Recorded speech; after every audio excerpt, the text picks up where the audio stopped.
We'll call this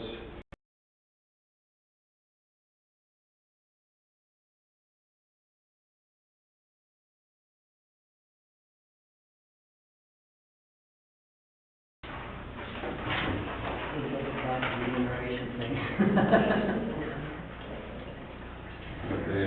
At some point I'll have one when we start talking about segue funding.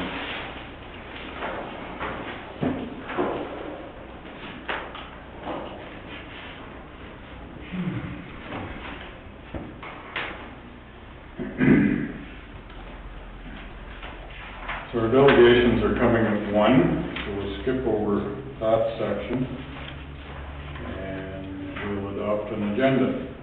So moved by Councillor Edwards, seconded by Councillor Bochek. Be it resolved that Committee of the Whole adopts the agenda of October 12, 2016 special budget meeting as amended or circulated.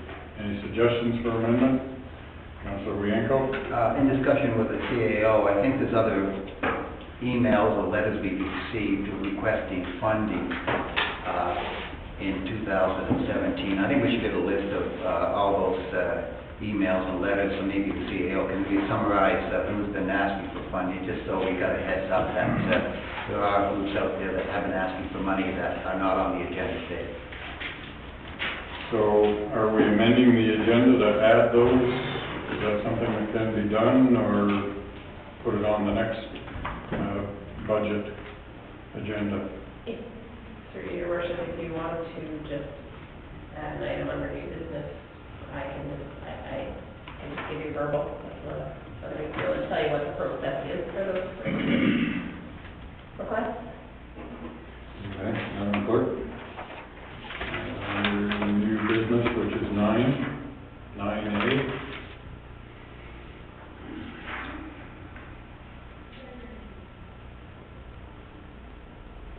Any other suggestions for amendment? What happened to Brian? I thought he was here.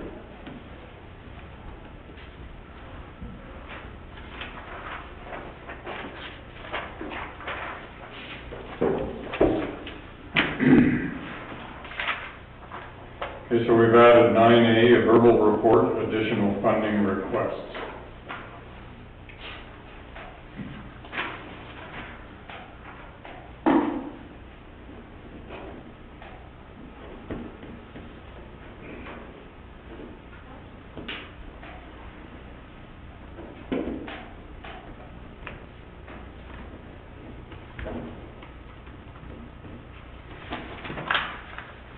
Any other suggestions? None? Call the question. All those in favor? Carries. Thank you.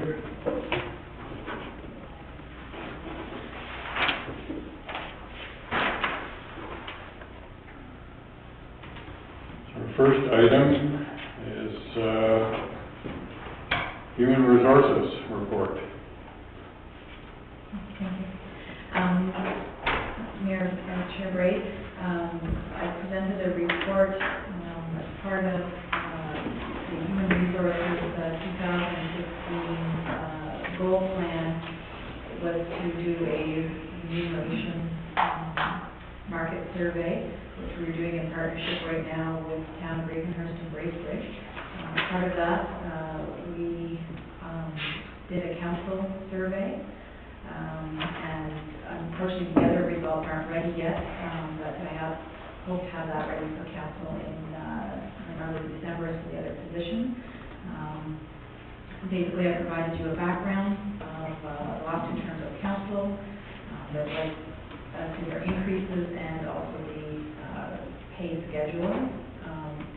There also was some change at one point in 2011 where we changed the model of pay to incorporate an annual increase in the bylaw was created for the maximum of 2% or the current CPI, and I provided you with the amount from that date forward as to what the increases were. Also provided in the report was a summary of the other organizations, municipalities, to see where we are in conjunction with them.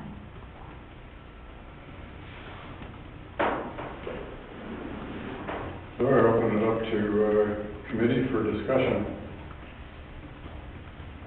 Councillor Douglas? Thank you, Chairman. I've kind of been thinking about this for quite some time, and I wanted to see this discussion hit the table for all of the councillors and our mayor to have a discussion in regards to whether or not we feel that the remuneration for council is in line with the what is expected of us, or whether this document or this model is very outdated. In my opinion, I think the remuneration is not in line with the kind of work that is expected of us, or the timeline. And I seriously think that we need to take a look at this. I mean, in order to broaden our diversity for people running for office in the future, we have to think about the fact that this township does not really compare to any other township. It's very spread out. It's a very diverse situation that we're dealing with as councillors. The timelines in running from one end to the other, and the amount of access to various places, being water, inland lakes, the bay, it's something that we can really compare to other municipalities. Not always the most popular thing to talk about is to get an increase for your own salary, but I think it needs to be put out there that perhaps we are being seriously underpaid for this. And I would say that we should be looking as a township of being leaders and not followers. It's very difficult to secure staff, it's very difficult to secure councillors in this township because of our location and because of the diversity and the amount of time involved.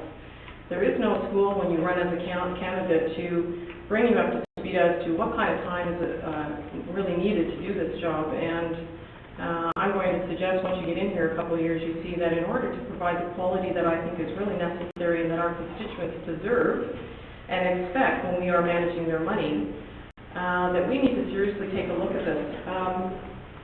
You know, I've run a number of companies, both nationally and internationally, and the one thing that I have found is you be a leader in how you compensate your people to take care of business, and you will get your best result. You will attract the best people for the job. And in this situation, I'm going to say that we need to take a look at this. And I invite my fellow councillors to engage in this conversation. Thank you. Councillor Wojcik? Whether I support this or not is irrelevant, but I think there is need to reassess and relook at the way we are compensated as councillors. I'll give you a typical example. And that is, I have to visit a constituent at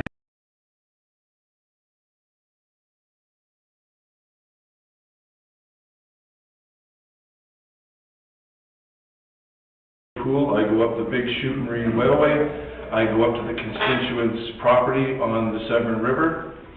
I do my business there, and then I come back. I'm not compensated in any way, shape, or form for travel, let alone the whole day that I spent out visiting one constituent. So we are very diverse in this township. Our topography is like no other. And, you know, on any given day, I could be on 6 Mile, Gloucester Pool, Severn River, out in Georgian Bay. I have constituents on Georgian Bay as well, too. So I think we need to relook at the formula.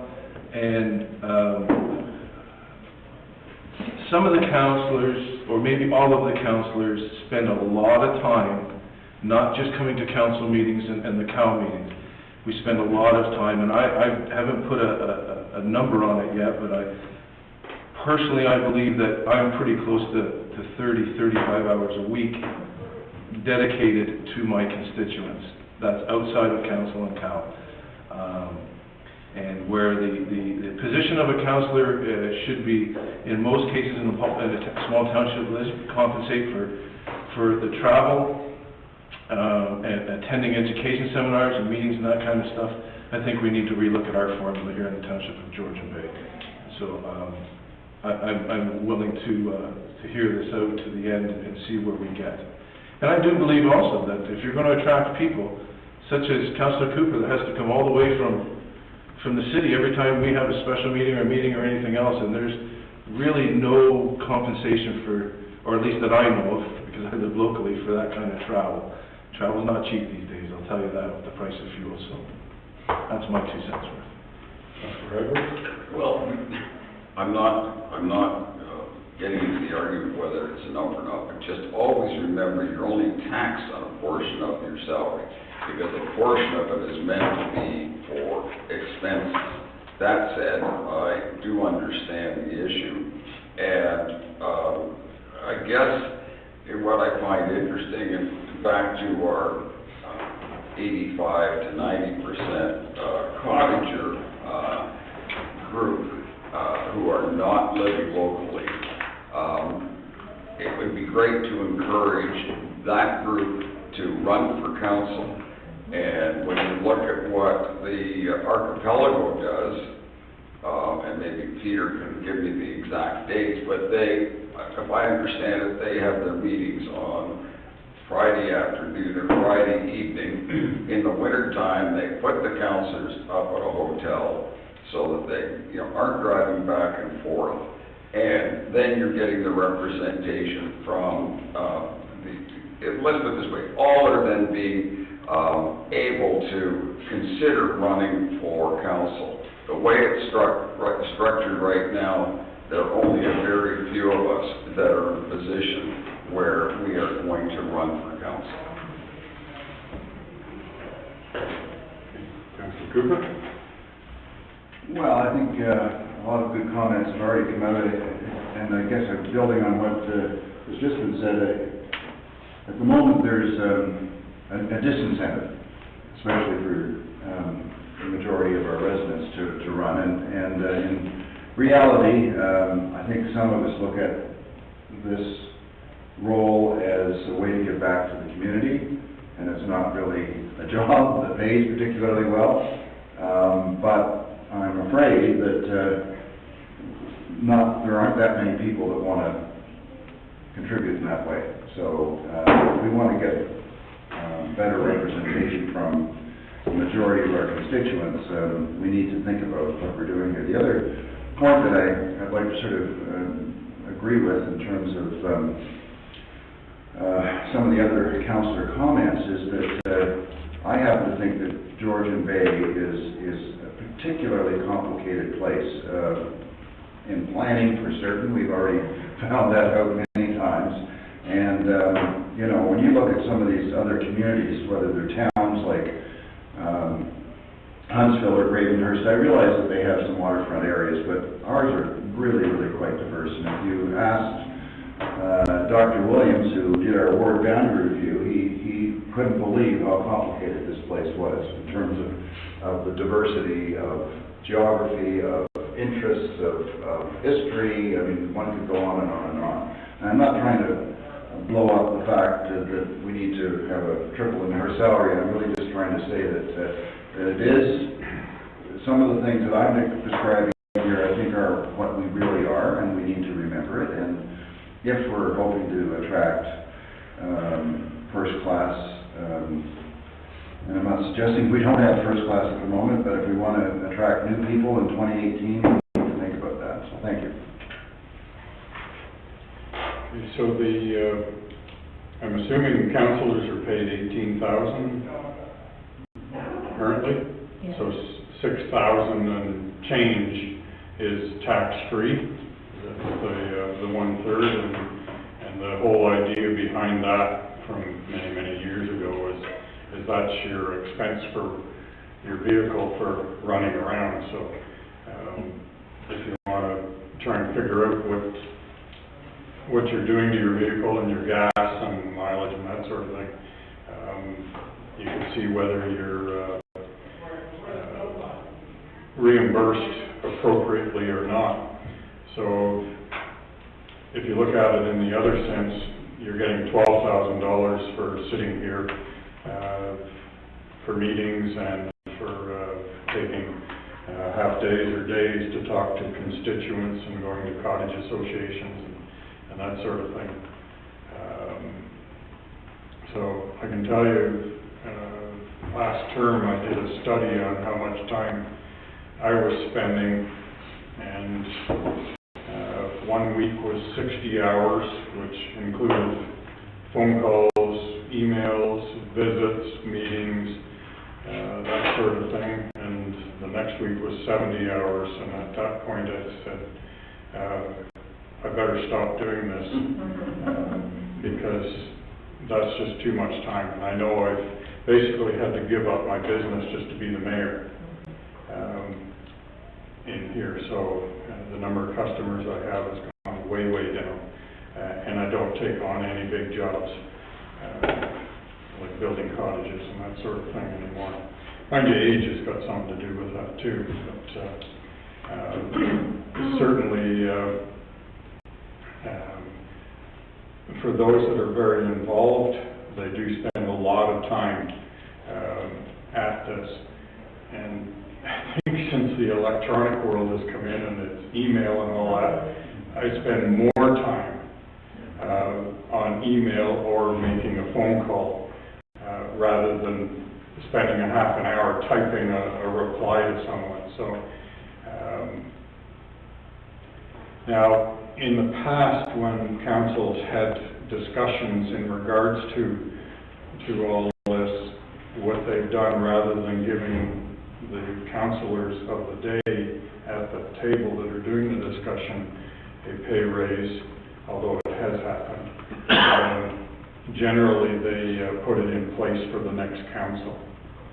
And then if they run and win, okay, fine. If they decide not to run, okay, fine. And if they run and lose, okay, fine. You know, but they didn't put it in place for themselves, so to speak. They took a chance if they were running again in the next election and won, that they got their pay raise. So myself, I wouldn't want to give myself a raise right now. You just get beat up, and the mayor next term would benefit from that. So anyways, that's my thoughts on it, and a little bit of information for you. I know in the past they had per diems for attending committee meetings. I think it was last term, we got rid of that right in the beginning, and just decided, okay, we'll turn that into X number of dollars per councillor and for the mayor, rather than trying to track it, because it was a bit of a nightmare trying to track those things. So anyways, this municipality is very different than most. I don't see Archipelago in here as a comparator. It might be interesting to find out what they are paid. As I know, just about everybody on council lives in the Greater Toronto area. So, except for two, are there two local people still on council? No, there are. Now there are? Okay. That's been fairly consistent, although I guess there was once where there was only one. Okay. So they have to travel way up to Perry Sound area to have their meetings. I don't think they could have them in Toronto. Does anybody know? I don't think they do, but if we could get what their remuneration are. My understanding is when they hold their meetings, and that they pay for the hotel and the meals. I mean, it would be interesting to do that, because that would make a real difference as far as getting cottagers engaged. Yeah, I've written that one down. So. I can actually tell you what exactly happens is they come up late or in the afternoon on Thursday. They meet Thursday over dinner and over the evening, and the rest of Friday or part of Friday, and then they're finished. So they're given a hotel room on Thursday night, and then they're free by the weekend to see their family. Okay, well, that's interesting. We got a few really nice hotels around here. So. Okay, I saw some hands up over here, perhaps, okay? Okay, the one thing that's not identified, and I'm not sure if it's supposed to be part of the tax rate or not, is the amount that, as a councillor, you are asked continually for donations. you know, and $50 here, $25 here, it adds up. It's a lot of money. Like I know Brian mentioned something last month. He spent more than he made, almost. You know, because you don't get any buys in it. You know, you're expected to attend a golf tournament, but you gotta pay for it. You know, like, there are expenses that are required as a counselor. Even if you attend no events, you compensate financially for it. Now, for some of the events, you get a tax slip, so you throw that at the accountant at the end of the year, so. Still costs you, but. Yeah, that's only for what you don't benefit from.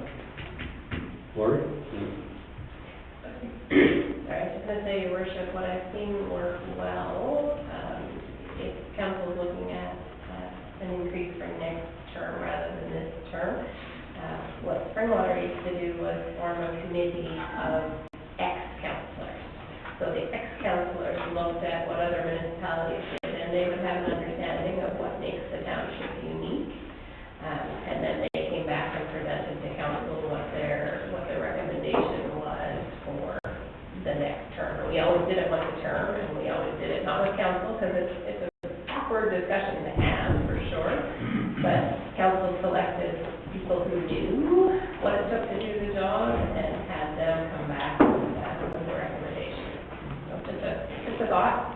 Okay, yeah. Brian? Yeah, I think that's a great idea. The only point I was trying to make is, you know, when I became a counselor, I found out that I had constituents that were 40, 50 kilometers away by water, you know, up on the Severn River or whatever, and I had to buy a boat, insure that boat, because I'm not taking a 30-footer up there to visit a constituent, insure the boat. I have the liability when I'm going to visit a constituent that I'm out on the water by myself. So there's all kinds of costs and liabilities involved in being a counselor, and we accept those. We don't really, and I've researched this a little bit. I looked at Halton Hills, I looked at Cambridge, I looked at places where they're not water access, they drive their Toyota Prius to wherever they go or whatever. We can't do that. There's no way of us to do that. They get a travel and accommodations budget of $4,000 to $6,000 a year. Well, we are doing far more than that, and really the compensation isn't there. And that's where I see it. It's not so much the remuneration for being here at the council table, as far as I'm concerned. This is a voluntary position that we have here to attend these meetings. Kathy, Kay is not wrong in that 3 continuous months, it cost me almost $600 to be a counselor. And that's what I'm concerned with. I am expected to go and spend $150 on a golf tournament in the District of Muskoka or Simcoe County, or the Warden's Tournament, the Mayor's Tournament, the Seg Bay Tournament. I'm expected to be there, and I'm expected to engage myself with the people that are there. We're not compensated for any of that. So I don't know the answer. I'm not looking for the answer, and I'm not even looking for an answer for this term. I just know that because of our diversity here, we're not making ends meet. At least I'm not.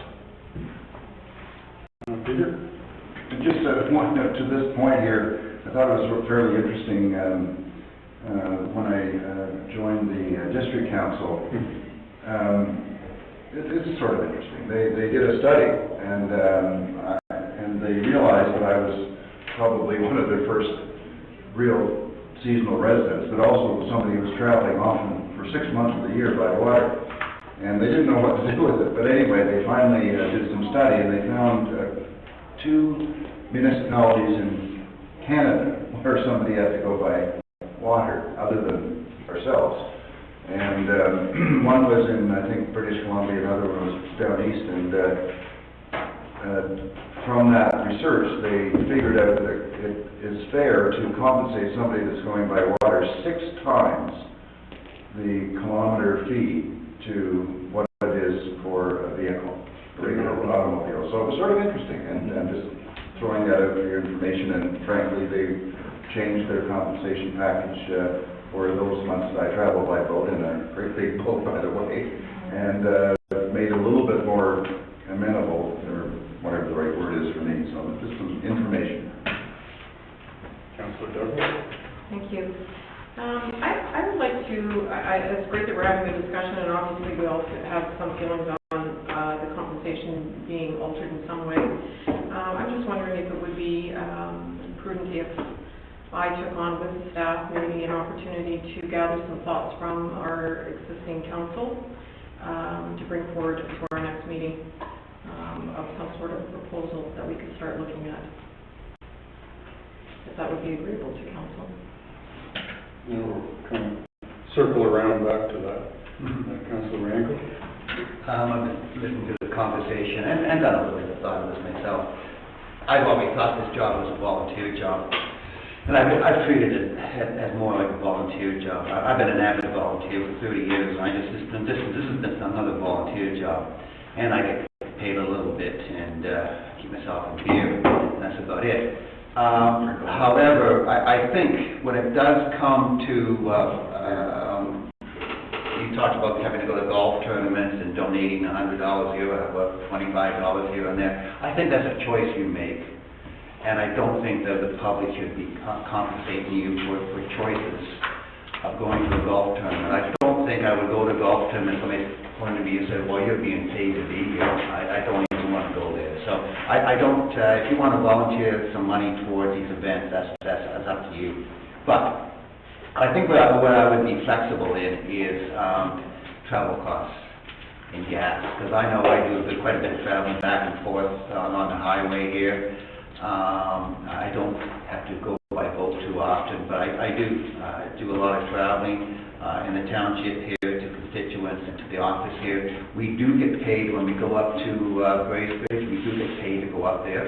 So I think we use that as an example where we do get some travel costs. So I think we should maybe start tracking maybe our travel costs and how many hours we're out, and how much, how many miles we go and so on, and get some kind of feel for the travel costs. And I think that would be fair for everybody, including coming up from Toronto. I think that should be included as travel costs, at least for 6 months of the year or whatever, so on. So I think we could develop some statistics, but to say we deserve a 25% salary increase, I would have problems with that.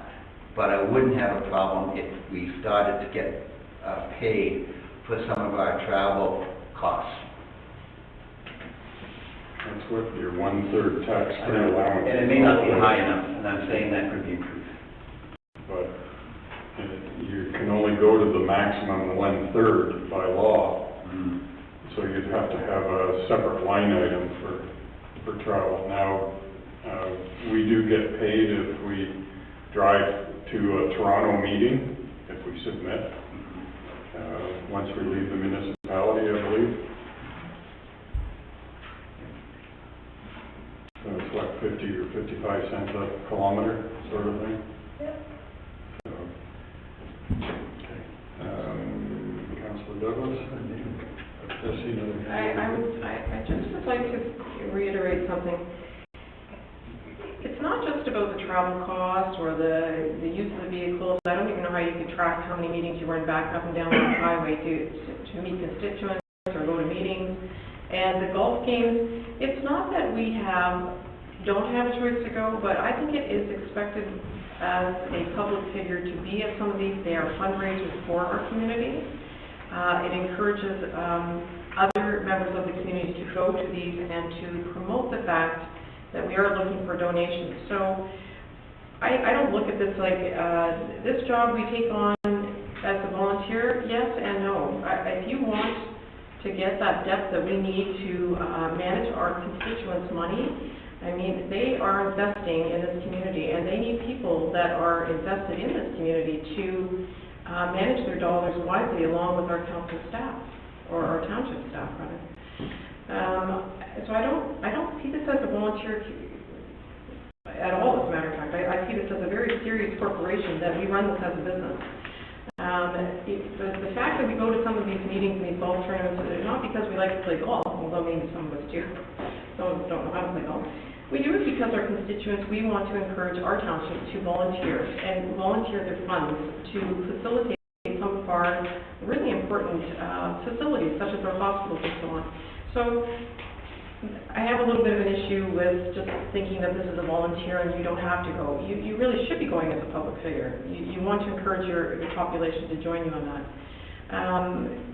Trying to track your mileage, I don't know how to track my mileage. I'm out every day. I'm running up and down the highway. My wear and tear on my vehicle, the mileage that's clocking up.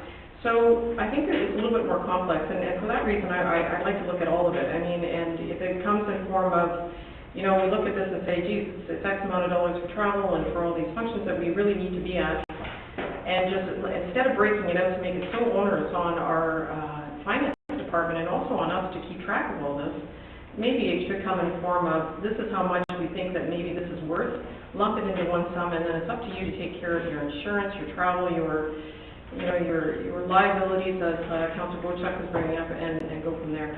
But it is something that I want to collect as much data as possible with consensus from the rest of council on this. Thank you. Councillor Edwards? I'm not disagreeing with any of this. Certainly I have viewed this as part of my way to give back. You know, I went to a 2-day OMB hearing like a year ago, etc. What I really would like to see us do is to make it so that our seasonal residents can get involved in the process. And I mean, we could go to the Thursday and the Friday meeting, pay for people's hotel for the 5 or 6 months of the year that they can't stay at their cottage. I think that that would get great acceptance from our cottager community, and it would get the proper when I say proper representation, given the sizable number of seasonal residents and the amount of taxes they contribute. Right now, I'm sure we've all probably had people say, we're so glad you're at council, and I'll say, well, yeah, but I'm retiring. Would you like to do it? Well, if you want to see people scatter and run and disappear down rabbit holes very quickly, is to do that. But I think we need to make it easier for them to consider doing that. And I think that adopting what has happened up in the archipelago would be a big first step. One thing you may want to talk to, I know C.O.W Township does council, the township pays for their councillors to go to certain events. I know, for example, to go to the annual Christmas dinner, the township pays for their dinners. I don't know about golf. I don't think they get paid to go, but in some cases, I think you should look into C.O.W Township as actually what the township pays their councillors to go to the events. That may be something that you can look into. I can elaborate on that. I was at the Warden's tournament, and I was the only councillor in my foursome that paid for their own golf and dinner. Okay, so there's an example where the townships have been paying their councillors to attend functions that they feel are worthy of their community. So that's one way of looking at it.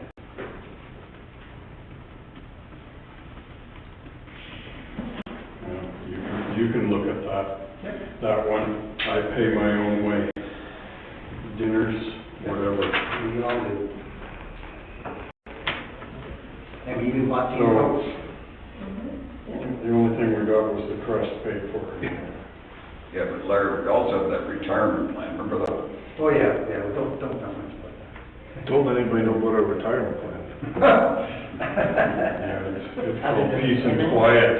Yeah, it's called go home. Change your email address and change your phone number. Okay, I want to circle back to Councillor Douglas's suggestion to have a couple people look into this a little bit more. Laurie's come up with a suggestion that we get ex-councillors involved. I don't know whether they would want to be involved or not. I mean, we could ask a couple, I guess. But, It might be hard to find some in the province. Some might have to come from Nova Scotia. Make it hard to know. I was thinking of local councillors so that know the area perhaps Mr. Bowden would volunteer some suggestions. And Bruce is with. Bruce Hanson. And Bruce is around, yeah. The girl from Mac here. Thank you. Thank you. Lorna, and Laura would have some good ideas. So, do other councillors want to be involved in this, or just Councillor Douglas and bring back a report? You know, just go to these ex-councillors and have a lunch with them or something. I think Cynthia will do a wonderful job. Yeah. I'll take the heat. I don't mind. Extra time, more travel. Yeah, I just think it's something that's necessary that we look at and, You want that in resolution form, or? sure, I'm happy to do that.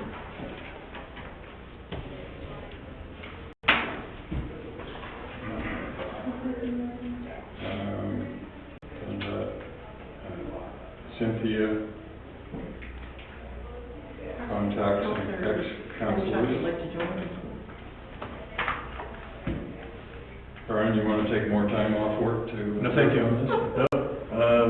I'd just like to see this happen because we have a review process on staff, we have a review process on pretty much everything we do, and we just can't go out and, you know, give ourselves a raise. We need to have a study of this. Yeah, we do. We need to get input on it before we do anything. Input.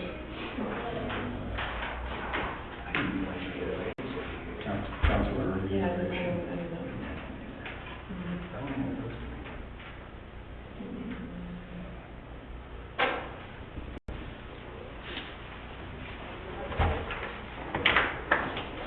We do have, in addition to the resolution, I guess we should get it out of that.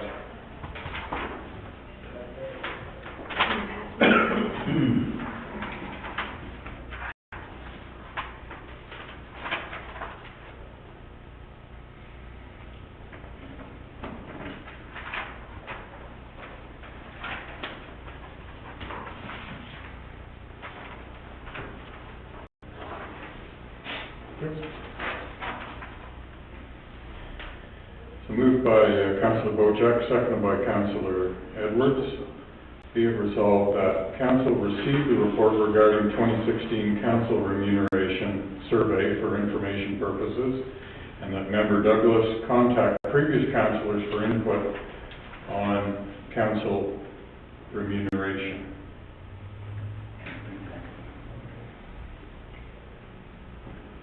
I just want to make sure we include this aspect of doing what might encourage seasonal residents to become involved. Take that direction, Councillor Chase. The other thing I'd like to see is all the municipalities, in the district of Muskoka, other than Georgian Bay, have a yearly IT allowance. Why do they have a yearly IT allowance versus Township of Georgian Bay only have a term? I mean, I know internet is very expensive up here. Is that why? You know, I just want to know that.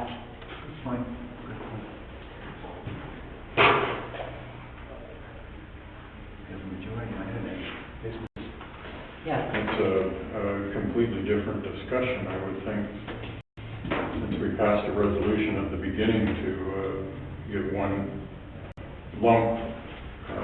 Laurie, could we bring that back at our next committee, the whole meeting, for a discussion? We can, we want to review that, because when we passed that resolution the first time, I thought we were consistent with what the district was doing, so I'm not sure if the other municipalities have changed since then, or if we've just misunderstood that it wasn't per year, per term. But I think it probably does belong in this discussion, because it's part of overall compensation, but we'll definitely look at that. Good point. If I wasn't on council, I would probably just use my cell phone, which I've now ported my home number to, and I'm paying $67.50 a month, including tax, for 2 gig, and a phone and a message center and text messaging and picture, and I was paying $77 a month with tax for my home phone that only worked 50% of the time. The other 50% it crackled into your ear. And no data, no text messaging, none of that nonsense. And if I wasn't on council, I wouldn't have internet in the house. I'd just use that for quick emails. And I'd come down to town and have a coffee and download for free. So, I think you should be paid for that, because you're also our emergency person if you know, something. Lori's our emergency. Well, yeah, you're probably closer than Lori's gonna be.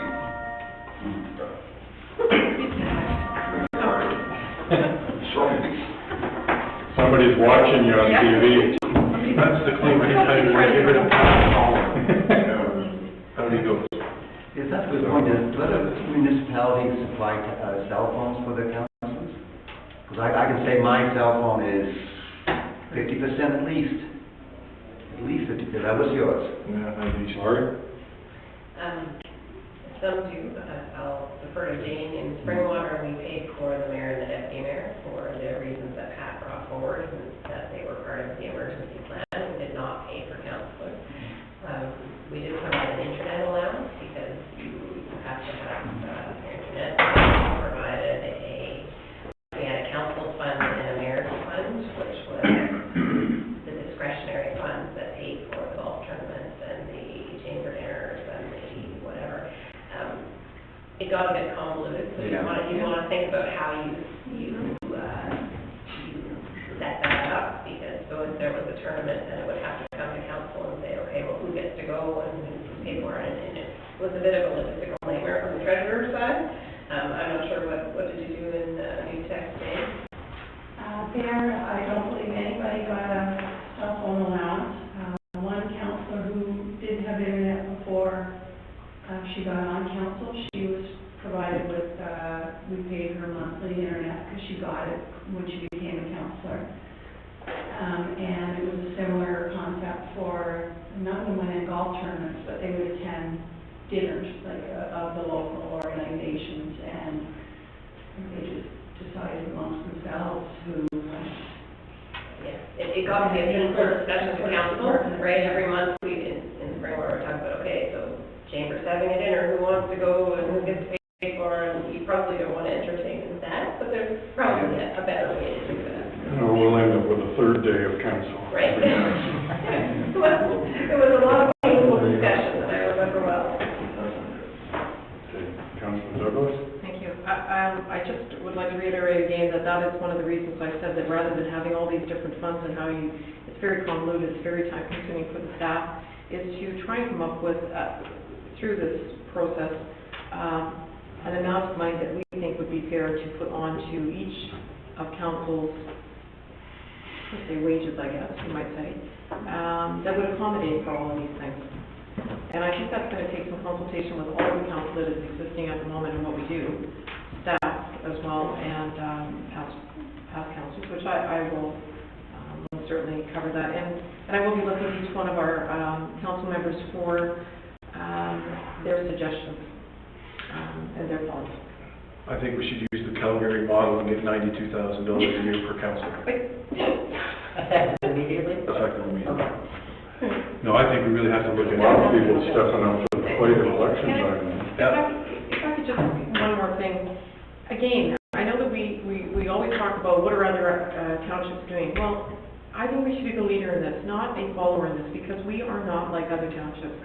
And I don't know if the model has been correct with these other townships anyways. I think we should just independently be looking at what we are doing here. Not what Collingwood's doing, not what Breakers, because they do not remotely follow or fall into the same kind of topography or other aspects. So to me, okay, fine, it's fine to take a look at that, but I think we should be a leader. I don't know why we would continue to want to be followers here. Councilor Edwards? Because if you're too much of a leader on this, somebody else will use it to their advantage to get themselves elected. So, I mean, that's always the pressure that's going to I won't be running, so I'm not worried about it, but then I'm not gonna get any benefit from this discussion either. Well, it may end up with lots more candidates and Exactly. lots more signs down Honey Harbor Road. Let that poison ivy grow, please. Yeah. Okay, well, it's good discussion. So I think if you're looking at expenses, such as cell phones and internet and that sort of thing, you certainly don't want to add it into your salary because you're going to end up paying income tax on it. And we all know what our upper tier governments do with our income tax. Just look at them as separate type expenses.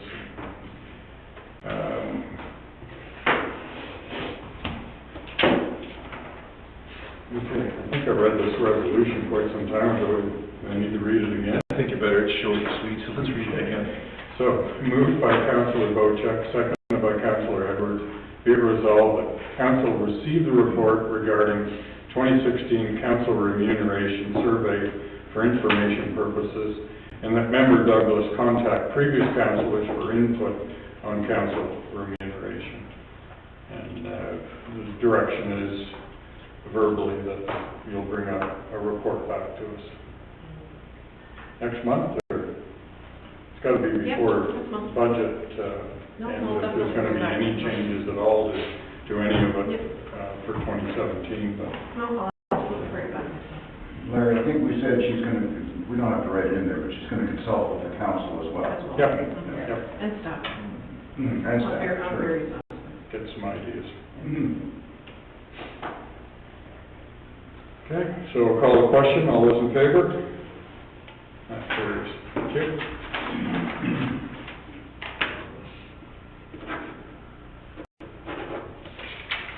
Now, if you want to have a real wholesome discussion on the remuneration of the district, which takes almost as much time as stuff down here. So our next item, volunteer firefighter remuneration. You're on again. Thank you. So the report I'm bringing forth is requesting that council consider a new wage grid as proposed in the report for the firefighters effective January 1st. Currently, our volunteer firefighters don't have a grid. They're at a flat rate of $18 per hour. They have not received an increase of any sort since 2001. Back in 2001, the survey was brought forth to council. At that time, they were making $15 an hour, which was 22.5% below the provincial average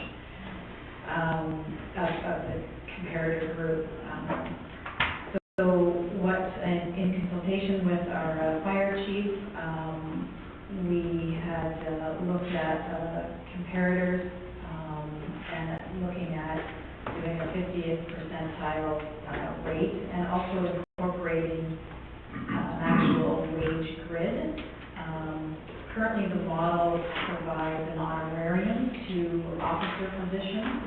We would propose that we get rid of that honorarium and actually build in different rates for the different officer positions. The grid is designed so that there would be a progression based on qualifications and years of service. Currently, we are at a very low rate of number of active volunteer firefighters, so this would be part of our recruitment and retention strategy, along with some other strategies that I'm working on with our fire chief. You said the last increase was 2001? 2011. 11, okay. Because that's what I saw in the report. I'll start on my right. Councillor Edwards? I want to hear from our fire chief as to what is our situation with regard to, have we got a problem? We don't have enough young men, hopefully, who are taking on the work. Have we had had a situation where something burned down because we didn't have the bodies. What do we need to do? And on the other side, if we're gonna up the wage, can we up whatever amount we charge people? I've only had one experience, a rental truck burn up on the highway. And I know that very quickly I got a bill which I gave to the rental company, from the fire department, saying $500 to put out the fire. I realize that's always a sort of a provincially set thing, but I'm just wondering, do we come close to breaking even on this, or where do we end up at cost versus revenue? Through you, the Chair, one of the things that is number one and is imperative with me is the safety of the personnel that are on the scene. We're responding to calls at this time, so we're going to a possible fire by a fire alarm activation, and we're going with 5 to 6 people. We are not allowed to enter that structure if that building is on fire. We have to fight that from the outside because we don't have the personnel to safely perform our services. So that is a huge. The fire underwriters and the insurance that are setting the insurance rate set a criteria of that you need to have 15 firefighters per fire station to have it recognized as a fire station for insurance purposes. Their recommendation is that you have 20, that way when you have some people leaving, that you constantly maintain that 15. Currently, we are well below that number. So, as a concern, it is a very huge concern for myself, for the services that, that council has set. We have trouble performing it in a safe manner to the occupational health and safety and the Section 21 guidelines. So, the last couple of years, the recruitment has been very, I'm going to say, low next to nil. So that was one of my concerns coming in, that I was going to look at that and try to investigate why that is. Some of it, it's not all about the wages, but wages are a motivating factor. But there is some other factors that are involved in this. To get currently what there's a very diverse means of remuneration throughout the province. Some of it, the more you do, the less you get paid. I think you just had that discussion a moment ago. So that doesn't work because now they start withdrawing. You want to be able to keep them motivated to do those things. You want to be able to get the people, and I would use yourselves for an example. If you could go to your meeting and get $20 an hour, or be the volunteer and go to that fire call and get $10 an hour, which one are you going to likely to choose? And some of that will depend on the individual. When their heart is with the fire department, they're going to go to that, but the others are going to go to what that motivating factor is the funds. So I strongly recommend that council look at the remuneration part of it, and I think we've done a fair amount of analysis on it, trying to make it work within, there is a difference between Muskoka and Simcoe County, so we're trying to do that, and it's a little difficult when we're asking our mutual aid partners to assist us, and our firefighters are getting the $14 an hour when the guy beside them's getting $18, $19 an hour. So, and some of them are over $20.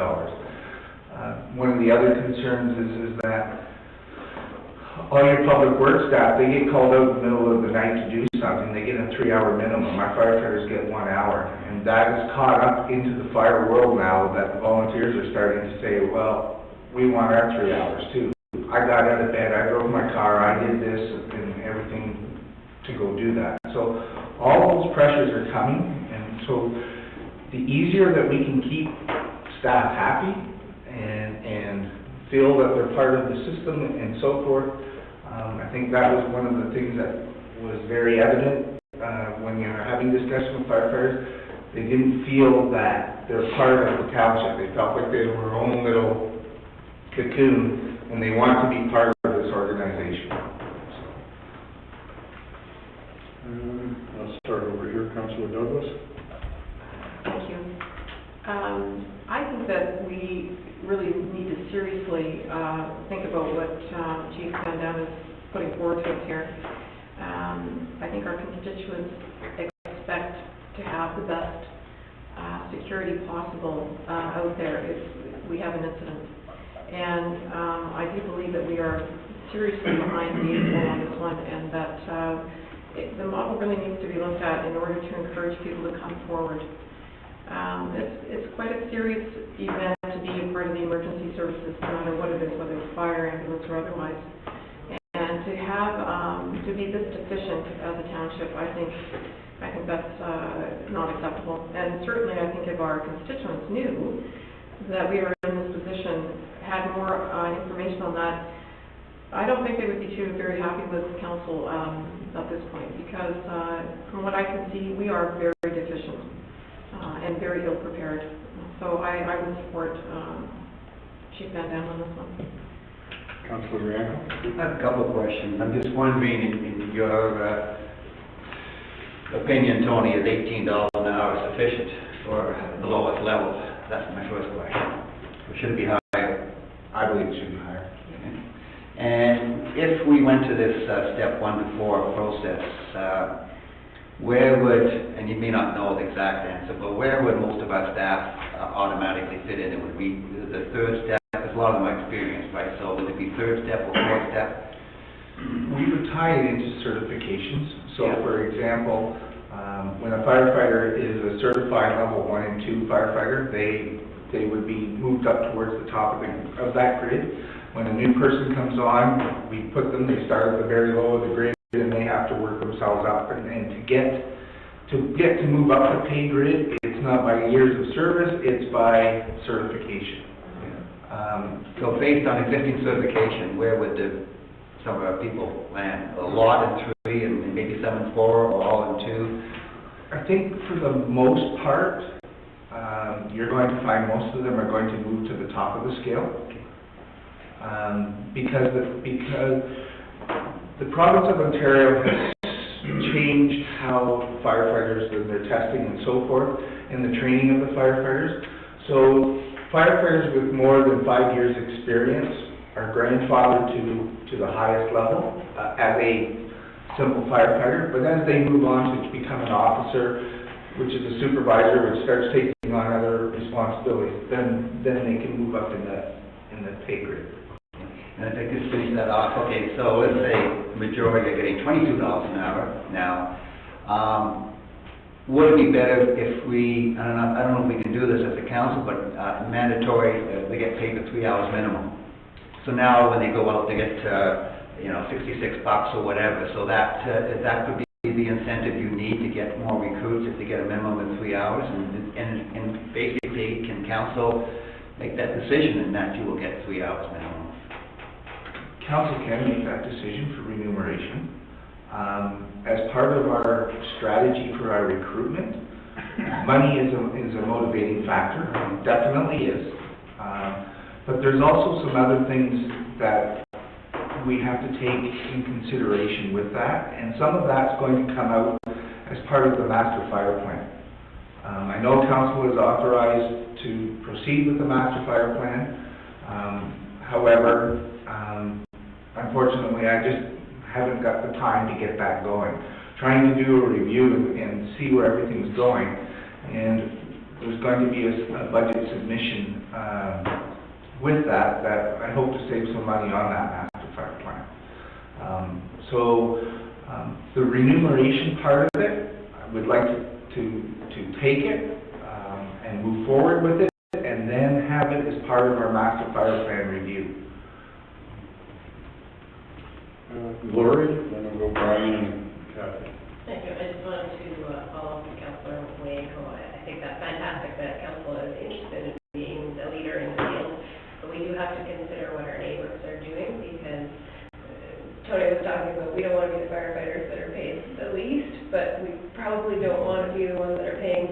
the most either, or else they're gonna be in a lot of pressure.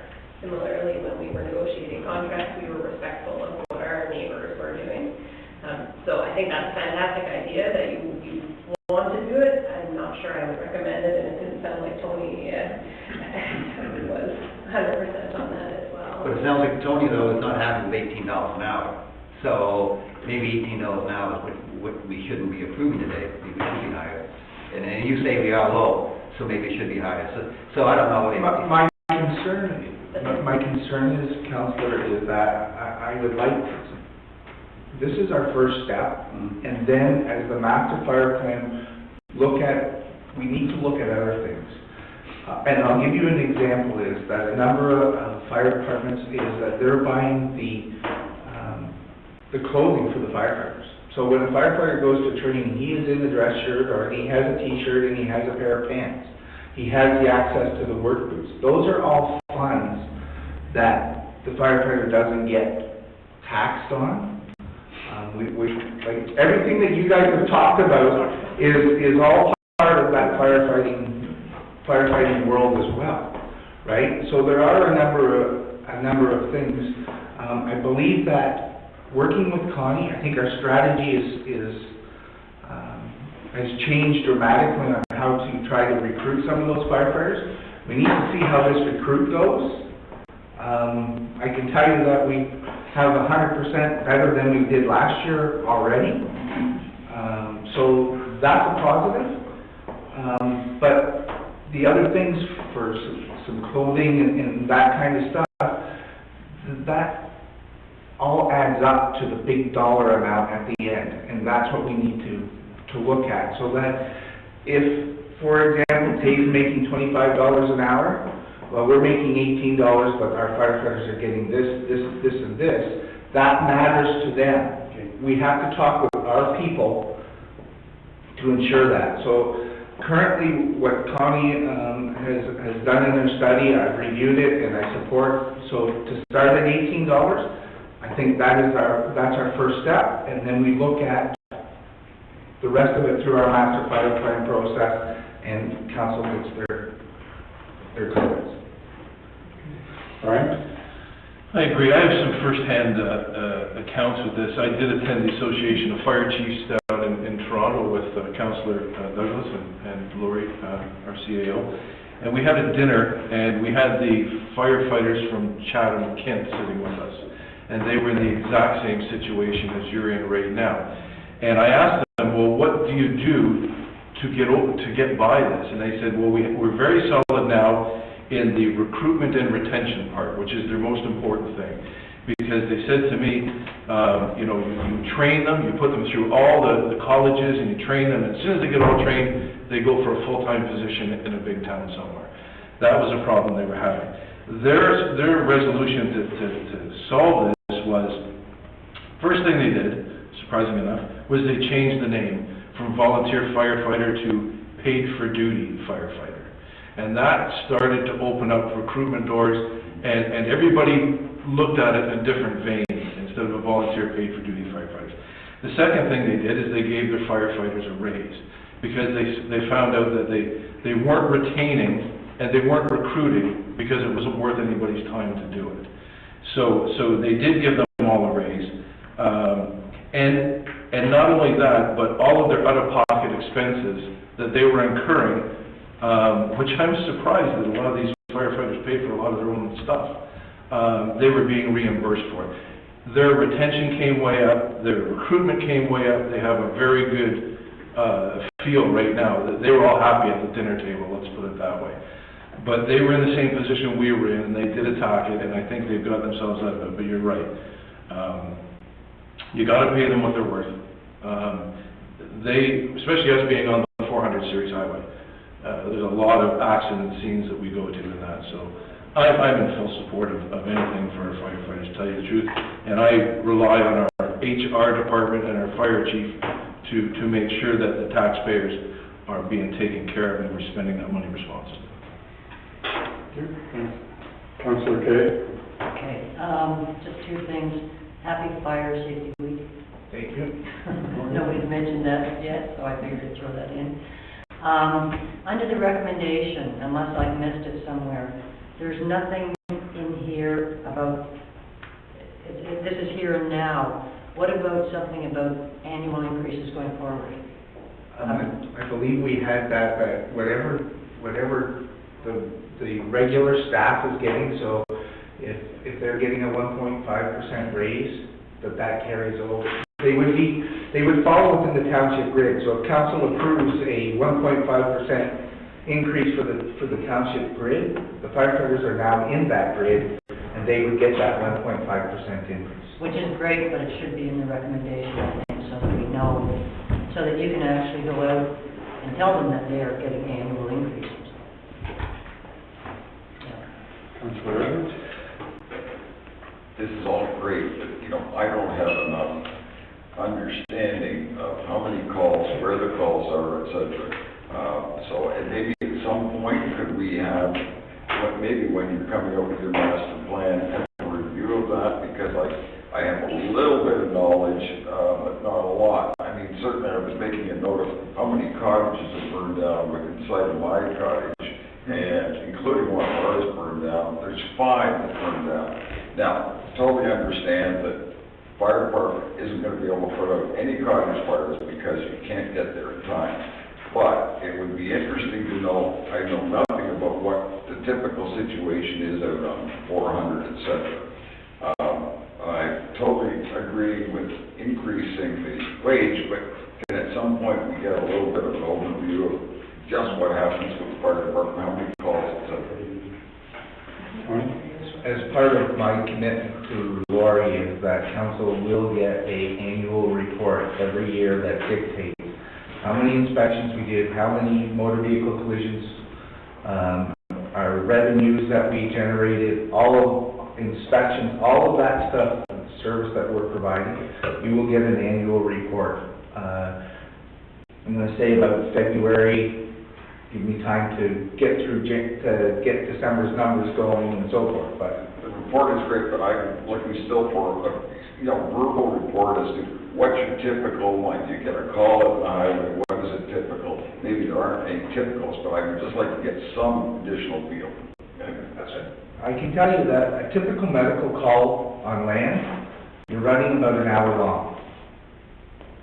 By the time your page goes out, you get to the fire truck, you go to that call and so on. When that boat leaves the marina, you're an hour and 45 to 2 hours is typical. So the marine, the boat access and water access only changes the dynamics of a medical call dramatically.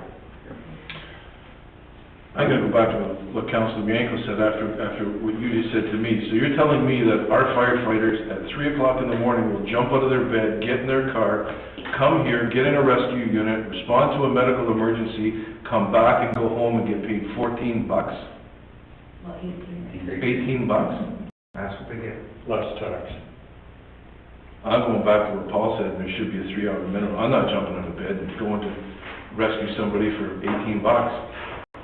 It doesn't make any sense. If you want to recruit and retain, I know lots of people that probably become volunteer firefighters if they were compensated fairly. That's all part of the program. I think we need to have those figures come to us at a budget meeting. Yeah, I know. We have to finish this part. But we need to know what the financial impact of that would be on our budget. So, I wouldn't jump out of bed for $14 and go outside, period. Unless you're in the middle of the winter. Yeah, unless the house was on fire. Question, Tony, on this grid, it says new recruit 1817. And then there's no first, second, third, or fourth step. Do they immediately jump after 90 days to first class firefighter? No. For a new recruit with the fire department, it roughly takes them about a year. So they're on a probationary period for us for a year because it takes them that long to get through their certification for a firefighter level 1. And then there's a firefighter level 2. And then they can start to take different courses to specialize in hazmat, and so forth. Okay, but on this grid, there's no pay increase. It says each step is 1 year. And what's the .090 underneath probationary rate then? So Is that would that be, 90.09% or something? so that's my error then, because I was, my misunderstanding of when I thought when we were based on the year, that it sounded like we're focusing more on qualification. My understanding is that new recruit is always going to recruit their, at 1 year, they would, if they finish all their courses, they would go up to the first class, correct? Do you have that grid in front of you? I'm just,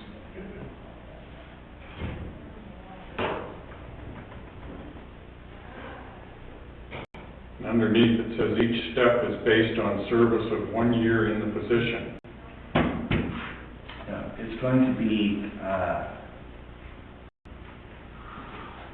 it's going to be, each step is 1 year position. No, it's going to be on certification.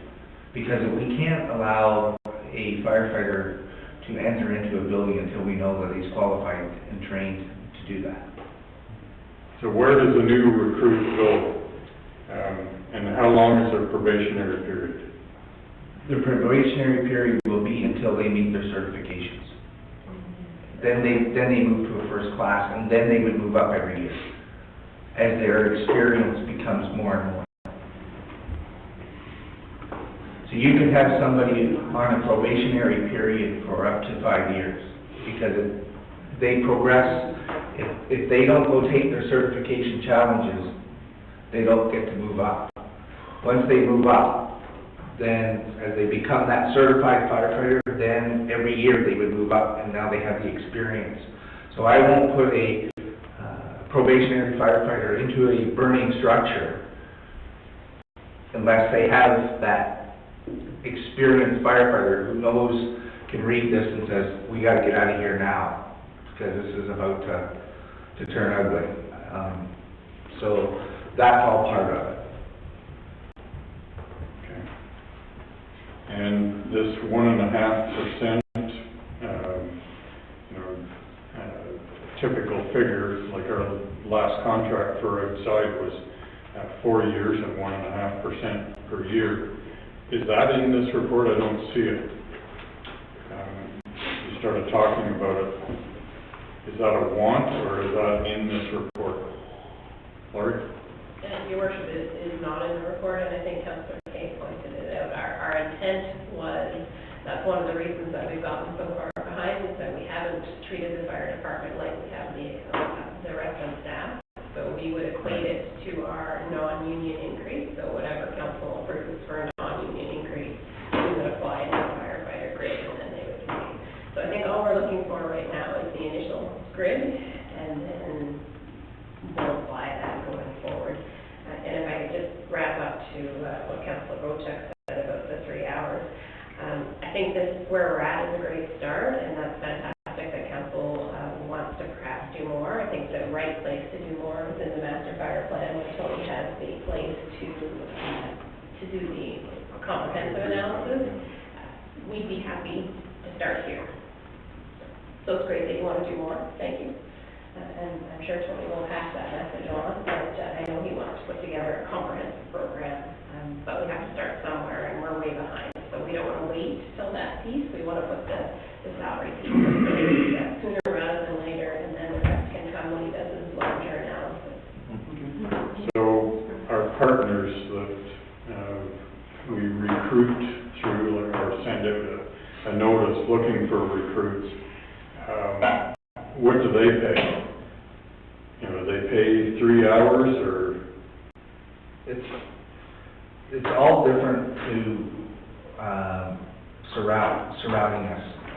So, I believe, and now I'm going off the top of my head, so don't quote me 100%, but I believe Midland gets a sum of money because they've got full-time staff there that runs their medical calls and so forth. So they're on a point system. So the more they the more they do, they get that large sum of money. If they don't attend, they start to lose some of that money. So they may get, say, $15,000, and I'm only using this as an example, $15,000 to start with, and if you attend everything, that's what you get. And as you start decreasing, your money comes down. Then there's the other way, which TAY does, is on a point system. So you get 3 points for showing up for the initial call, then you get every point for, I believe it's every half hour thereafter. So then that starts to increase it. And once their budget wasn't locked in, so if the more hours the firefighters put in, that number could keep climbing. You have, some are just paid on an hourly wage, and they get whatever hours you put in, that's the hours you get paid. Then you have another system is that you get so many points, but then you also get an honorarium for being a firefighter. If you're a captain, you get, so there's all different things. So you end up breaking everything down as part of your analysis, is breaking it down to how many hours this person's putting in and trying to bring it down to an hourly wage. And that's what, so you can compare apples to apples. And that's what we're trying to do. Just one other thing. What happens with our firefighters that go up to a very gory accident on the highway? I mean, I've attended them, and those visions of what happened there are still right forefront in my mind from many, many years ago. So currently, it's been mandated by the province of Ontario that we have to have a what they call PSTD, post-traumatic stress disorder.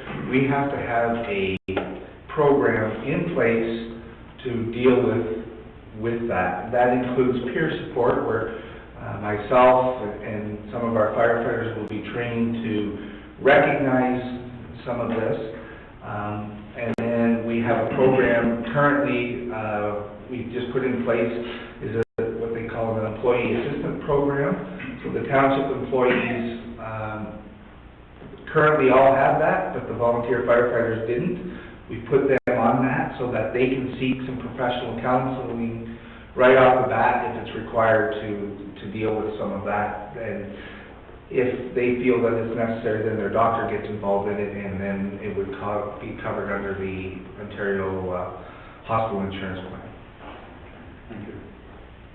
Brian, I'm going to wrap this up at 12:30, okay, whether we're done or not. Just a short question, because we're always talking about this recruitment and retention and compensation. Can you tell me how often your firefighters are compensated for their work? How many times a year? Currently, it's 4 times a year. 4 times a year? Yes. So if they respond to calls this month, next month, and the next month, they haven't received any remuneration during that period, they have to wait 4 months, or 3 months? 3 months. 3 months, okay. That had been mentioned to me by firefighters within my district, and they thought that, you know, they would like to see that addressed. Yeah. And you can understand why. Okay, and I'll leave it at that. And that's all part of doing the analysis for the big picture, what you do it, because you take myself, for example, if I got paid once a year, that would be good with me when I was a volunteer, because I used that funds for, that was my vacation and so forth. In today's society, when we are trying to attract some of these younger adults, they're counting on every nickel to make payments. And that is obviously, that's a concern that we will look at as part of our analysis. Good. That's what they'd like to see addressed. One more over here. Councilor Douglas? Just quickly, I just wanted to touch very quickly on counseling for your staff. As a past responder and having attended many of these things, there was an automatic debriefing and counseling available immediately. Is that process actually in place, or is there some very long process that they have to wait for? Because very often with traumatic experiences then and now, not 1 or 2 years later? Currently, there's not anything happening on that front here. That will be all part of the master fire plan. Sets the plan in motion, council approves, and we will be putting that in place. Yes, thank you. I have been trained in that. I spent 2 weeks of training at Homewood in Guelph for that, to recognize the symptoms. And we're also, that planning for this fall before Christmas, that our EAP is going to come and do a presentation to the firefighters on some of this stuff. And we want to get a peer support group going so that they don't want to talk to me because I'm the fire chief and it may make them look, I'm going to say,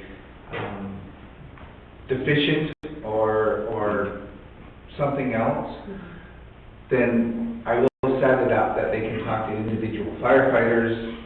It doesn't have to come through me. My goal is to make sure that you are mentally ready to respond. And if you're carrying some baggage from a motor vehicle collision or something to that, you're not mentally ready. So that's our goal. Thank you. So when are we going to see this master plan? For the end of this budget process or after? Yeah, sure. Okay, so I think you've got council's ideas as to what they'd like to see included in it. And of course, we'll have to have figures on the end of that to consider. Okay, so the resolution I have here is moved by Councillor Bochek, seconded by Councillor Edwards. Be it resolved that the Committee of the Whole recommends to Council that the new wage grid as proposed in this report for volunteer firefighters be approved effective January 1, 2017. Any further? Call the question. All those in favor? That carries. Thank you.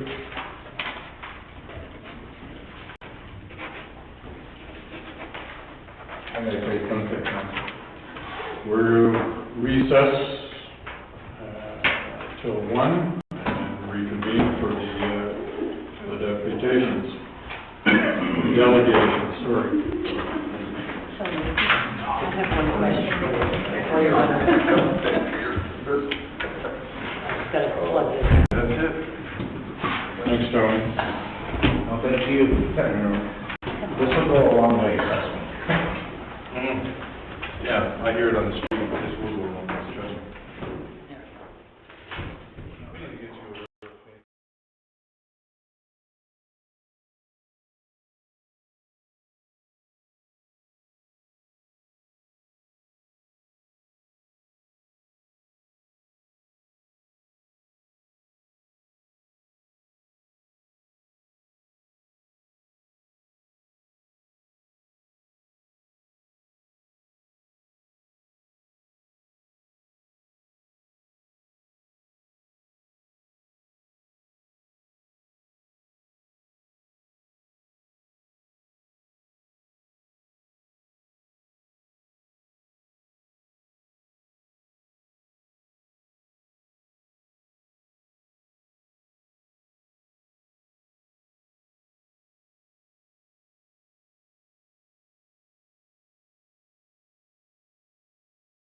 Good. Progress is great.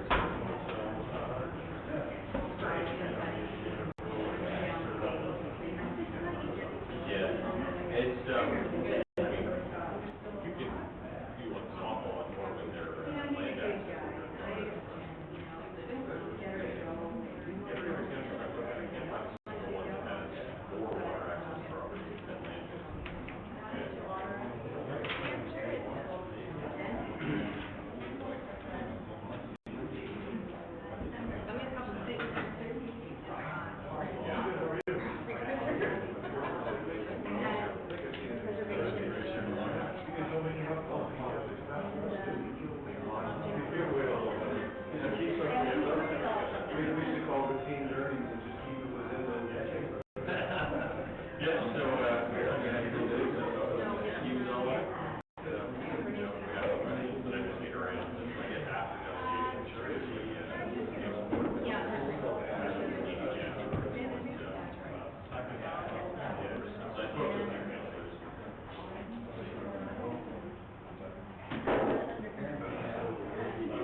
Just for you in the gallery, we started the meeting at 11 o'clock and we recessed at 12:30.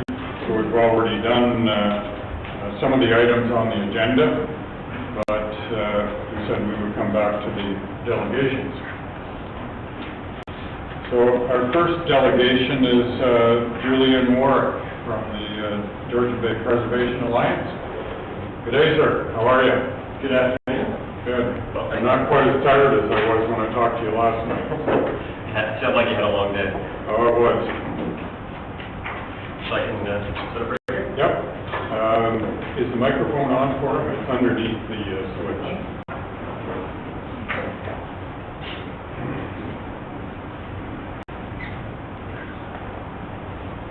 All right.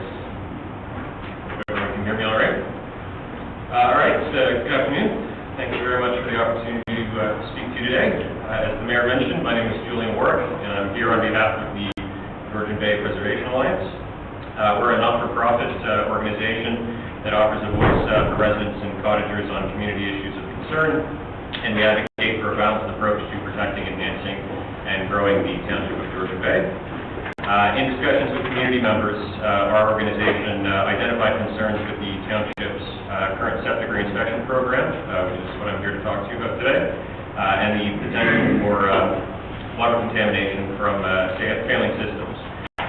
Specifically, Concerns were raised with the fact that the township does not yet have records on all systems to help identify those at high risk of failure, that the number of inspections completed each year varies significantly year over year, and that the current program lacks dedicated resources to ensure that monitoring of systems is done on a consistent basis. This issue was discussed by Council last March in response to a unanimous resolution from the Water Quality Committee. That resolution recommended that Council should hire another qualified septic inspector and implement a fixed inspection cycle to ensure that systems are properly monitored on an ongoing basis to prevent potential threats to water quality.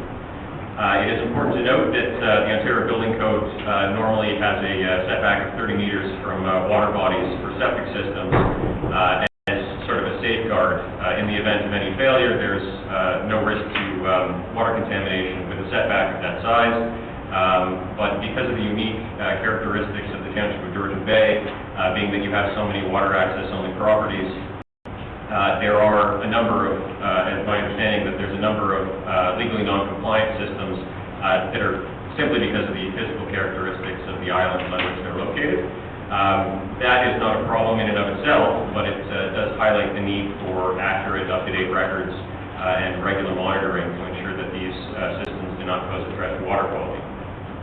Council decided in March during that discussion that a decision on changes to the program would be most appropriately dealt with as part of the 2017 budget process. That's why I'm here speaking today, and why the GBPA has provided the clerk with a resolution for you to consider later on. I wasn't sure of the timing exactly. I know there's a report on development services later on, so I may be preempting that, but just wanted to get it on the record. And it's really consistent with the recommendations of the Water Quality Committee's resolution from last March. Since the septic program was last discussed by Council, I know cottager associations responded to the Township's online budget priority survey, and residents have expressed their support for enhancing the program to ensure that local water quality is protected from potential risks from faulty systems. These groups recognize, as we do, and I think everyone on Council does, that the pristine and sensitive local environment in the Georgian Bay area, which has been recognized as a World Heritage Site by UNESCO, has unique characteristics and therefore needs robust protections to make sure that it's available and just as pristine for future generations. Going forward, we'll also need to keep a closer eye on sources of phosphorus, such as septic systems, given the warming climate and the increased risks that causes for more frequent blue-green algae blooms. This is an issue that the GBPA is concerned about and interested in, and so we've had some preliminary discussions with some local environmental organizations to better understand the problem and to develop a prevention mitigation plan. So that's something that we'll be looking at going forward. The priority right now is strengthening measures to prevent septic system failures by enhancing the Township's reinspection program and introducing a fixed inspection cycle to maintain consistent inspections year over year, to basically set up a target to work towards. Since the Township's septic reinspection program is introduced, the number of inspections completed each year has varied significantly from a high in the first year in 2012 of 484 inspections completed to a low of 254 in 2015. This is a result of a number of factors, from the length of the inspection season to other priorities coming up for the inspector, and the physical distribution of the properties being inspected. If they're water access only, obviously they're much more time consuming. So the GBPA had the opportunity to review the report that you'll see this afternoon from Development Services, and are very happy to see that the number of inspections completed has increased significantly from 250 last year, as I mentioned, to over 600 this year. It benefited from a longer than usual inspection season, and I think focused on some higher density areas, but nonetheless it's very encouraging to see that these numbers have gone up. Staff should very much be commended for the Herculean effort of covering that much ground in a single season, so more power to them. What we're requesting today, and our recommendation based on consultation with experts on septic systems and proper procedures, is that council adopt staff recommendation number 3 that's outlined in the report that you'll be reviewing. That's to hire a land-based inspector to enhance the program's existing resources.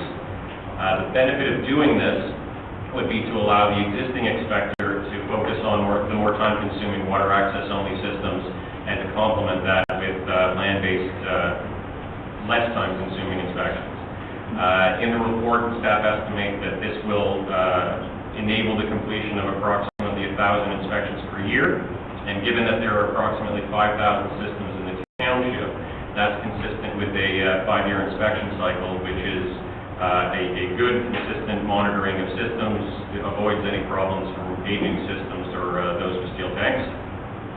Our group has consulted with the Ontario On-Site Wastewater Association, whose recommendation is for a 5-year cycle. That's consistent with the Lake Simcoe Protection Act and the Clean Water Act for vulnerable systems, vulnerable areas. And while the Township of Georgian Bay don't technically meet the definition of vulnerable in those acts, I think you can agree that because of the untouched natural environment and the sensitivity of the water system, that we want to err on the side of caution. So we're recommending that solution, and by adopting this option, the Township's inspection program would have the dedicated resources necessary to ensure that inspection levels are consistent year over year. That supports ongoing monitoring of systems and ensures that any threat of failure of a system that's developing some issues is caught in a reasonable time frame and can be addressed before it leaks any contaminants into the waterways. So that's our recommendation today. It resolves the issues that we identified with the program currently, and we would very much be encouraged if the council chooses to adopt that this afternoon. So those are my remarks, and I'm happy to take any questions you might have. Thanks, Julian. After all the delegations today, the second item will be dealing with the septic reinspection program report. So we'll bring all that up at that point. Right. Councilors have any questions of Julian at this point? Councilor Bojack? Julian, I just want to apologize for not returning your phone call last night. I'm dealing with a family matter, a personal matter, and I wasn't not returning your phone call for any particular reason. No problem at all. And I have read as much as I can read on it. Absolutely. Thank you. I don't see any others, so thank you very much. Thank you for your time. Stick around. I absolutely will. Okay. So our second delegation, Georgian Bay General Hospital, and I understand Jennifer Williams is not here, but We actually don't have a Jennifer. you don't have a Jennifer Williams. So how did we end up with that name? We have Jennifer Russell, and she is here with us today. She is one of our Okay. development associates. And I am actually the president of the foundation, and not actually representing the hospital, but the foundation, and my name is Lois Lipton. Sorry, again? Lois Lipton, just like in soup. Lipton. Awesome. Thank you, Lois. Can we have the light on the edges dimmed a little bit? Thank you. So thank you, Your Worship and members of council. Thank you for the opportunity to be here today. As I mentioned, my name is Lois Lipton. I was elected president of the Georgian Bay General Hospital Foundation in June of this year. Previous to that, I was the treasurer for 3 years, so I'm not new to the organization, and I have been a volunteer actually at the hospital for the last 17 years. So it's a wonderful time of year where we're not only grateful for all the blessings in our lives, but we're all coming to council asking for something. So first of all, what I'd like to share with you are a few of my favorite things, and I want to warn you that I'm a woman with very expensive taste. So the first thing is a blood bank centrifuge. It comes with a cost of $11,000. The next thing is an ECG machine that we use in our emergency department. It comes with a price tag of $16,000. The next is a monitor and defibrillator that we use in the ICU department.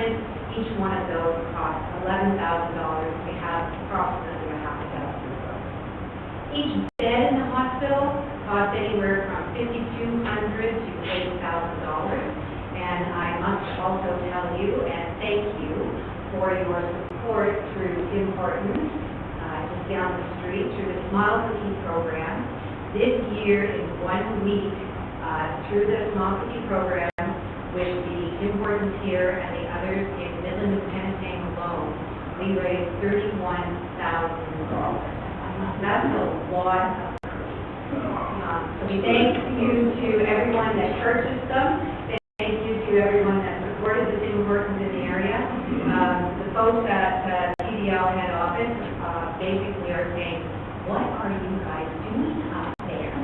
The average sales per store across Canada is something in the neighborhood of $1,400, and we're averaging over $4,000. And that's because we have a tremendous supportive community, and because our volunteers, our board of directors, our staff, not only at the foundation but at the hospital, are out there slogging cookies in the drive-thru, taking pre-order sales. I think we were over 2,000 this year in pre-order sales, which is totally unheard of across the country.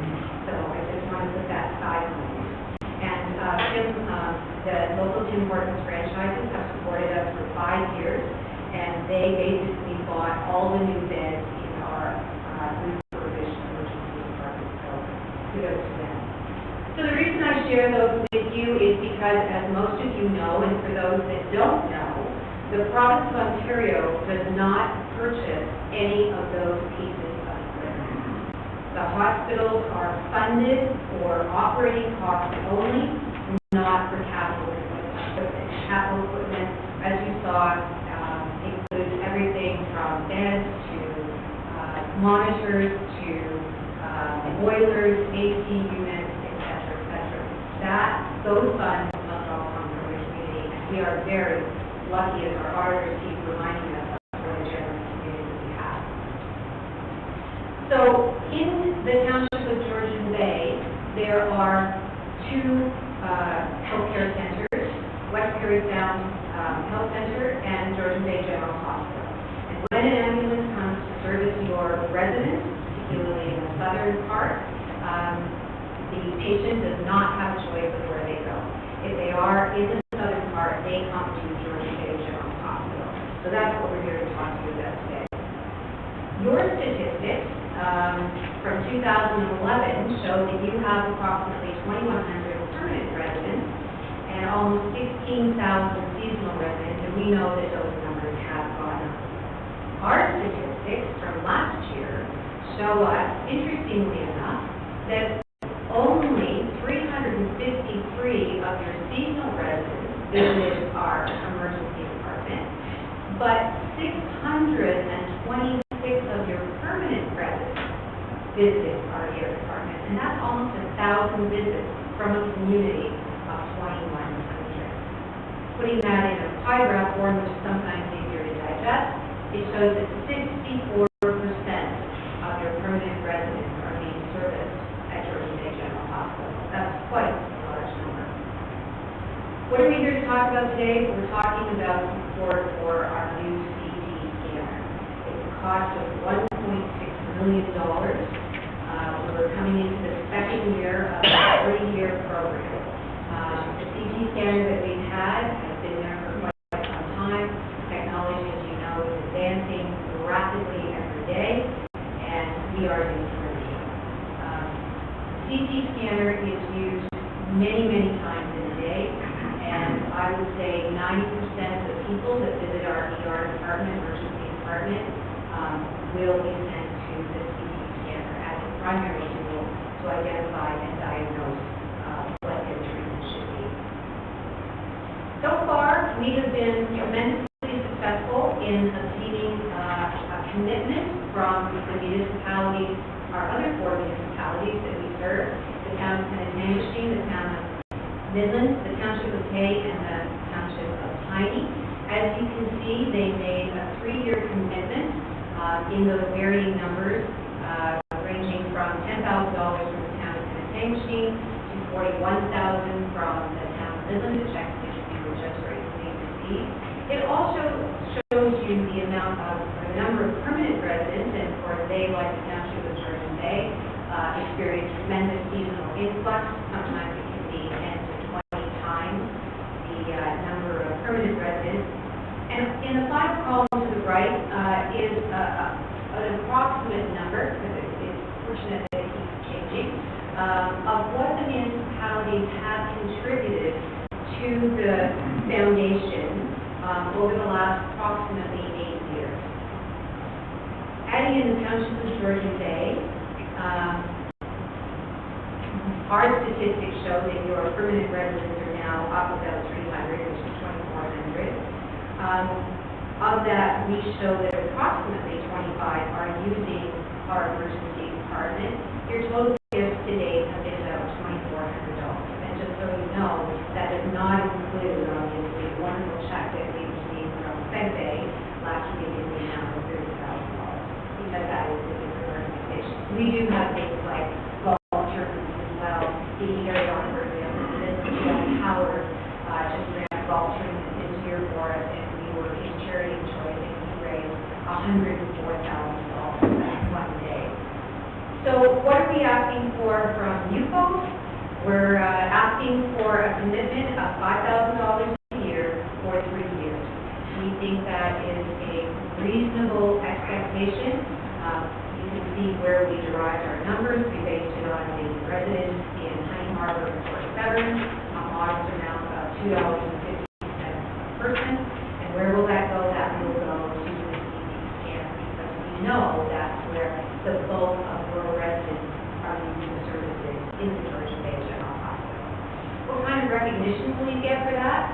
Well, I think the primary one is that your constituents will know that you are ensuring that their hospital, or one of the 2 hospitals that we have, has the best tools to provide the best care in their community. And I think that that is significant. Other than that, we'll do things like putting a special plaque in the CT room, and that's important because every person that comes in there will see your name and will see that you have supported that piece of equipment, which is going to contribute to their health. We publish a magazine every year with the hospital and with the Volunteer Association, and it's distributed not only at our AGM in June, but it's distributed in the newspaper throughout the community.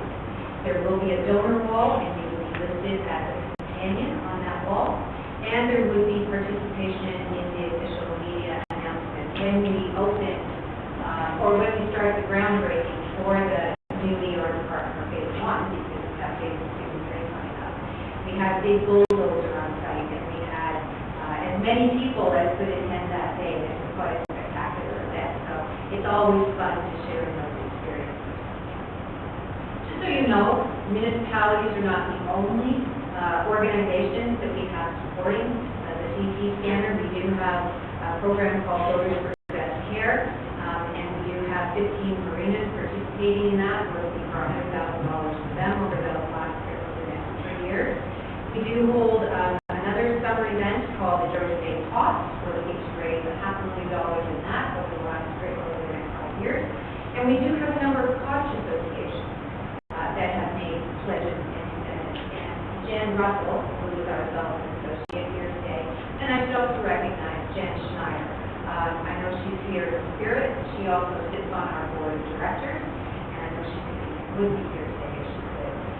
But Jen has been working with a number of the cottage associations in this area to really keep their support as well. So that is our request. I thank you for your time. Don't want to delay it any further. I think that one of my colleagues was here earlier in the year, Dave Turner, who is the vice president of the foundation, and he went through some fairly lengthy statistics. And so I'd like to open the floor to any questions you wish. Thank you, Lois.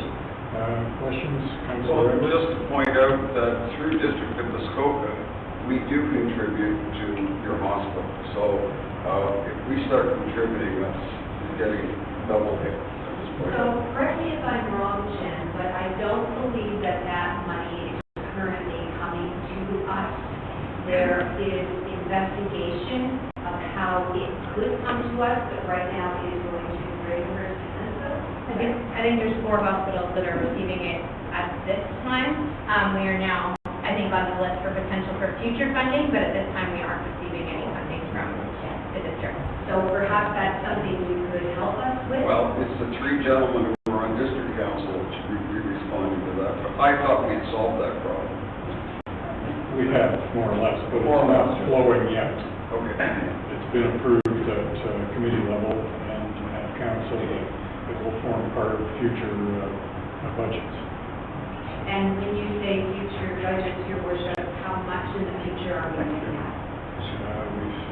Probably next year, but we haven't started that process yet. So should we be approaching through them? Would that be more appropriate, or should we still be coming to this council? I think the three of us can carry the ball up there. And it's already, because of the inequity. I mean, I brought it to their attention in the spring when this came up at committee. I was the only one. Nobody jumped on it with me to solve the issue. Anyways, a citizen took the lead and got through our district chair, and then they came back to me and, yeah, you know, let's do this. So it went to committee. I was actually away on holidays, and the committee passed it unanimously. So it shouldn't be an issue next year. Well, that would be good to know, and we certainly would like to engage with you to make this happen. Thank you. Any other questions? Okay, well, Thank you thank you so very much. much for coming, and let Jennifer Williams know that we're thinking about her.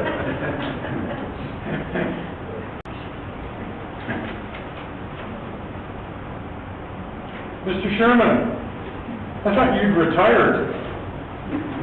I'm back. You're back. Well, that was a pretty awesome retirement party. I think you were kind of overwhelmed too. I was, Your Worship. It was a wonderful event for me, and it really capped off quite a long time of working in this area. And because I'm getting along with the two, it was time to start the transition out. I would like to also introduce Julie Cayley, who is the new general manager of the Severn Sound Environmental Association.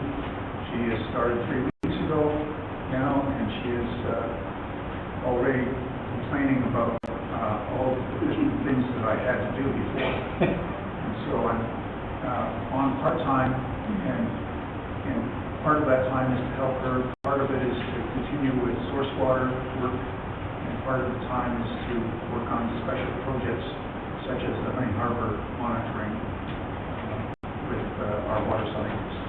So I want to introduce her to you, and she will be taking over the reins more and more with each day over the next, I think, probably 5 to 10 years. But that's Welcome, Julie. And we look forward to working with you.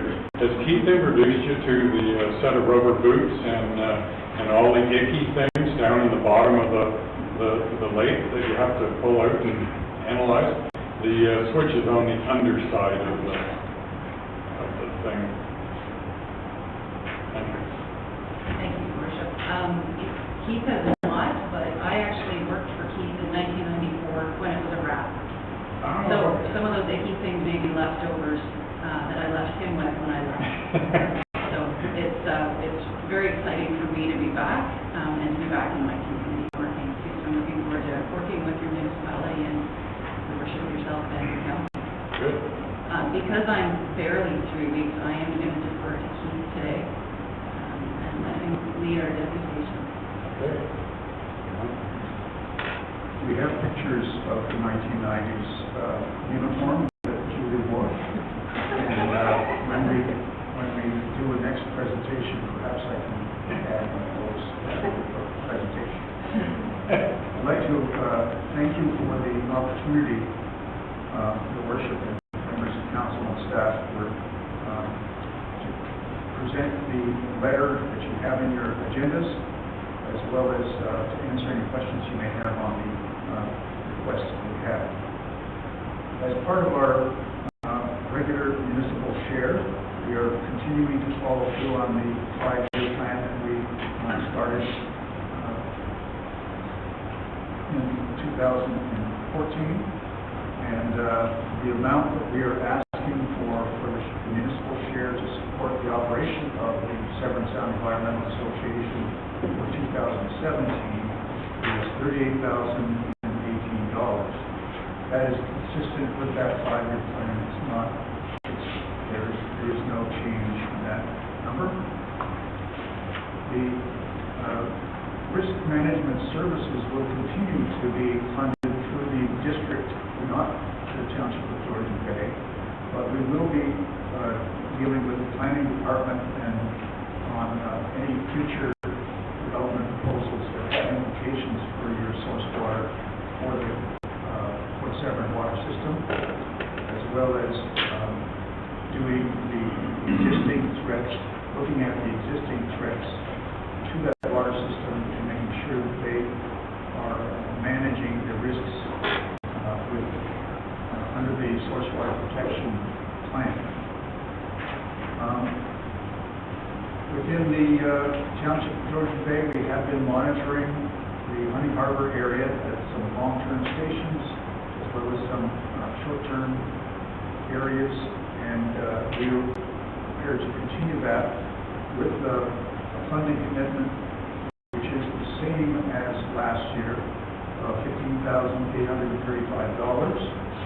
This would be split because when we send the samples in, we don't get the results right away, and we have to report on it the following year. So during the 2017 year, we would be asking for $5,583, as well as the remaining portion of our 2016 which would be $7,942. That's where the $15,835 comes from. That also means that a commitment is being requested for 2018 of $10,252. So it's being split so we can invoice it during your calendar year. That was a request a few years back in order to do that. Another project that does not request funding from you but is important to you, to your planning department and to the township, is a mapping of fish habitat along the coast of Severn Sound. So it will take into account quite a portion of the southern part of township. That is funded through the Environment Canada Cleanup Fund, and is going to continue through the partnership with EFO during 2017. Department of Fisheries and Oceans, so for the acronym. We have had discussions with all of the municipalities in terms of the need for information and coordination of work on invasive species control. And we are proposing that a position with SSEA should be funded for an invasive species program coordinator.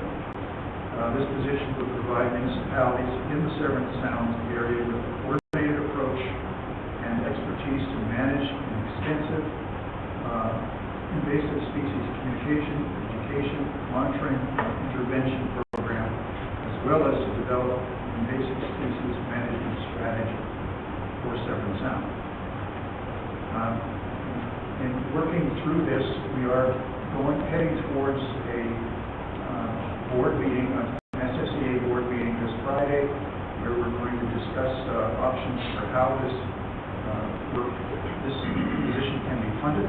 But we are asking at this time for an amount of $7,000 per year over a 2-year period as a pilot in order to evaluate the future needs of the municipalities for this service. And so we will be considering this further, and we will be getting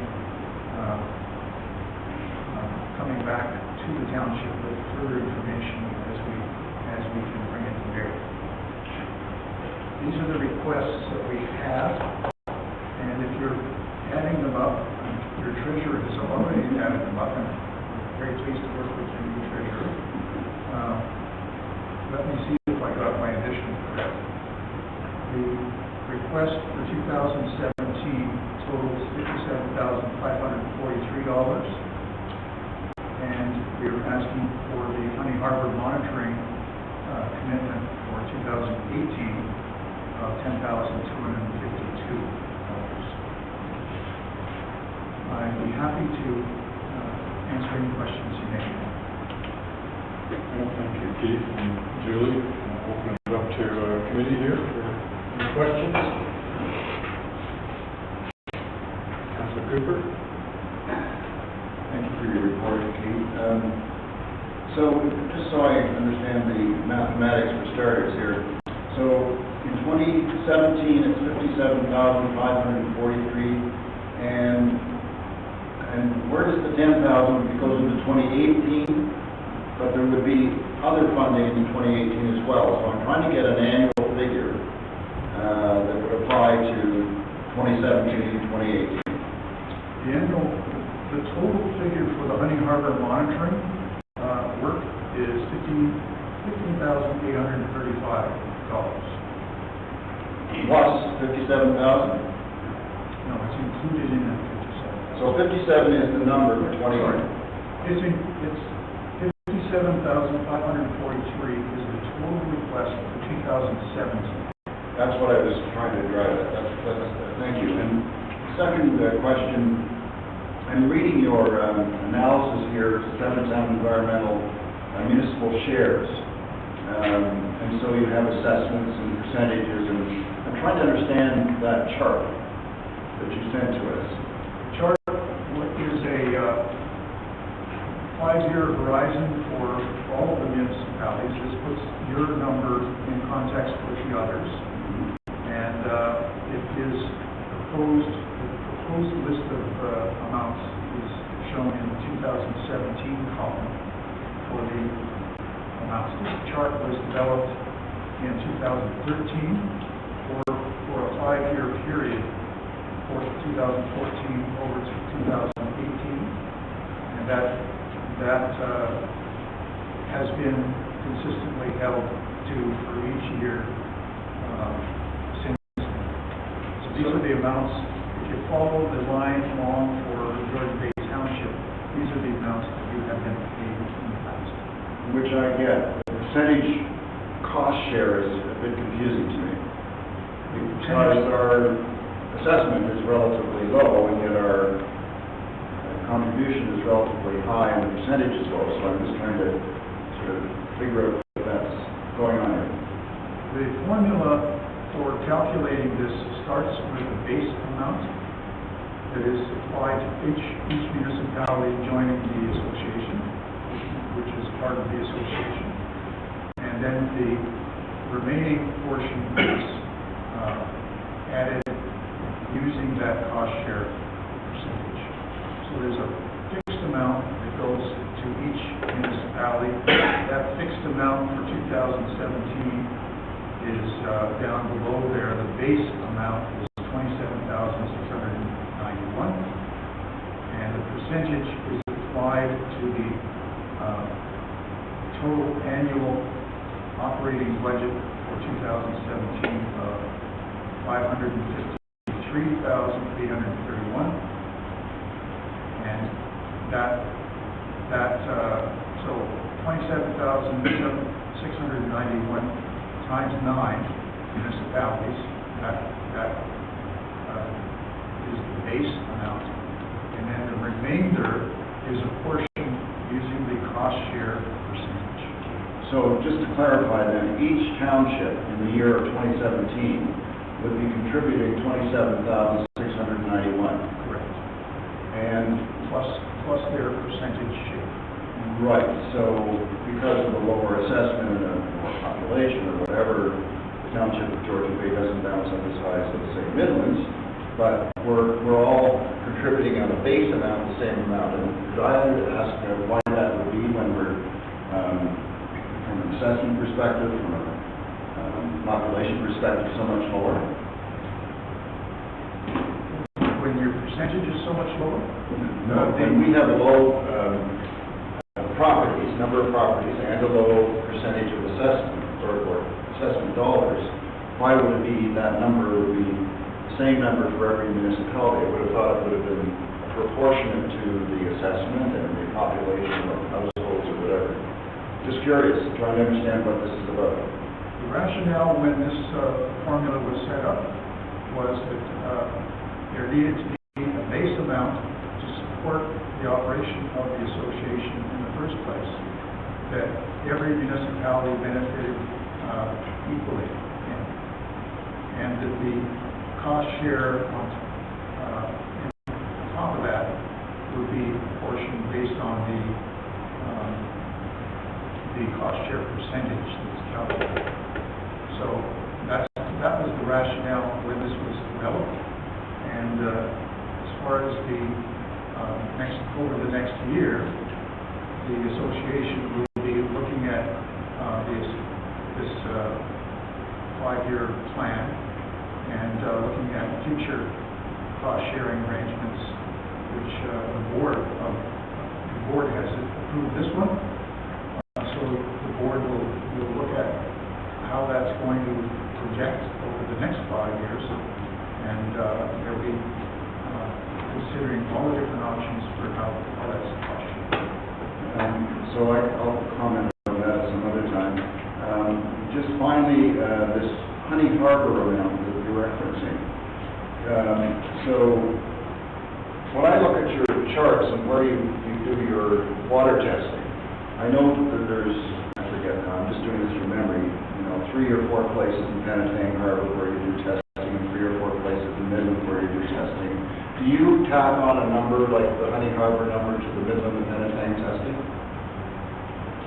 We use the Honey Harbor monitoring was started as a request from the township. So we have separated that in part, and also we make use of all of the equipment that we use throughout Severn Sound in order to fund that. So the detailed proposal, which I can provide after this meeting, shows both the cash required for the supporting the operation of the boat and the operation of the lab, support for algae identification and so on.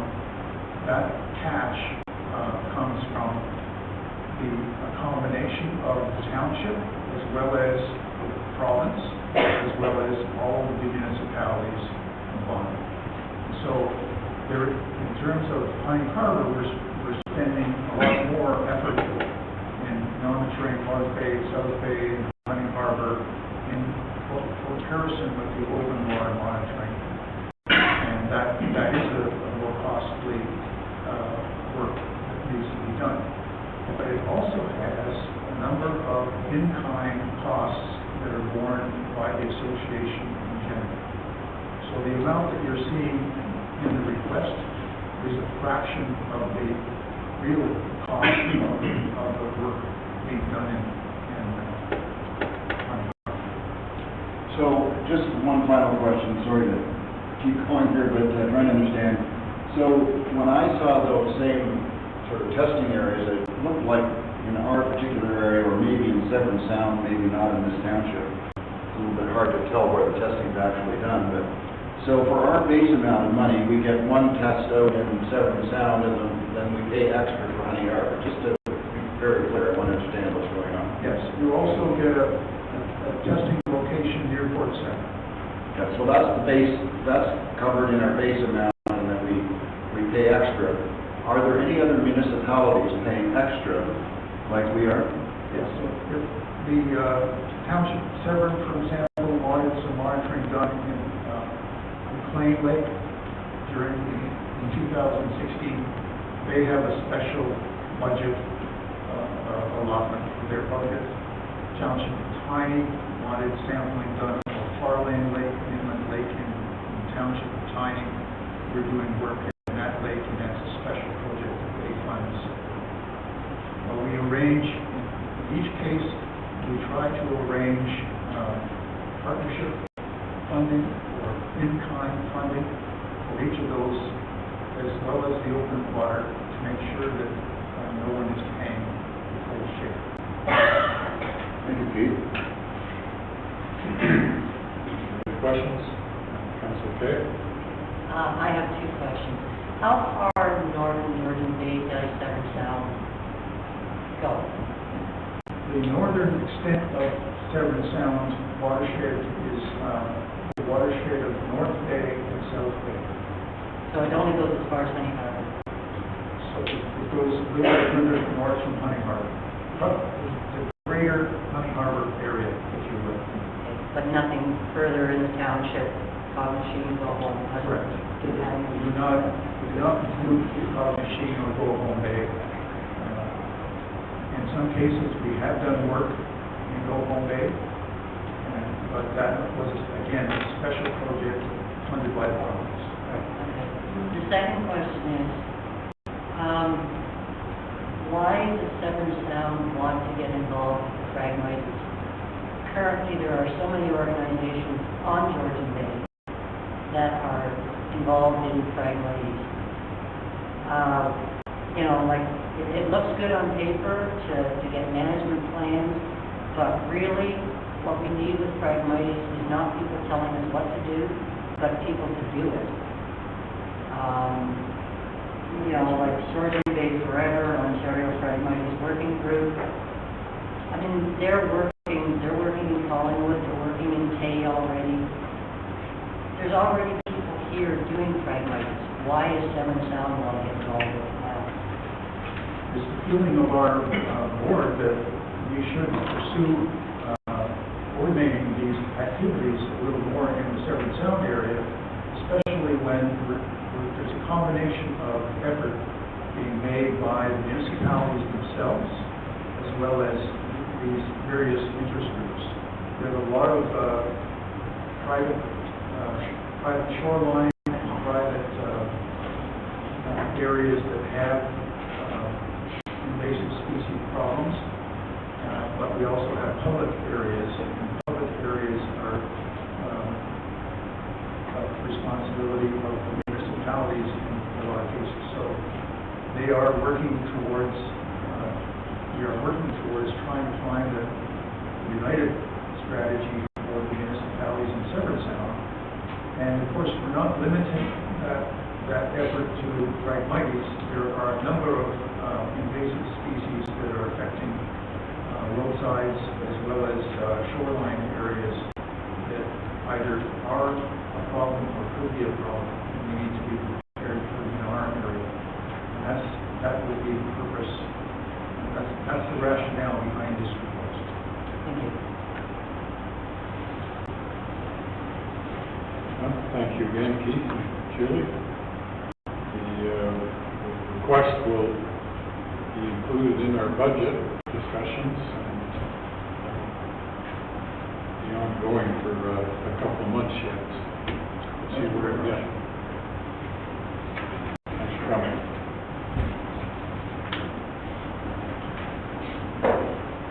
Our next delegation is from the Southeast Georgian Bay Chamber of Commerce. Thank you. Your work. Fred, you've changed your hairstyle. You look like Paul Harriet. Yes, well, at first I had a commitment today, and then it got changed. Oh, okay. Greg would rather have me come than himself. Thus, that's the purpose of me being here. Okay. Anyways, thanks for having me, and we submitted a 3-page letter back when your agendas were sent out. So, just briefly go through it. We have members from back here in the north and down and around Fort Severn, Honey Harbor, Coldwater, Wabashing, Victoria Harbor, and also Severn Falls. that's the area that we serve, and we have 155 members right now, with more than half of them in Georgian Bay Township, 41 in Severn Township, 14 in Bay Township, and 14 in other areas outside, such as Barrie, Midland, and Ridley. So what have we achieved in this calendar year? Well, we had our third annual golf tournament for the Georgian Bay General Hospital Foundation, and back when we started it, like entered into that program, we promised to raise $50,000 over 3 years. Well, now we're at, we're over $92,000. This year we've got $30,000 again, which is really good, in my opinion. And we continue to work with the different service clubs in our area, such as the Baxter Snow Riders, Baxter Severn ATV Riders, the 6-Star Snow Riders up in Mactier, and Georgian Bay Township Historical Society, the Mactier Community Development Association, Honey Harbor Community Cooperative, and Honey Harbor Association. And C.O.W is actively engaged in creating the Canada 150 celebrations for Port Severn and Honey Harbor. There's a separate committee back here, I understand. What we do to support our small businesses, up until recently, we just had a couple display racks in the Petro Canada that gave out, brochures and things. Since then, we've actually built a kiosk in Petro Canada, and all the tourist information, dissemination of information that was done from the Brissette House under the guidance of the scope of tourism is now over, and C.O.W is taking the lead on the kiosk in the Petro Canada, and for now, the scope of tourism is participating, but we're unsure of the scope of tourism's future, so we'll leave that's a different subject. But anyways, we're taking the lead up there. We also do our annual business guide, one of those under page 1, your seating locations. We do the tear-off map, which is very popular. We've had to get it reprinted numerous times. Our website's very well accessed, Facebook and Twitter, things that I don't use, but lots of people use Facebook and Twitter. We have networking functions, like meet and greet, business after 5, business awards, and participate in local events in the 3 townships that we serve. And I mentioned the tourist outlet and the kiosk. And we have 4 business signs, one of them being right over here by the Brissette House. That's our biggest one, which is fairly new. But 3 of the other 4 signs, one at exit 153 in Port Severn, one going in the Honey Harbor, and the one up near the Big Chute, we had all those refurbed this summer at a major capital cost. And again, the information kiosk. What we're planning for next year is we're going to have another golf tournament. We haven't actually committed to the Georgian Bay General Hospital Foundation as of yet, but it will be for a local institution that provides benefits, all seasonal and permanent residents of the 3 townships we serve. Possibly could be Royal Victoria Hospital, but we haven't decided yet. We will be doing that. As I said, participating in the events around the Canada 150 celebrations in Honey Harbor and in Port Severn, and ongoing advertising and extra labor costs imposed as a challenge for our chamber. The information kiosk,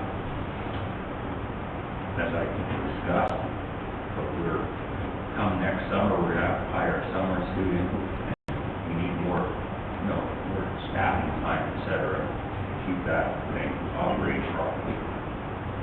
And we'll, of course, be redoing our directory. It's a good source of income for our little chamber, so part of our, profit and loss statement. So, why am I here today? well, to ask for $5,000 again, as you provided in 2016. And I shall also be attending Severn Township budget meeting and asking them for what they gave us this year, again, $3,000, and I'll be attending Township of Tay and asking them for what they gave us this year, again, $2,000. So that concludes my presentation. We did a sheet here of pictures that you might find interesting. Shows on the top left corner is information kiosk.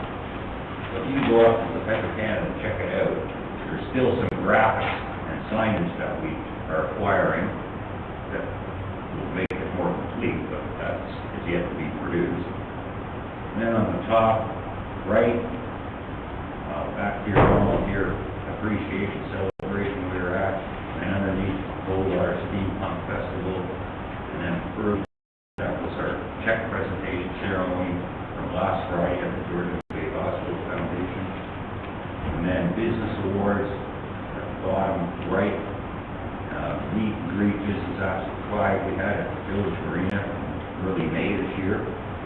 And our picture from our Christmas Gala annual general meeting, which was last year at Christmas Mill. So, if you have any questions, I'd be happy to answer. We'll open it up to committee for any questions. Councilor Cooper? Thank you very much, Paul. Just a couple of quick questions. I've gone through your directory. Right. Looked on your website. Do you have an annual report and financials that you show? Well, every year we provide that information to, well, it was Jeff Neese, now Jane. Our year end is October 31st, so our financials for last year were already provided to you guys, I believe. Well, if not, we can get them over to you right away. And then our financials for this year will be ready in late November, because our annual general meeting is scheduled for November 25th, and we have to have the financials ready for that, obviously. So they are provided to our accounting department, but they're not on the website, is that correct? I don't know, I don't administer the website. But I'm just curious. we're basically break even with what you provide in the other two townships, and at our last chamber meeting, which was a week ago Monday, we were going over our finances, because we do at every meeting, and we're essentially at break even, coming up to our year end. So, but we don't make profit, obviously. Any money we do make, we distribute, worthy causes. So. Sure, well, thank you, and just supplemental that, I'm just trying to put the ask in context with the operation. So I can get, if you don't mind, I can get Mary Ann Gray, our chamber manager, to bring the financial statements over and give them to Jane, and you'll get them distributed. Well, thank you. Okay, no problem. Appreciate it. Any other questions? Okay. Thank you, Paul, for coming. Thank you, everybody. And this ends up in our budget deliberations. Okay, and if you don't want the mask, I think they hand them out at your front counter, so you can just hand them in there. Okay, thanks, Paul.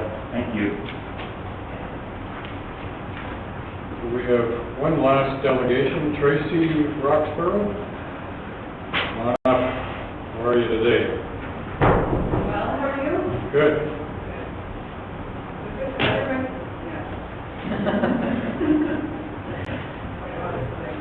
It's your electric personality working there.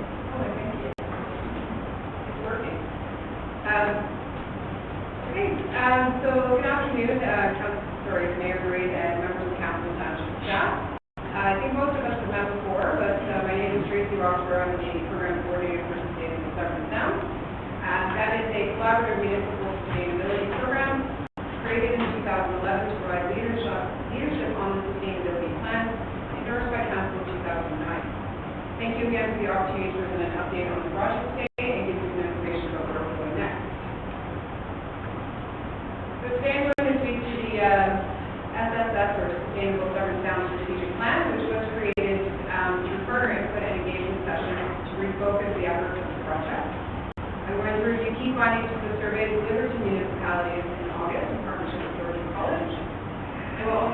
our new website and describe a little bit what's going to be on there, as well as talk about the release of our 2016 Sustainability Report Card. And I'm also here to announce the new Sustainability Leadership Awards, which recognize the municipal sustainability champions, and also here to formally invite you all to an event that we're hosting on November 29th, which I'll provide some more information on. So, Sustainable Government Sound is directed by the Sustainability Plan Steering Committee.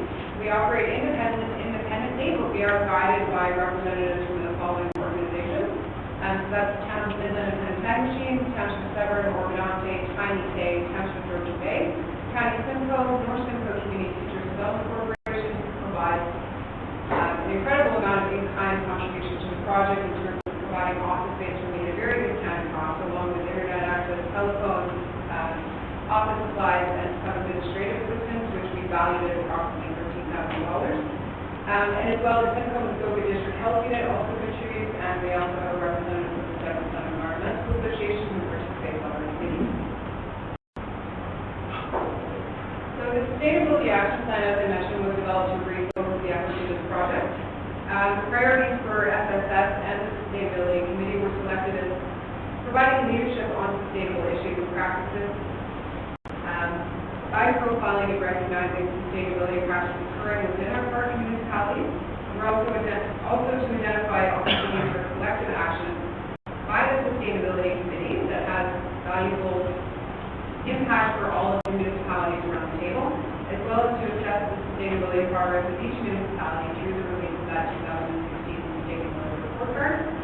Also to share supportive research and best practices, so develop a clearinghouse or a portal for municipalities on best practices regarding sustainability, and as well to share additional information through the Sustainability Speaker Series, which we have hosted 15 speakers and welcomed over 350 attendees since June of last year, including municipal staff, council members, and residents.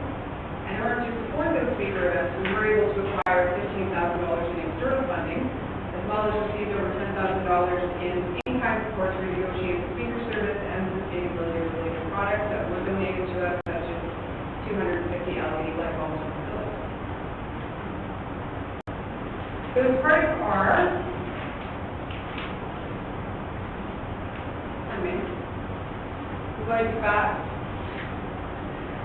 So as part of the new strategic plan, we have the original sustainability plan that had 436 different actions.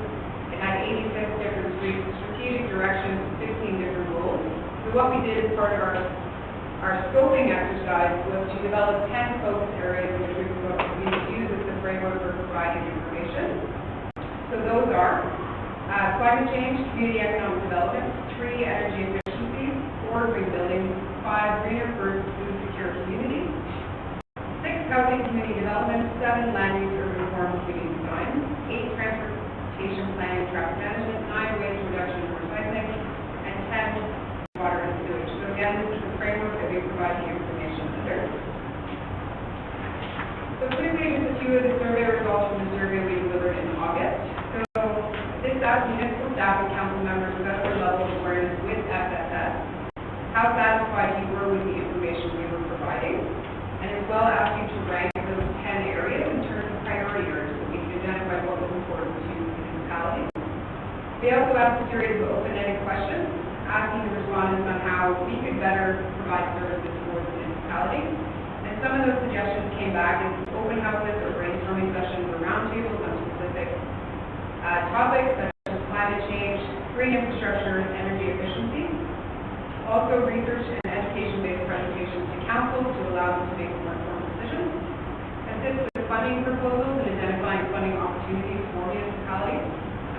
Share practical success stories and better sharing of newsletters and bulletins and information. So those are all things moving forward that we're integrating into our 2017 work plan to ensure that we're meeting the request of our municipalities.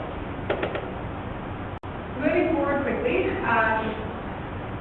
we've also, right now we're creating a new website. So this website is designed to provide a platform for sharing and celebrating sustainability success with all partners within the project. For example, I've been meeting with staff from each municipality to develop these case studies. So we'll be, I can actually show you. So So, these are the list of the case studies that have been completed so far that will form the basis for the new website. So for example, from the Township of Georgian Bay, you have your fresh food basket, you also have your site alteration bylaw, your tree preservation cutting bylaw as part of your official plan. And then we've identified a few others that we'd like to profile moving forward. And then each municipality, we're identifying similar, well, unique individual practices we can all share and work with each other as we move forward. So moving forward as well, part of that is also meeting with each municipality to go through a checklist that has been developed through the input from the Sustainability Steering Committee, as well as through a scoping exercise done through Ontario to assess where municipalities are in terms of some of these common items. These ones were identified to be accessible to our type of municipalities. So I met with Mr. Popovich and Ms. Bernard. We went through this list and identified the status of these items and where the municipality is in terms of these. So moving forward, what we can do is identify those opportunities and work together to help you with some of these action items forward. Which is exactly kind of what this slide is now, but it will, so again, we're going to celebrate those accomplishments, but as well identify those opportunities for advancement or improvement. It will also provide the basis for recommendations to council and staff from the steering committee, and will direct work plan development for SSF and the steering committee. And I mentioned this a little bit previously, but we've also, Sustainability Plan Steering Committee has developed Sustainability Leadership Award, which does recognize one staff member or one council member. So being that there's 7 municipalities that provide funding to the program, 7 awards will be distributed on November 29th. So that award has been developed to raise awareness and highlight leadership by the municipalities, as well as provide recognition of the work which people do and deserve recognition for, and also encourage others to get involved in moving these initiatives forward. So this person has been identified by your representatives and sometimes with other staff members come together to place that nomination. And finally, we are having, again, as I mentioned earlier, on Tuesday, November 29th from 2 p.m. to 5 p.m. We're having an actual event where I am going to launch and demonstrate this website. The website will feature the case studies, we'll have a funding database, as well as a clearinghouse or library of best practices to help municipalities both just inform and educate and improve awareness. We're also going to distribute those Sustainability Leadership Awards, and we're welcoming a guest speaker who is Dr. Karen Barbridge, former mayor of Guelph, also has not-for-profit experience and additional municipal experience, but she's going to speak with us about a few municipal sustainability initiatives that will move forward in that municipality that are actually applicable to this area, because I know it's a very different animal in the city of Guelph versus our area. And there'll also be a formatted Q&A session where you have the opportunity to ask questions and have discussions on these items. So again, thank you very much for having me here today. I know there's a lot of information in that presentation, but a lot of things are kind of coming to a point. We've been working really hard to try and move this project forward. And we want to continue to help the Township of Georgian Bay contribute to your strategic priorities by recognizing your commitment to the structure of sustainability pillars and your goal to integrate those into your decision-making process. So I really hope that you'll be able to join us on November 29th, and we'll be sending out formal invitations next week. Local food will be served, and will be an opportunity to speak with the partners about their initiatives as well, and just speak a little bit more about sustainability and, not away from the misunderstanding, I guess, about the project. So thank you again. If you have any questions, I'll be happy to answer them for you. Thank you, Tracy. Committee questions?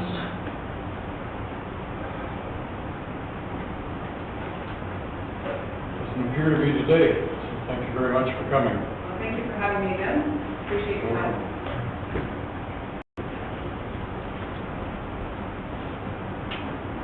So, committee, do you want to forge on, or do you want a bit of a break?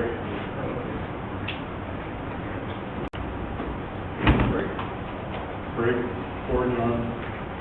Okay, let's take 5 minutes. So 20 after.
all go to, I sent it to Gmail. If I have a chance to read it, it is this thing.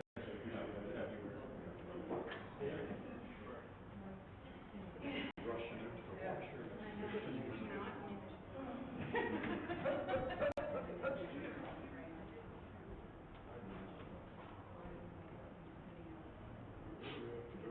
Page 29.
Okay, folks, we'll call the meeting back to order.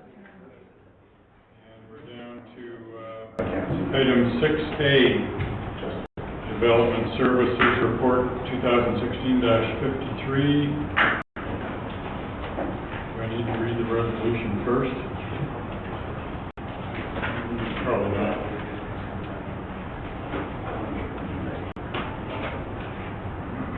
So Nick, you want to give us a high level on that one?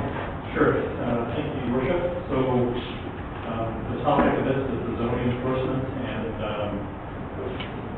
giving you some options in terms of how you want to proceed forward. So, right now our zoning enforcement is very reactive, and by that we mean we respond to people submitting items that may not be in compliance and properties that might not be in compliance, and then we go investigate.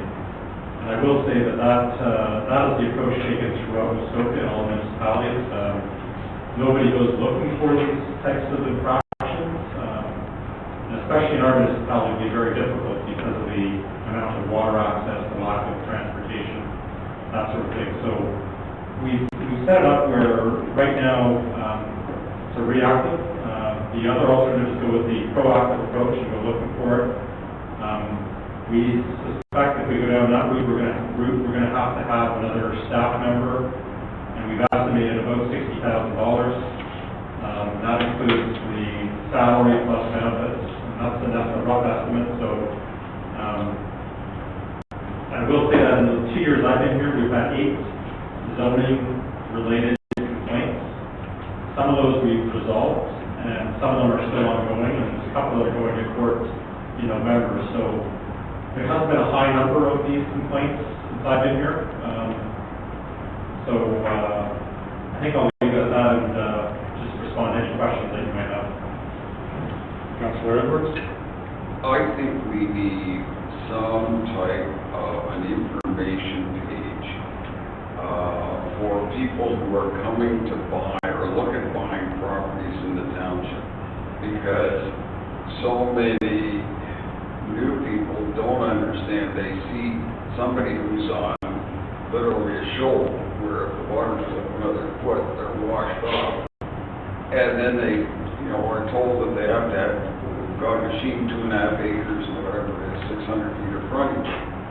we need to have some sort of a little fact sheet, because people don't understand that before 1970, it was the Wild West, and you could do anything and everything. And and often those are the cheaper lots too, so I think it would be helpful if we got something together that we gave to the real estate agents, and we really suggested to them, please give these to your clients. Because otherwise somebody buys, then they come in, and you've got to be the messenger of bad luck, like too bad, you want to put up, X, you can only put up Y at so many setbacks. I think that would go a long way to solving some of the issues we run into at the township, because people don't appreciate the history. They look, they see, they assume, and they don't know what's happening. That can be done. We're focusing right now on the results of the meeting we have with the contractor, so that's our focus now, but I think that's something we can definitely do before the start of the next building season in the spring. So if we have a lot of these documents available, it's just a matter of assembling them and putting a caption on our website. So Lori, can we work on something like that? I know we ended up with a section on commonly needed bylaws. Haven't had time to go in and see how many are there, but I just happened to see that drop down. Yeah, we do have a planning page where we can work on making it more visible. That's one of the Lynn's, the other Lynn's next project. If I look at our website for ease of finding things. Oh, good. Okay, that'll be great. I mean, it's a whole lot better than it was several years ago. I think I had a hand over here, Councillor Yanko, then I'll come back. I guess this goes back to my our debate this morning about enforcement, bylaw enforcement. When our septic inspectors go out, they're also enforcement officers, are they not? Yes, so that's more related to building without permits, though? Yes. Yeah, okay. So our next topic is a possibility of increasing our septic inspections and the possibility of hiring somebody else. So if we could hire somebody, if we do agree to hire somebody for further septic inspection, that would also be somewhat of an enforcement officer also, because they could also look up at these type of things too. So we could actually combine both responsibilities into one person, more or less. Yeah, my report mainly deals with zoning enforcement though, which is very different than building code enforcement. So mine was specifically focusing on people who build something and it may comply with the building code, but it may not comply with setbacks, lot coverage and that type of thing. So I think what you're thinking though is if we do hire another septic inspector, it would be easy for that person to become involved with building code infractions. Like more so than the zoning side, because Yeah, they can do both. well, some people can, but I think just my experience in trying to find qualified planners and trying to find qualified building inspectors is very much a challenge, yeah. Councillor Kay? I know one of the 8 zoning that you got this year, and from the stories that I have heard, it was a building less than 10 by 10. The person thought that they were in zoning compliance, they went as far back as they could.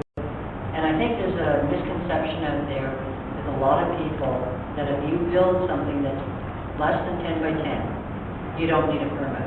They forget and they don't know that 10 by 10 is true, you don't need a permit, but you still got to follow, the setbacks, and you still got to do this, and you still got to do that. I think that's part of the education. Just that little part right there. The fact that a 10 by 10 building doesn't need a permit, but it's got to qualify for everything else. And that's a very good point. And you may have noticed on our e-news, we've got a little section devoted to planning. So we've got an official plan, zoning bylaw. That'll be one of the topics coming forward, is to deal with those types of situations. Councillor Bocher? Just for further to what Councillor Edwards was saying, I know when I bought a house recently, it came with what was called the Schedule A, and the Schedule A was the community plan. It was my lawyer in the transition came in the final closing and said, "Oh, are you aware of this?" And it was basically, the Schedule A was the plan that said, you know, you can't have a boat in your driveway, you can't have a garden shed in front of the house, you can't change the color of your house, whatever. And it was presented to me at the time of land transfer. So I'm just further to what Councillor Edwards was saying. I think it would be a great idea to have something that informed people that are purchasing a new property, previous to them signing on that dotted line, that they go, hey, this Schedule A, this is a community plan called the 6 Mile Lake Community Plan, or the cog machine plan, and they're very well aware of it before they buy the property type of thing. So that's my 2 cents. We are headed in that direction as a result of the contractors meeting. It won't necessarily be the official plan, it'll be the zoning, because the zoning is what people relate to more. But you're right, there'll be one for 6 Mile, one for cog, one for Golden Lake, each of those. So the resolution is dealing with adding staff. So I'll read it off. It's moved by Councillor Bochek, seconded by Councillor Edwards. Be it resolved, the Committee of the Whole recommends that Council choose one of the following options regarding zoning enforcement. And the first one is status quo with reactive zoning enforcement. And number 2 is proactive zoning enforcement with direction to incorporate costs into the 2017 budget.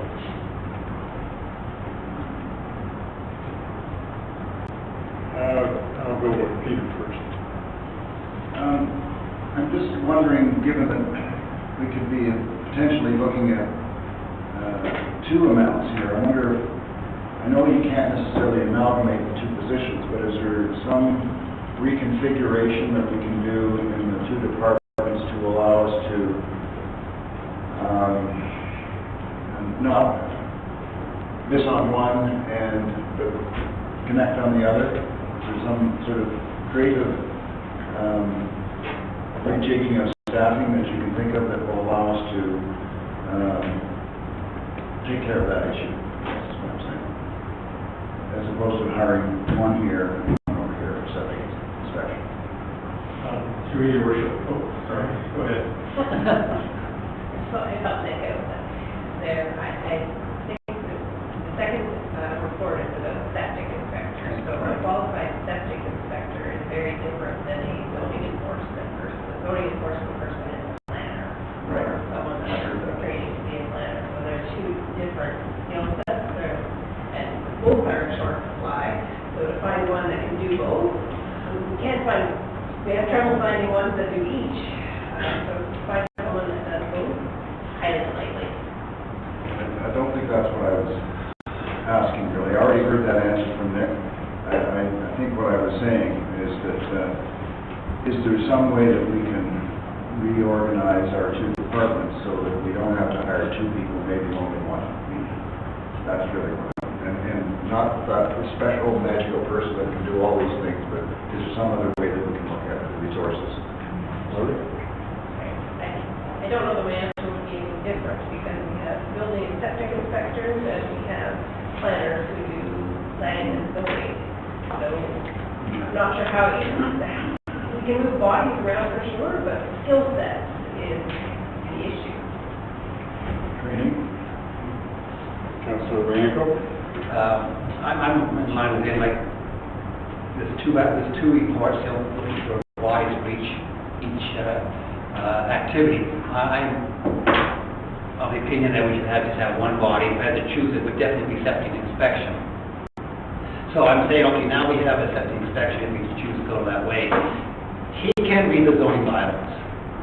When he's out there, if he's going, say, inland lakes, let's say, he can read the 6 Mile Lake Community Plan, he can read the zoning bylaws. He may not go perfectly, but he could twig to something. If he sees a structure close to the line, to the lot line, and the structure looks fairly new, he could say, maybe this should be checked out, and he could give you a call and you can do it. So I don't think you need a qualified person, You just need eyes on the ground saying, this does not look right to me. This patio, you know, going towards the water is more than 10 feet. Hey, I wonder if he has a permit, he gives you a call. It's just a follow-up. But the point is, I think you can give this individual some things else to look at while you're on the property. And if he twigs to something, fine. But to have an enforcement guy out there and also to have a septic inspection, I don't think I can go that way. I think we have to try to combine the two of them. So it's not all that difficult to read the zoning bylaws and have some kind of feel for what is right and wrong. Just need a university. No, come on, it's not that difficult. Especially if it concentrates on, say, on the inland areas and so on. So I think there's some cross-training could be done to twig the individual and say, hey, this doesn't look right, I'm gonna call Nick and have him look at it further. Why don't we have the councillors do that when we're We do that. on their CDs? Nick, how busy is this person gonna be? I mean, you just told me 8 infractions in a year. Oh, 2 years. Yes, I've been here. Oh, so they're gonna find 1 infraction every 3 months. Right, so Big deal. you're asking me for my recommendation in terms of which option I would choose. I would choose number 1, and I would add to that just to help Councilor Bianco. Because a lot of times, building will find something that was built without a permit. And the added bonus is we find it doesn't satisfy the zoning bylaw as well. So we work together already, so we have to do a site visit just to confirm. But there are cases where we're prosecuting on both items, building without a permit, as well as not in compliance with the zoning bylaws. So we've got a couple of cases coming forward in November where we're doing both. So it does happen now. You're right, we could find somebody very qualified in building, we could maybe add a planning dimension as well. But it's not going to be easy because our bylaw is very challenging. Councillor Edwards? From what I hear from Nick, we don't seem to have a major problem with regard to bad things happening. Now, one of the things that has happened, and we could, reinforce it, that would be to get a big picture of Nick with the sign, there's a new sheriff in town. Because literally, the message has already gone out that, we are now enforcing rules. We made some changes in staff, et cetera. So I don't see any need to hire somebody to be going around, and if you want to get people really riled up, it's to say, we're sending the guy out who's going to come and check to see whether this, and this. Your neighbors aren't concerned with it. It's not a major violation. You really want to get de-elected at the next election. That's the way to do it. Similarly, so I'm totally on side with Nick. I think the message is out there. People are aware that rules are being enforced. On the other one, on the septic, I guess my question is, I would hope this would be a person we can hire, maybe a retired person, work 6 months of the year, and I know I'm not going to satisfy my presenter. Let's come back around to that. It's the next item. Okay, I realize that, but let me just finish my piece. I am not convinced in my mind that we've got a big problem there either, sorry. And I'm also looking at the dollars here. We're already taxed enough.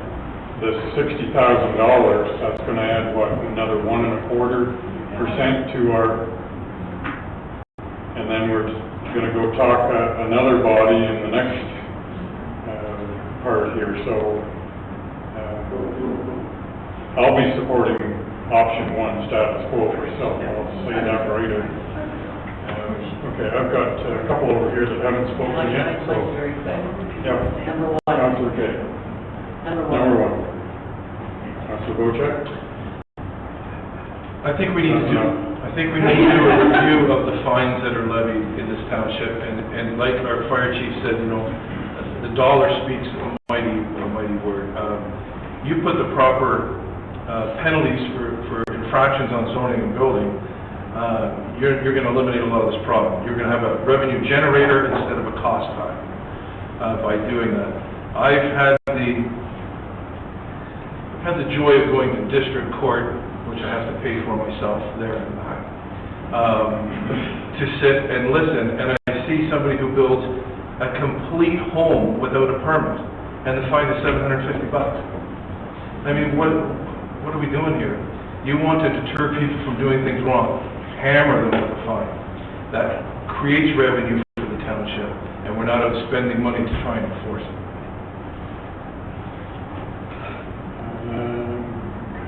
Councilor Douglas. Councilor Woodchuck is saying, I can tell you that the word out in my area, especially that I've heard back, is why bother getting a building permit? Just building the fine's not that much if they catch you. So I would agree with him, make the fines hefty.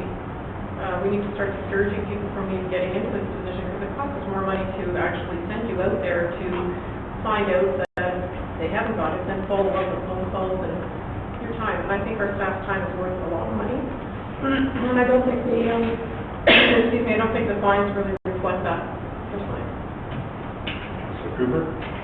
I think we have partially have this item in front of us because it was a point raised by the, what do we call them, community leaders, presidents of the cottage associations, whatever, and it's partially in reaction to some of the things that have happened over a number of years in terms of people not being compliant or being issued permits that maybe were not exactly right. So it may be a bit of a knee-jerk reaction. I think with the new planning regime and mixed leadership, we have a pretty good opportunity to, the message is getting out there, as Councillor Edwards says, and B, I think hopefully that we're going to be much more rigid in what we're issuing, and so we have, I think, a pretty good opportunity at the moment to see this cool down significantly. So I support number one, although I do agree with the increase in fines. I fully support that. I think it should be whatever, 5 times the amount. Lori, then I'll come to Councilor Rainbow. Make a mistake, and correct me if I'm wrong, but the fines we get in court, so we're not, it's not a bylaw thing that we're setting, it's what we went in court. There's a fee for building without a permit, which council can look at, but the actual fee for a fine for zoning non-compliance is levied by the court. Well, correct me if I'm wrong, but I thought that under regulations, we cannot have a huge fine out there. Some kind of qualifications, how much we can actually charge. I don't think we can make a profit. I think that's to say they can't make a huge profit on these fines. Isn't there some kind of legislation that regulates the limit on the types of fines? For your worship, the Planning Act has set limits. I believe for an individual is $25,000, and for a corporation, I think it's 50, or it might even be higher than that, maybe 100,000. So that's the maximum we can do under the Planning Act. Okay, so there are limits, but there's substantial. What you may be referring to, I think, Bill 141, concerning building department revenues, that it should be a cost recovery and not a profit maker, so I think that's what you're referring to. Councilor Edwards? There's another way to impose fear. That's to tell them to take the building down. Yeah.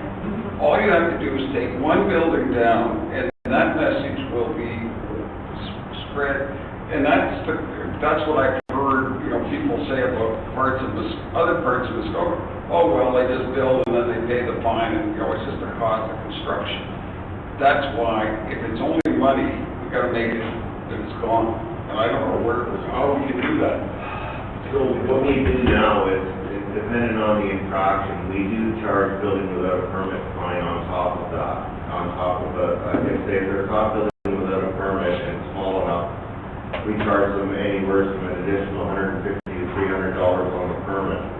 So the process for taking them to court is to get a guilty plea. If I can get a guilty plea on anyone and they're a repeat offender, then I can increase the fine substantially.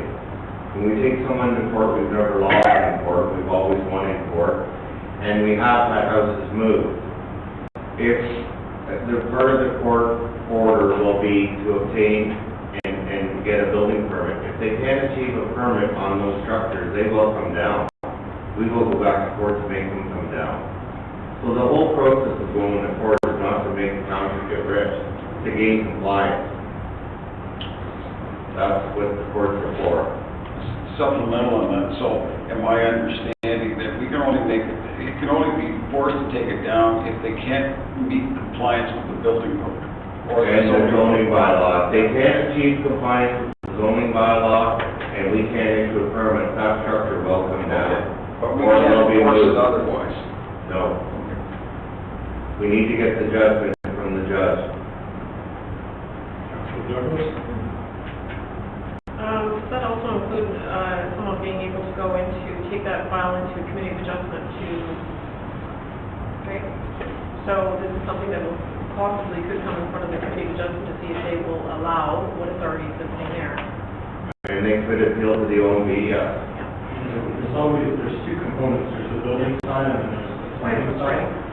So there's enforcement streams on both sides. So a lot of the times they will build a structure, it may be too close to the property boundary, so they'll have to get a minor variance. So let's say they get the variance, they still have to comply with the building code and how it was constructed. And if they don't get the minor variance, it has to be removed because committee is supposed to take it as there's nothing there at the time. Yeah. Similarly, if the structure doesn't satisfy the building code, it can be removed as well. So there are those two streams that we use. Thank you for that. I actually was aware of that, but thought it might be good information for the. So Nick and Dave, how many whistleblowers are there? They don't cost us anything. There's, we get more complaints for building without permits. Actually, Douglas is looking at one today. Two today, actually. But we do go out and then once they apply for the building permits, it gets vetted through the whole process and then zoning tests them for their infraction. And they have up to a year to comply. If they don't comply within 9 years, then I take them to court. We have some whistleblowers here too. Well, I know there's all kinds of whistleblowers. Okay. Is there a possibility, I don't know what the process is here for, I know we attach an extra fine to someone who has to come in and get a building permit after building, and there's a fine applied to that, correct, about the building permit fee? Correct, we've got an administration fee for building without a permit, yes. And do we set that fee at council? I know that's in our fees and charges or building bylaw, it's in there now. If we wanted that change? You do set it. The council sets that. Council says. So I would like to make a suggestion that we revisit that, because I'm going to suggest that by the time you go out there and look, I don't think those fees cover your time. $150 to $300 hardly covers you getting in a vehicle, in a boat, going out, spending half the day getting there and back again, phone calls, follow-up paperwork, your extra staff. I don't see that being a covering of the cost for administration. I personally would like to see that reviewed. So, Lori, when's the next time we're reviewing our fees and charges? Once a year? We usually do it as part of the budget process. Well, that's a good point. Councilor Edwards? But don't we go out to a consultant to get that, to get fees and charges, or is it only certain other things we go to a consultant to get? Lori? I think perhaps you're confusing with the development insurance. Okay, that's okay, fair enough. So, I'm getting a feeling up here that number one is the preferred option. Am I correct in that? So I'll cross off number two. And, We did that on the posters, though. I'll bring in a cowboy hat and some 6-shooters for you.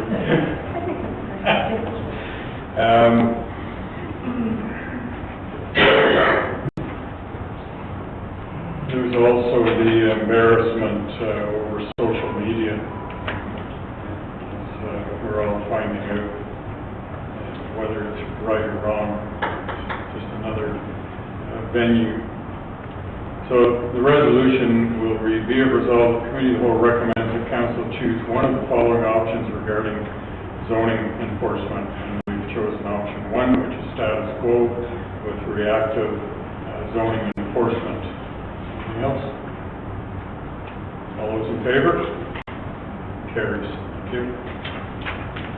And staff's got direction to look at the fees and charges associated with the time.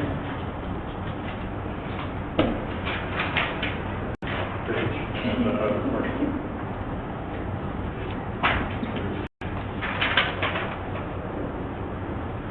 okay. So the next item is septic reinspection program. And I'll hang on to reading the resolution until we have some debate about it. So is this yours, Dave? Correct. Yeah. Give us your thoughts. Well, this year so far, we've managed to complete 693 inspections. We're still planning on going out and doing some more this year. Once we get out, the increase was largely due to, we did a larger amount on land, which I think we will incorporate every year. We were able to, with the early spring, we were able to utilize some of the full-time staff to get out and do inspections as well. I'm hoping that we will get the septic reinspection program approved for next year. So if we have time this fall, we can start on it sooner rather than later. And there's 5 options for council to pick on how they want to proceed with the program for next year. Okay, that's in the report. I guess there's another resolution here that's been presented by the Preservation Alliance. Does council want to hear this? Well, Put it on the table? I think we heard that. I'd like to get Dave's opinion. I guess that's if we go to, which option is that in Dave's report? Number 3. So that's increase the number of inspections on land which will require an additional qualified septic inspector for 6 months. If it were up to me, I would keep the septic reinspection program the way it is. With the staff that we have, with the boat and the inspectors, next year we're targeting roughly 781 septic reinspections. That we've included maps of the areas that we would like to include in the septic reinspection program to concentrate on. We'll be targeting some in South Gibson, Georgian Bay, Myers Lake, Go Home Bay, and then we would like to do the south end of 6 Mile, and all those maps that work out to be roughly 781 inspections. So is that every septic system regardless of age? That will be doing the clusters. The problem is that if we just concentrate on age, you will not get those numbers. The travel distance to travel to the property, you don't have to travel way farther. The chances of getting 15 or 20 in an area are slim to none. So if they want to do a septic reinspection program, get the numbers, the only way that you can do them is do them in clusters, just do the whole area. So we'll open it up, we'll start on this end this time. Councilor Cooper? Just for clarification, if we leave it as is and we get to the numbers that we had this year or better, and you're saying you're concentrating, or you're getting some of the increase from land-based inspections, how would we compare on the water-based, water access or waterfront buildings, or sites, I should see, septic systems, how are we comparing from, let's say, 2014, 15, 16, 17, in terms of the number of inspections on the water? Because the water is obviously something that's we're all pretty sensitive about it. Yeah. And so are we going up nicely in that as well? So what happened, when we first started the program, we were concentrating mostly on Georgia Bay, and the problem with just sticking around on the bay and in the areas, when you get up to Indian Harbor and you start traveling, the travel time kills you. Right. And in order to get the numbers, some of the years when the numbers did decrease, that's due to travel and location and area. By staying on land, once we get them, there will be years later on down when we have to travel. That's just the nature of Georgia Bay Township. So right now, we can keep those numbers going up, but eventually there will be years when you will not have the 700 a year. It's just due to travel. So just supplemental to that, would it be sensible each year to throw in a bit of that long distance travel with the land-based and the easy access water-based stuff so that we're taking care of some of those? We have been incorporating them. Okay, so I'm just trying to get a sort of an even run as opposed to... No, we have been incorporating some of the distance and the further away and land access. We're trying to spread it around so we cover all of the township and targeted areas and that. And now this year, again, we'll be scanning our septic records, and hopefully we'll get them all into our database. Our septic reinspection program has been working really well, so hopefully it's just a matter of getting them all inputted, and then we'll be able to see exactly what we got. So just final supplemental to that, and that is that you mentioned an area like Indian Harbor, Wawasee. I think there's something like 45 cottages in an area that's almost the size of a cotton machine, because the lots are 15 acres, so you are traveling long distances. Yeah. That's understandable. Fortunately, a lot of those cottages are relatively new compared to some of the older areas. Yeah. So you may not find as much in that particular area. And when we do travel, we do talk to some of the marinas. Some of them have been very good. Like last year, when we were up above the big chute, they did allow us to keep our boat there, which saves trailering and everything else. And if need be, we have to pay, I would rather do that than start pulling the boat in and out. It doesn't become cost effective. So you could go to King Bay, for example, and... Yeah, and I'm sure if we talked to King Bay, they would keep us in there. Actually, we do have some that we have to get up to Harrison Trail sometime between now and freeze up. Councilor Bianco? I guess the issue here that concerns everybody here is how many years does it take to do all of our 5,000 systems? Was it 5,000? Yeah, I think it was 5,000 systems. So what's the turnaround on 5,000 systems? Is it 5 years, 7 years? With our existing program, can we meet a 7-year turnaround, or do we need additional help? And that's my first question. And the second question would be, if we did have a dedicated team for the bay and a dedicated individual for the inland lake, how many systems could we do next year? You could probably get roughly 1,000 if you put somebody on land, but then you're paying mileage, you need vehicle. I don't know where we would put them in the office. There's not much room in the office.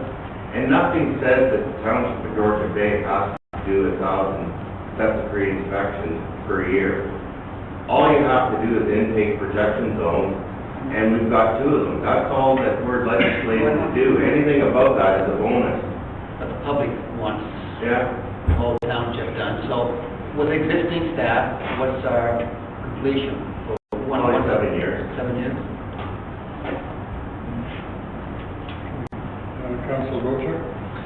Dave, maybe you can enlighten us on your prioritization of how you do your inspections, because obviously waterfront properties should be the key thing to focus on. We have a lot of non-waterfront properties in Port Severn, Honey Harbor, and Mactier. I have wildlife in my backyard, not fish and sailboats. So really, my septic system, it's proper. It should be working properly, but it's not a threat to a body of water or a lake. Do you prioritize things where you're addressing the ones that are adjacent to the water, on the water first, and you leave the inland ones that are not on the water as a lower priority? Right now, we are currently working on all waterfront properties located in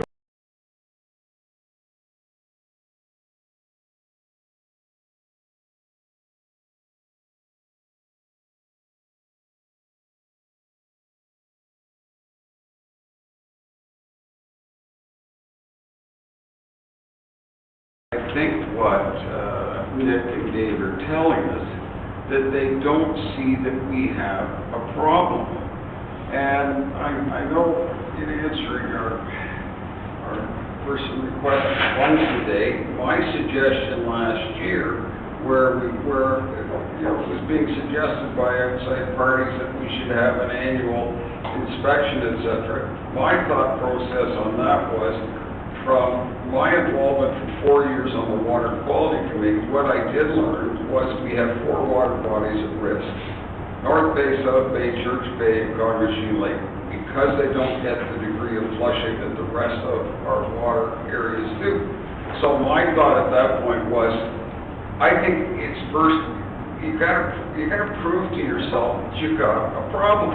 You need some sort of an evidence-based decision. So my suggestion had been, okay, why don't we look at North Bay, South Bay? We already know that there's blue-green algae in the water column. That's been told to us by the Severn Sound. What I'm concerned about there is that one day we come up and it's like Sturgeon Bay. It's blue-green algae and you can't sell your cottage. Boy, that would be a real problem. But I'm not convinced that I'm irrigating by telling us that we've got tons of leaking septic tanks out there. So if we were going to do invasive inspection, let's go and prove to ourselves that we've got a problem. Otherwise, I'm quite happy to continue motoring along with what Dave and Nick are telling us, which is, guys, we're coming along, we're not finding any serious problems.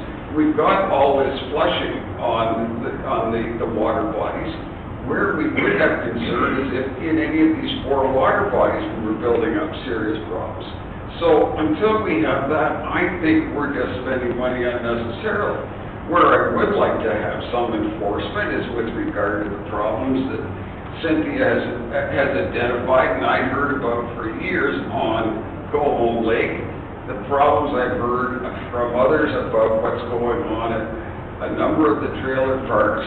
That's where I would be putting my attention, because that's where I think we've got concerns today. So I'm more than willing to let Dave and Nick lead this and say, this is what we think is needed.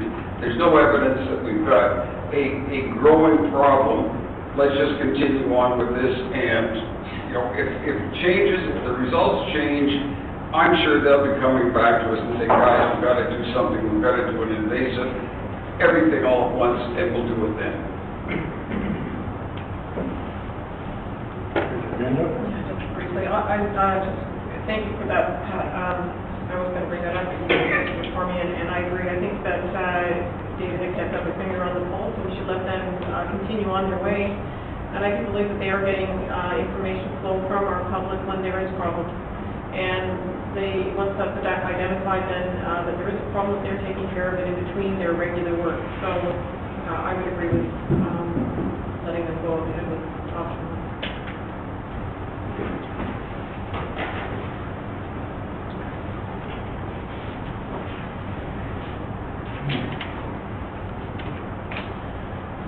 And I know you'd bring to us immediately if there was an issue in any of the water bodies. In the water quality testing programs that we have in place, they're the first indicators. So if we do see something from the experts that are monitoring the water quality, then we can focus our efforts on those areas. So far, water quality has remained the same or gotten better over all the years. With all due respect, when we first started doing the substrate inspection program, that's where we started our program, where the water quality testing was done. We worked out there, now we're branching out to incorporate all of the municipalities. So you've done North Bay, South Bay, Cognizant, and who's the other one that? No, it's the three bays plus Cognizant Lake. And kind of have, so you've done all those areas, and Certain parts of it's been looked at, yes. When the water quality first came out when we started this, that's the area we concentrated on. Maybe more frequent? You better watch yourself, you're going down a slippery slope if you start targeting an area every year. One more though. One other that we found when I say we, when I was involved with Cognizant Executive 30 years ago, we were testing the boater bays. There's an area where there's concern, and in some ways we don't have jurisdiction, but I don't think it's very nice for the neighbors who have cottages nearby to find out that the place spikes on Monday and drops back down by Thursday. So I think we've got to be vigilant on following up on any of the situations such as what Cynthia brought to our attention, because there are situations that people have identified to me in the township, and I've already mentioned. We need to make sure we nail those ones down very tightly.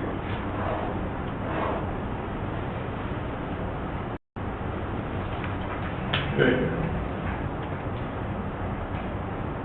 The resolution, moved by Councillor Bocek, seconded by Councillor Edwards. Be it resolved, the committee of the whole recommends that council direct staff to develop the 2017 septic reinspection program and incorporate it into the 2017 budget as follows. Choose one, and that's number one, keep the septic reinspection program as it is. Any further debate? Call the question. All those in favor? And that carries.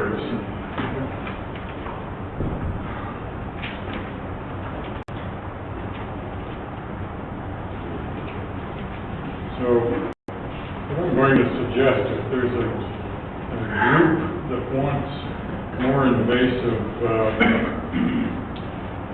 septic inspection, that perhaps that group needs to talk to the local cottage association to see if they would like to fund it themselves, and call in an expert to do a really invasive. I mean, anybody can do that. And I guess there's experts around. We were at a forum in Aurelia. I can't remember the name. Rick Estimate. So there are people around that'll come in, and what do they charge, $1,000 or $1,500?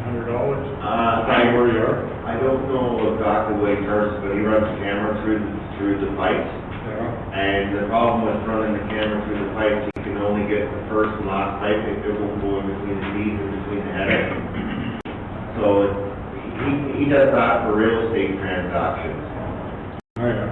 So if you're getting into doing something like that, it's far more time consuming than doing visual. Yeah, what would you get done, one or two a day? Maybe two, or maybe one or two, maybe three. That's it. And then you have to have the homeowner present, and I don't know how many septic systems, they were working fine prior to the township coming there, and now they're all in the That's right. Oh, That's all right. Got that right? Yep, sure. Okay.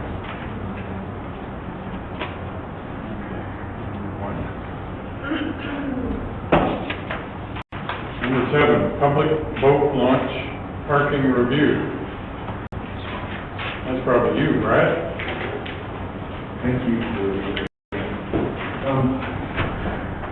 So as requested by council, we've taken a look at boat launches in the township. These are our 8, I'm happy to be corrected.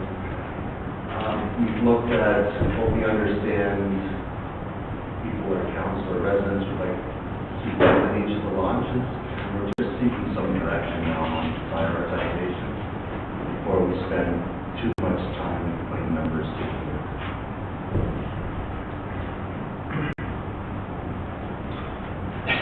The highest hand wins. No, not in this case. Brad, obviously being the counselor local to this area, and the biggest issue that's come to me is the boat launch in Port Severn, and the Port Severn Park and the parking facilities there. We've had a number of professional and non-professional fishing tournaments that come to the area. They basically come in and they take over the whole park. They park on the lawns, they park on everywhere. Boat trailers and trucks amount to almost 55 feet of area needed to park. You have a bass tournament with 30 to 40 boats in the tournament, which is a small tournament. That parking lot's full, the local people can't use it, it's done. I think we need to have better enforcement there. I think we need to have a user pay system in place. But my suggestion is this, that everyone that pays taxes in the Township of Georgian Bay gets a window sticker, a thing that hangs off your mirror, whatever, that allows you free parking at any of the launch ramps in the Township of Georgian Bay. If that sticker isn't on your vehicle, our bylaw enforcement officer will ticket the vehicle unless it has a pay-as-you-go sticker on the window. So what I mean is you can buy a machine that takes Visa or cash, it produces a ticket, you throw it on the dash of the car, you enjoy your hour or 2 hours at the park, and you get back in your car and you go on to where you came from. If you're a local resident, you can go in there because you have a tag. That can be delivered in your tax bill. That way we're getting into to only people that are paying taxes in the township. So in their tax bill, they'll receive that little whatever you're going to use and put it on the dash of their car.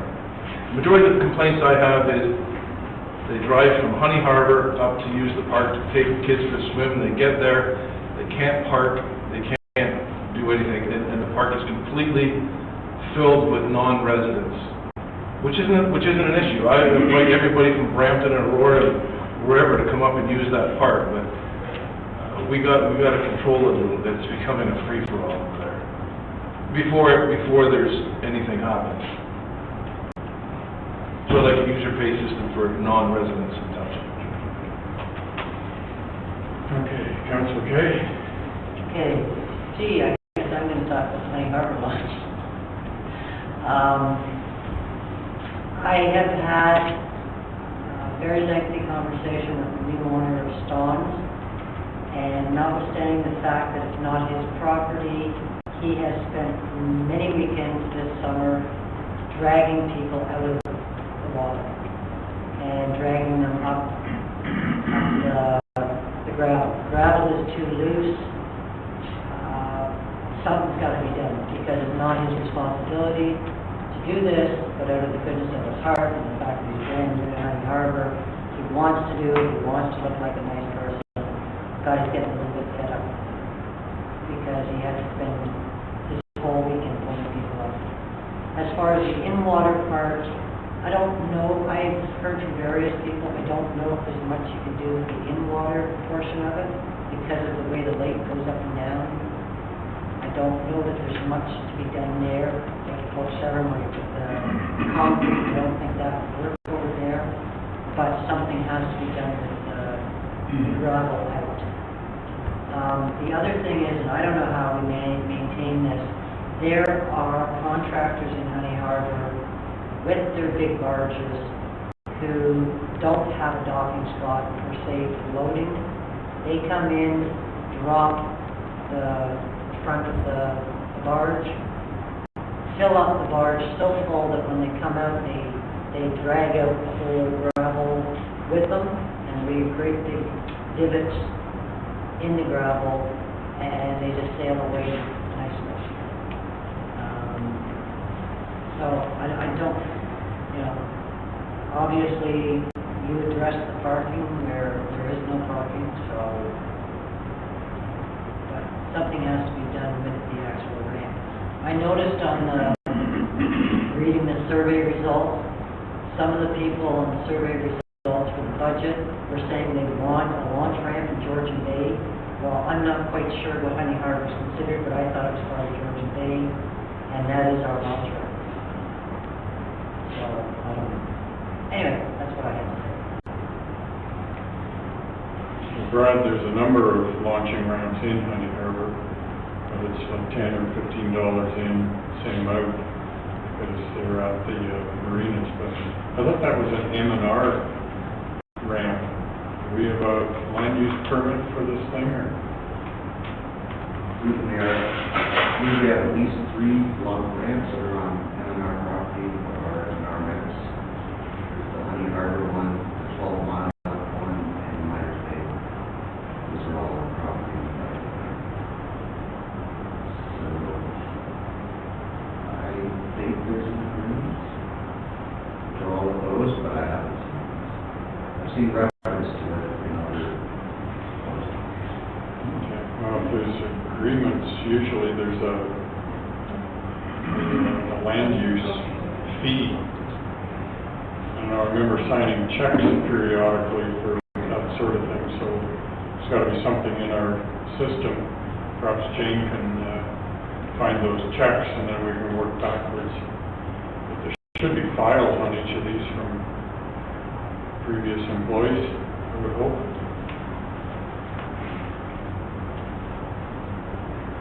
Maybe Jessica can find council authorization on an agenda. Okay, Councilor Douglas. I have 2 launches that I'd like to speak by me. Yeah, well, they're in my ward. So, first of all, in regards to the Golden Lake launch, remember we brought something up in our last meeting in regards to developing, or not developing, but improving the launch adjacent to the garbage area off the Myers Bay parking area. And I wasn't quite sure whether that was getting used as much as was being said, but I spent quite a bit of time just sitting there watching it. It does get used probably more than the other launch does, much to my surprise. And I'm in agreement that that has more priority than I think the other one, to be honest with you, that people have to back all the way down the road, and I think that's why people are using that launch. They can just back straight out of the parking lot and down. And I would agree that, that should be looked at, and also having a dock in there of some sort to assist people so that when they launch, they don't have to follow the bow of the boat, but actually get into it to safely navigate out. It would also help people coming in that channelway to use the garbage facilities there for dumping off garbage. It's well and truly well used. The other one at the far end where the government dock is, that's not getting used as much. And I know you've made a note in here about there's a turning area that is currently being used by contractors. Being a contractor myself, and I do use that area, I do put the barge in off to the side, which is right across in that little area.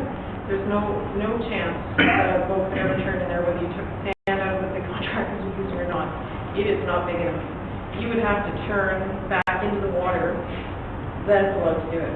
You can't, it's just not big enough. And quite frankly, with the amount of building that goes on in that lake and the amount of contractors you have to have an area to drop materials off. That's an ongoing, that's a really busy area in there. So I don't foresee any possibility of really developing that or blasting it out because of the sheer rock behind it. I would suggest that if any money is going to be spent on Golden Lake on that area, that it go up to that far ramp that I was just speaking of. I do have a question, if I may just continue on with Stuart Lake. Can you tell me what's going on with that ramp? We have money put aside to do some improvements. Yes. I can tell you about it's going to make any sense. Right now, the boats go in, let's say this is the shoreline. I'm familiar with Boats it. are going in on this end. Yes. It's not level, and at one point, you end up with, this is the truck, this is the trailer, and it goes like this, the trailer gets the Yeah. rock. Yep. So we took a boat trailer out and we went in at different angles, and we found that if you go not quite perpendicular, a little bit the other way, there seems to be a reasonable drop off flat, and that looks like it would be a good realignment for the launch. We've spoken to Robert Love of the association, and what we would like to do is find somebody who's pulling out a larger boat, go in and regrade things so it'll work, because right now there's a big step, but just temporarily regrade things so we can see if a larger boat will work. If that will work, then we would swing the dock around, put something a little bit more essentially a line. The one thing we have to look at is as you pull out, you're going to be pulling into kind of a blind corner by the roundhouse, and that can be a bit of a little. Any other questions on there, or can I continue on with my question? So, is that something that's going to continue on this fall, or? Yeah, yes, I'm just waiting actually for a call from Mr. Love. Okay. He called about one vote last week, but No, I realize that you're pretty stretched right now. Okay, it just will help me answer some of the questions from the constituents. And then the other launch would be up to 12 miles.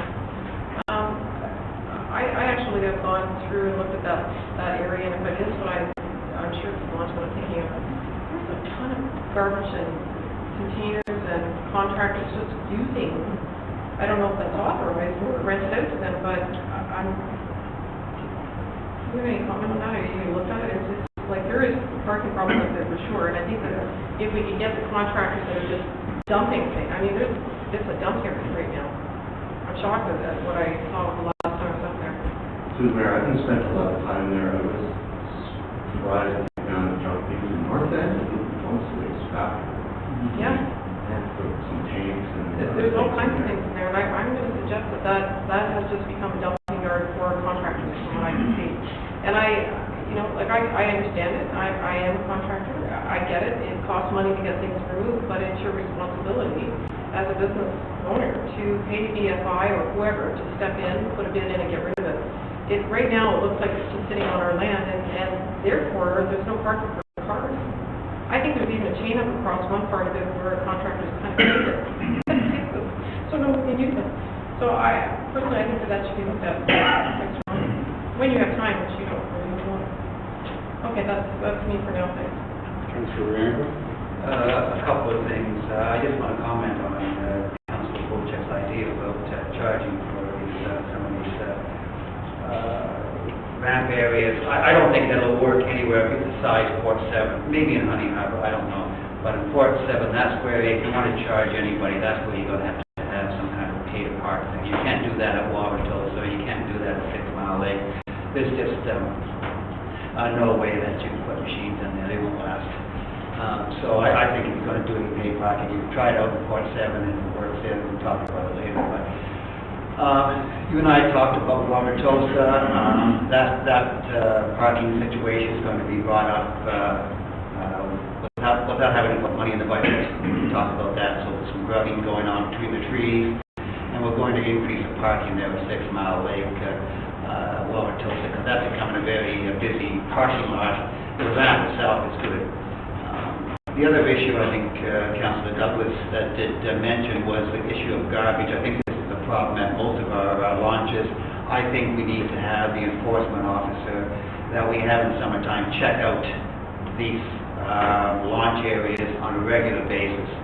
And I know you were successful, Brad, in finding the people that dumped the garbage at Watertosa, and that was removed. So I think all of our boat launches have to be put on a regular schedule with our enforcement officer in the summertime. Because he's in there doing cars anyway, he might as well report the garbage and see if we get that cleaned up. So I think that would be the best way to handle that. Also, I think when you come to the budget process, I think you need to prioritize which launches you're going to do in 2017 and which ones you're going to do in 2018. I think the Stewart Lake one has to be a high priority. I think the Minor Bay thing should be looked at. I think that should be a high priority.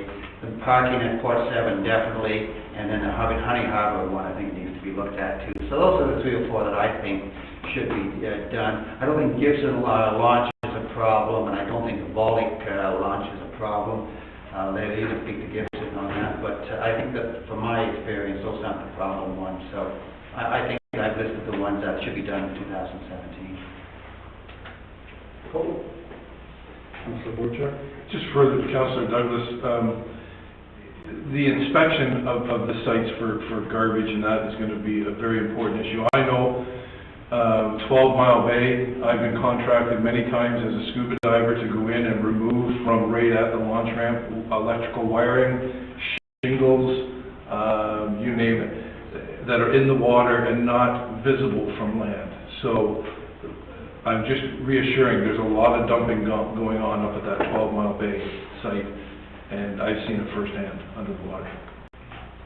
Does the sign we put up saying, can we put a sign on the launch that say, these sites are inspected by an enforcement officer once a week or something like that, just to tell people that we're watching?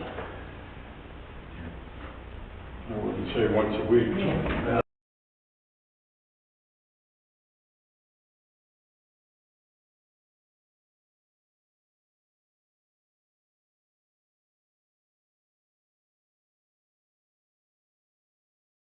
Next, Yeah, the new chart. Overview. Councillor Douglas.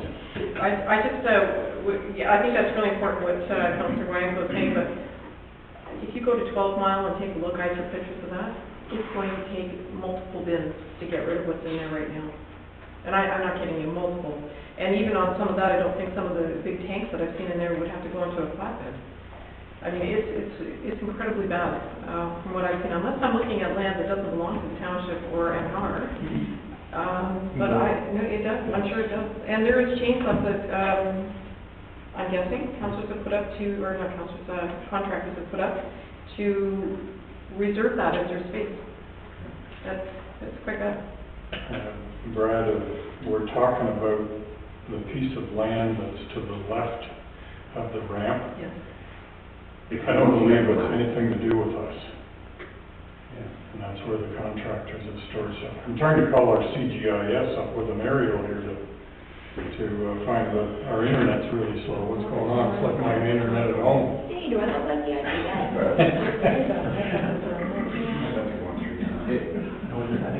You'll find that there's some shore road and then an arm road. West. Yeah. Both sides of the parking area and both ways north, but on the other side of the road as well. So we need to find out what is there, but I'm pretty sure that piece of land to the left of the ramp, like there's a tree line, and then a great big area where all kinds of stuff is stored. I don't think that's ours, nothing to do with us. And it's a mess. Through the mayor, I don't know how you define ours, I believe it's M&R. We're not M&Rs. Or shore road lots. I'm sorry? Or shore road lots, which is ours. Awesome.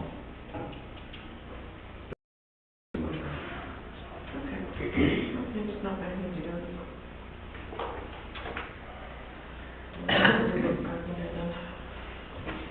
So, we have a resolution. Let's see where this goes. Moved by Councillor Bocheck, seconded by Councillor Edwards.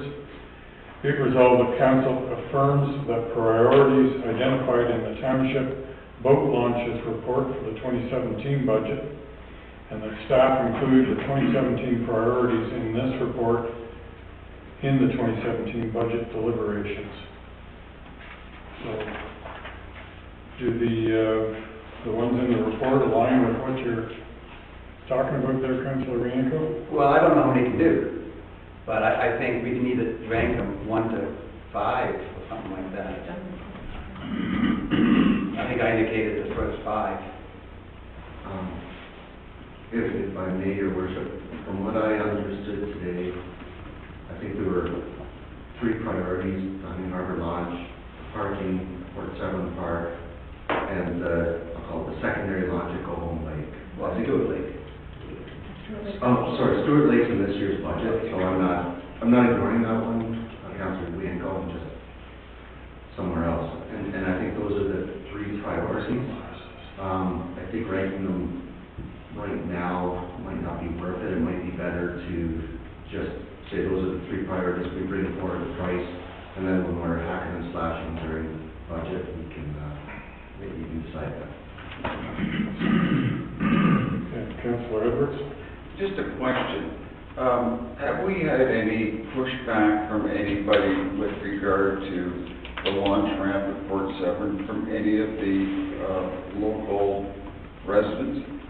I mean, I understand that, often it's crowded with fishermen's trailers, et cetera, et cetera. I'm just curious as to whether everybody's happy with the use it's getting and who it's getting used by? Well, but all I've heard is lack of parking sometimes, Yeah. but they manage to find parking elsewhere, so.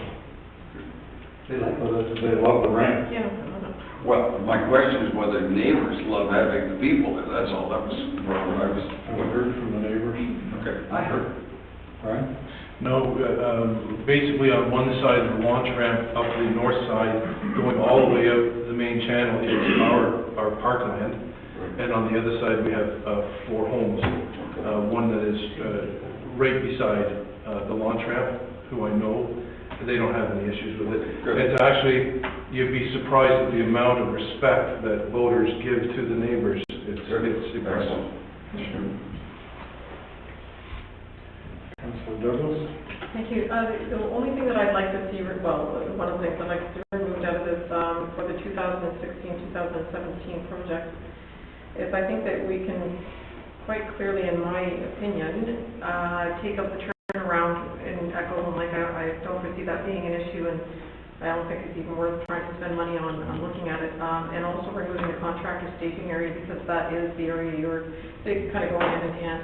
The lack of parking on the weekends is still a big problem. I don't know what you can do about that, but those two I think should just be struck. They just aren't worth looking at. Thank you.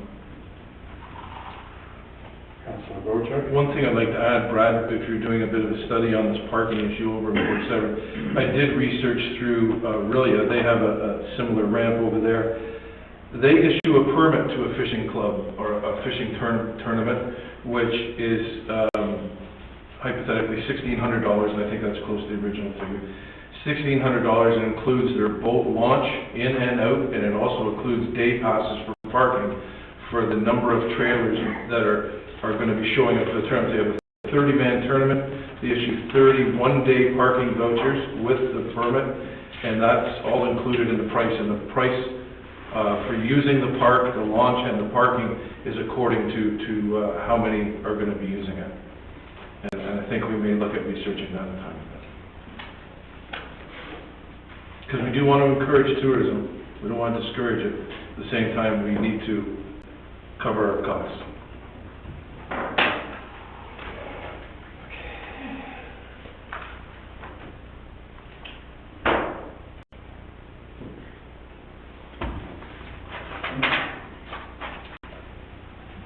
I'll call the question. All those in favor? Carries.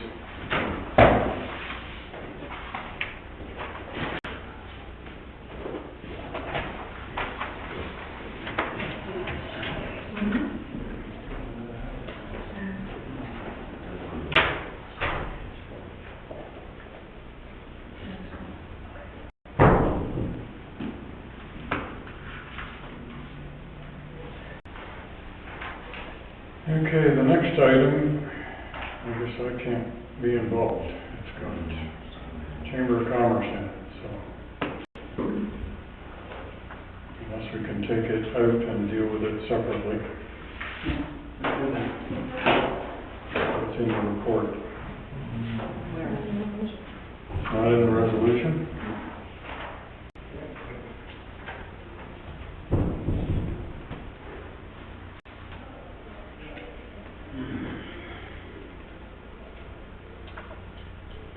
Okay, this will take a chance, but please no Chamber of Commerce discussion, or I leave. You can do it separately. The report, Your Worship, is really about policies. It's not about giving out any money to anyone. I think the Chamber reference was just a reference. There was just a list of who gets money right now. But we were. I run scared because there's very nasty people out there that love to challenge me. And I can't be bothered with them, so I don't want the aggravation. I get enough aggravation from other things. So as Laura noted, it's primarily a report on policy, which counts for in 2 areas, being recreation grants and environmental grants, including Grade 90s, as well as the Grade 8 graduation. And as Laura noted, the current process was summarized, and some potential changes are provided with recommendations. And the recommendation states that the grant program amounts will continue to be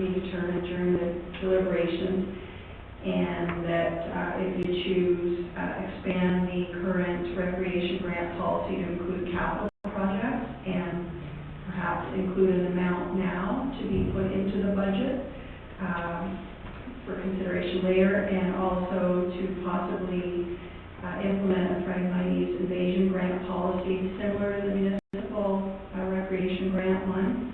And again, if you choose to include an amount that we can put in the budget now when we're ready back. And then finally, as suggested earlier, Councillor Kay just reiterated the suggested policy that was discussed by council to budget $2,000 a year and award $100 to each valedictorian or co-valedictorian, and $50 to all other graduates at the 3 township schools beginning in 2017.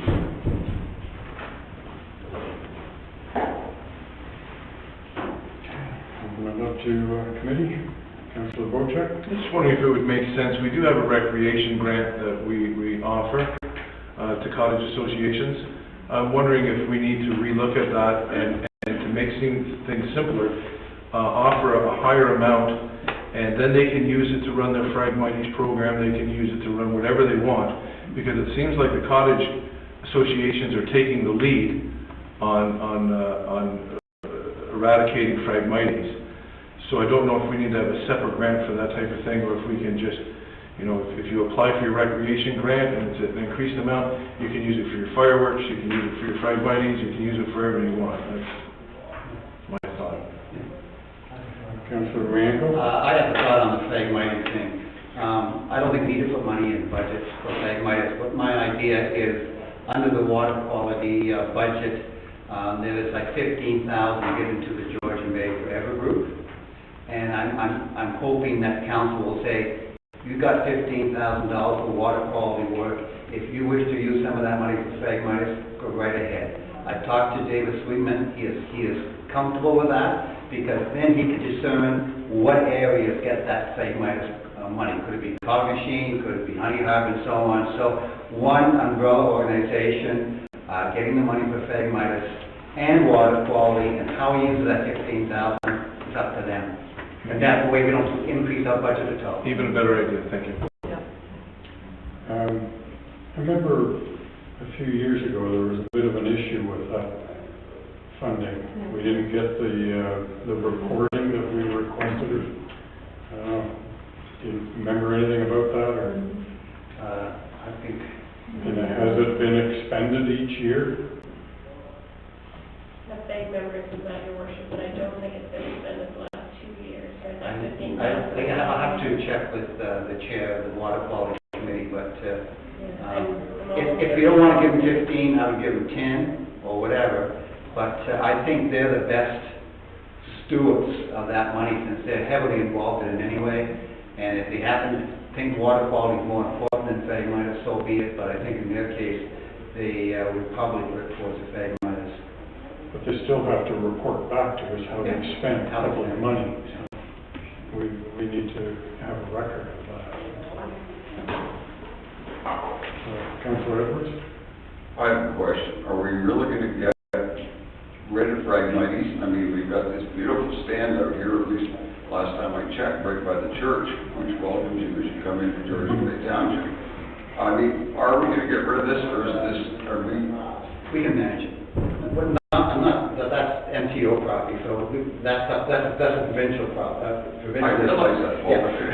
But in the Phragmites report, I noticed that there's a couple of stands in Cognishine. And I think those are the areas that should be the highest priority, because before they expand, get rid of those ones in Cognishine. That's the way I would look at it, but that's up to David Sweetman. But yes, I think they are starting to manage it in Honey Harbor, and they've got a couple of people over here that could probably tell us more. We are trying to tackle it in Honey Harbor. We are making a dent in it, but I think it's to try to avoid the spread.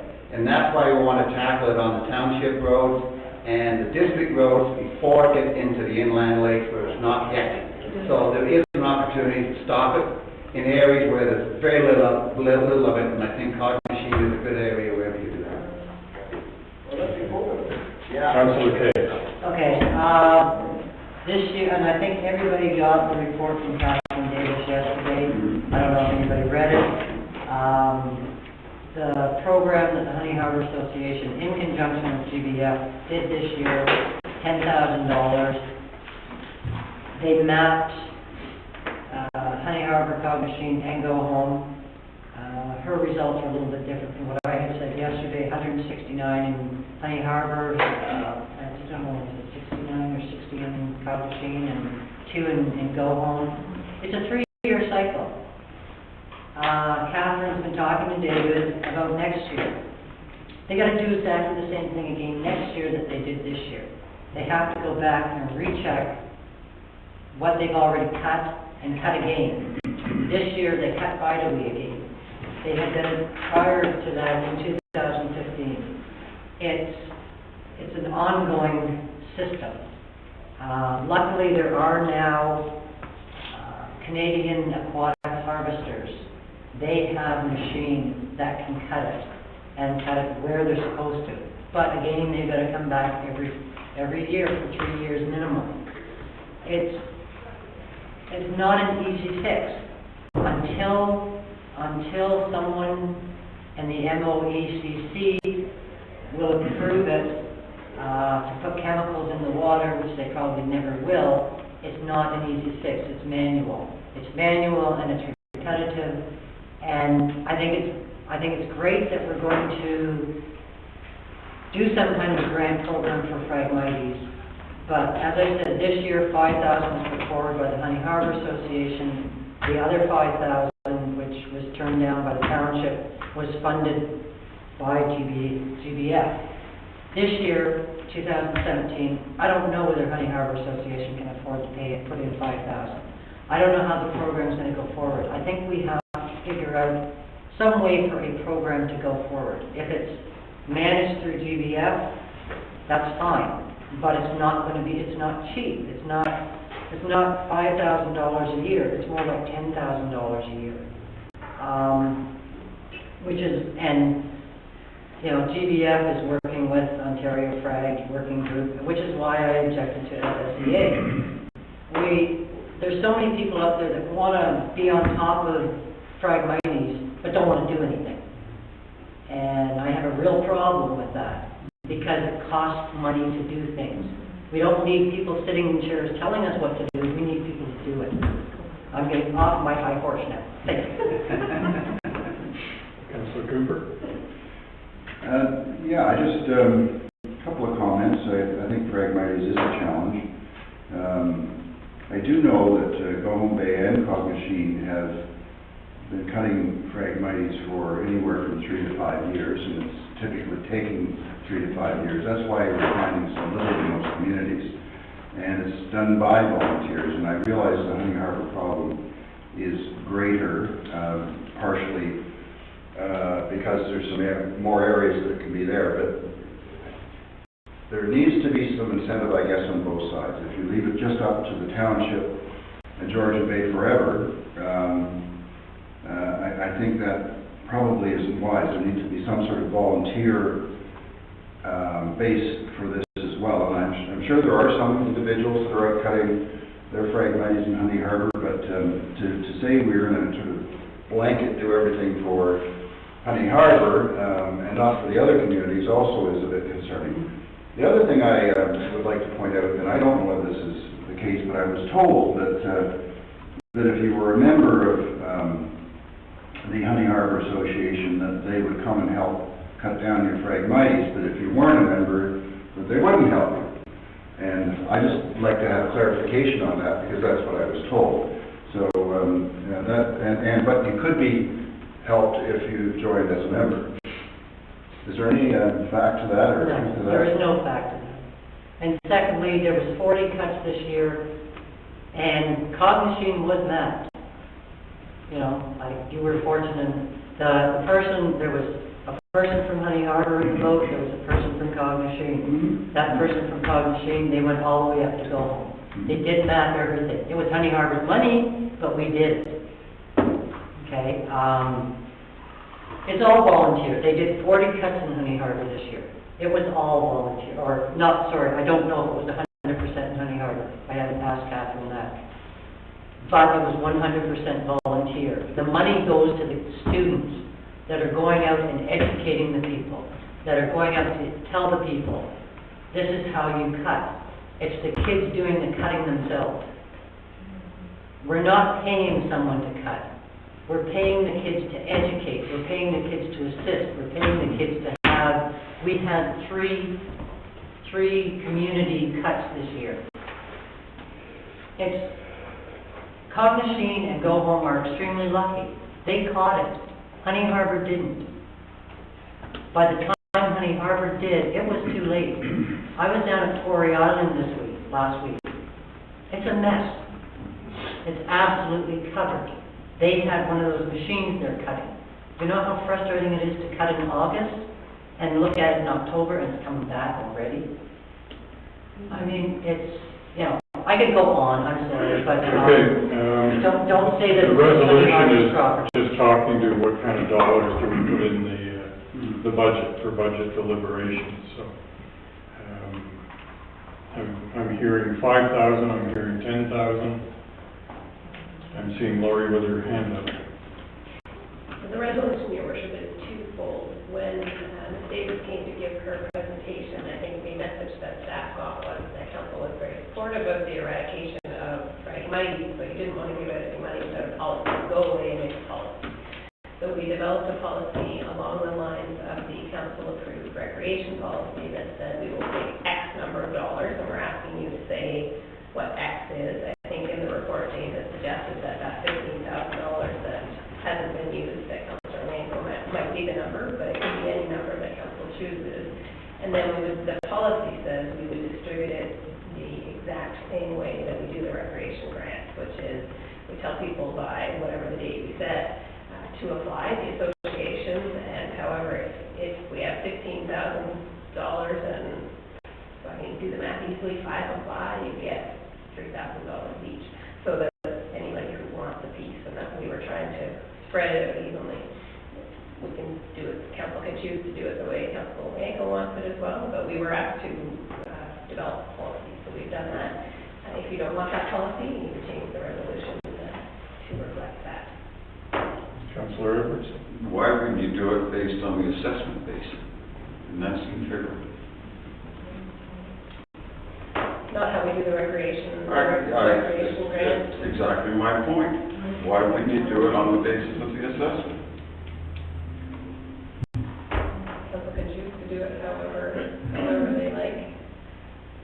I think your worst problem's in the south rather than the north, where based on the number, find you the number of properties, the further north you go, it gets less and less. I'm trying to remember how the 3 wards went for assessment. Most of the assessment was in Baxter Ward in the south, but then it had the most places. And then Gibson was quite a bit less, and then Freeman was considerably less. But to go right back to my basic, I'm not convinced in my mind that we're going to get rid of this one. I would love to see that other parts of the U.S. have got rid of it, etc. I think it's going to go away. Purple blue stripe, it's going to be everywhere, and it's going to be too big to be controlled. Now, maybe I'm a bad guy for saying that, but you know, I would like to see some indication that someone who's had 10 years ahead of us has got it under control, because otherwise I think we're just, you know, we're saying, oh yeah, it's going to be, well, you know, what's going to happen each year as you cut more and more, the enthusiasm gets less and less. So, the other members of council, do you concur with Councillor Edwards? No. No, there are places in Ontario that have been very successful in eradicating fragmites. I've been to a couple of lectures at, I think, Separate Sound Sustainability lecture over at Midland for a whole day, and I was there, and there was Lambton, someplace in Lambton County that was very, very successful in getting rid of fragmites. That's Thousand Islands, I think. Okay. I don't think we're going to resolve that problem, but I'm going to read the resolution, and then I'd like some answers for the 2 blanks that are on here.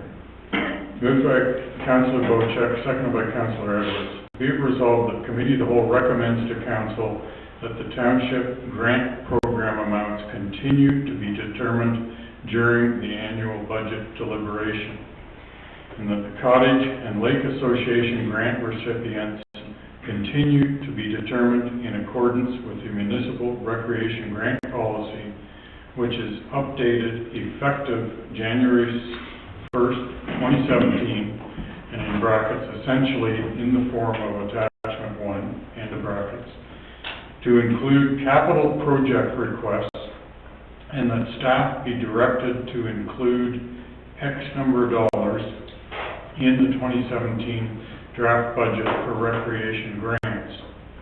Do we have a figure that can pop in there? What do you have, 5,000 now? Okay, 5,000 now.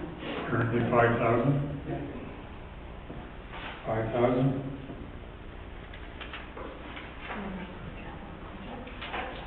$5,000? No, okay, never mind, that's okay.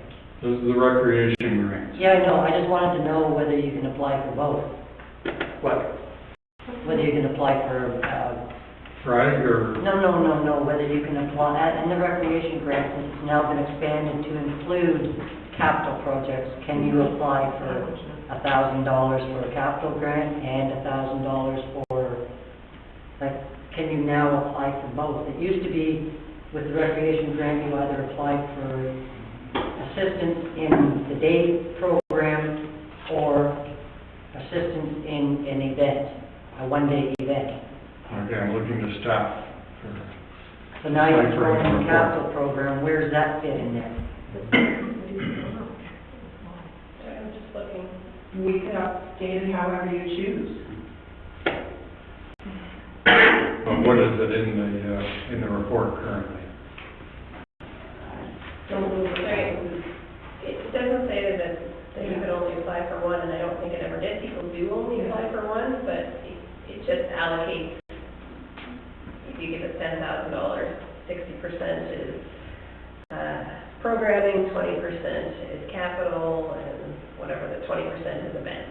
So it doesn't say you can't apply. Just whoever applies, we divide that by the amount of money available, and you get. I don't remember that we've had people apply for both, but there's nothing in the policy that prevents them from doing that. Just it lessens everybody's share. 5,000, I'm sorry, 5,000 or 10,000?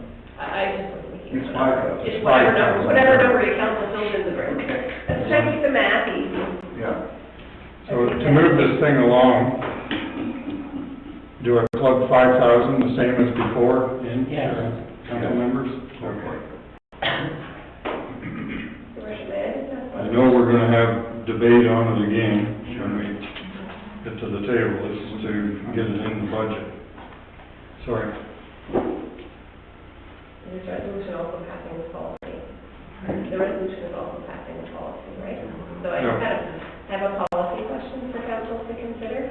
I have had, so the policy is very clear that it's open to cottage associations. So I've had a couple of queries over the years from back here groups who are not eligible under this.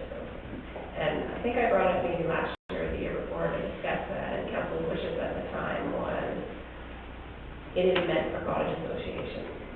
The local population gets supported through their arena and through the other programs that we use.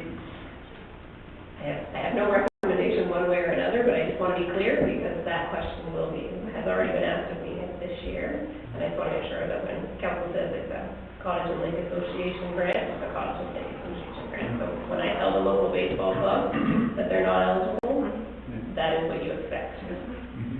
Okay, thank you. Okay, so I've got 5,000 plugged into that part of the resolution. Second part of the resolution, and that a new Phragmites invasion grant policy, and in brackets, essentially in the form of attachment 2, end of brackets, be adopted beginning in 2017, and that staff be directed to include X number of dollars in the 2017 draft budget for that purpose. And I'm hearing a recommendation of putting the 15,000 that GBF was getting before That's high. in there. Yeah, Do you want to start with that and work your way down? Well, the point is, I think if GBF would take the 15,000 that they're given each year and do some for water quality, some for phragmitis, let them determine how to use the 15,000. So it would be a combination of water and phragmitis. That was my idea, and I talked to Dave Sweet, and he said, that's fine, that kind of concept. So he can determine how that money, what organization, what part of the coastal community will get the treatment that particular year. So do we have any letters on record now of requests for Phragmites funding? We just had the one from the Hunting Harbor Association, which council deferred until you had a policy. So that's for 5,000, but that was for last year. Or they're looking for this year, Right, you know? I get the. No, because Same we're waiting for the advice and policy. Right. There was something up there. And the discussion was, council didn't wish to give the Hunting Harbor Association the $5,000 without knowing if there were other associations that wanted to make an ask. So I guess I have two questions here then. What's the number, and do we need our policy, or do we need to strike that, and is the number going to GBS?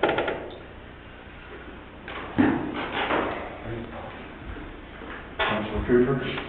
Well, I'd like to see more definition around it. The $15,000 I think that Paul's referring to is a funding that we've been giving GBF for water testing. And I think it's a bit broad to say, well, they can go and run with it and spend $15,000 on, let's say, Phragmites alone and not do any more water testing. So I'm kind of concerned about that, and I think the Water Quality Committee has to discuss that. And we plan to have a meeting before the budget deliberations are over anyway, so we could come back with a thought on that. And if we, let's say, recommend that there's 5,000 of that 15,000, that's 5,000 more than has been given to the Phragmites project at the moment, because it was 5,000 from Hunting Harbor, and I think 5,000 that came out of GBF this year. We didn't. Probably out of the 15. Well, we'll see. Lori? So I would perhaps recommend that you strike that whole paragraph about Phragmites, so we don't have the policy, we don't have a number, because the Water Quality Committee is going to work on their budget for 2017, looking at Nick. No, looking at me, is that okay? Because that 15,000 hasn't been used the last couple of years, and you were deciding, so you can put together your budget, probably doesn't need any new money, it just needs some allocation, and we may or may not need a policy depending on how you wish to divvy it out. So just strike that for now, if you're not in agreement of how that looks. Okay, by the mover and seconder? Two gentlemen over there. Can the phragmitis policy be downloaded to the Water Quality Committee to finalize? That's what she said. I don't know if that's what you said. You said the money, but also the policy sent it down to the Water Quality Committee to finalize? Well, I've struck the policy, so there is no policy, so you can take our draft and do whatever you wish with that. That would be on the agenda. We put it on ordinance when they reported for moving, and now we have the whole country, so we just went to deal with it. Did a cycle number, I heard. Okay, and the final part of this resolution, the Council Committee, and that a new policy be adopted to budget $2,000 per year for grade 8 graduation awards and award $100 to each valedictorian or co-valedictorian and $50 to all other graduates at the 3 township schools beginning with the 2017 budget. And if we hadn't done that this year, how much would it have added up to? With all the graduates we had and the valedictorian, how much we would have spent this year? It would have been $1,500. $1,500. Is there more students graduating next year? Pardon? Are there more students graduating next year? No. Or less? Less. So what do you think Probably of less. $1,500 then? Do other municipalities as a right do this on a regular basis? No. Do you know the Do answer? they do it in Barrie? Do they do it in Riverland? Do they No, do it we're in talking a handful of people. Hey, you give the money then. I just want to know whether... Okay, come on. Do we know what other municipalities do? I think Jane and I both know where we came from. Go ahead, And I Brad. worked for two, and no, it hasn't been there. And if I make comments on the 1,500, it depends on how many co-valedictorians there are. So it may be more than that, maybe less. That's why it allows a bit of a buffer in case there is more population and more co-valedictorians. And from my experience, Springwater gave $100 check to each school to present to whatever the criteria. It wasn't necessarily the valedictorian, it might have been the science award or whatever.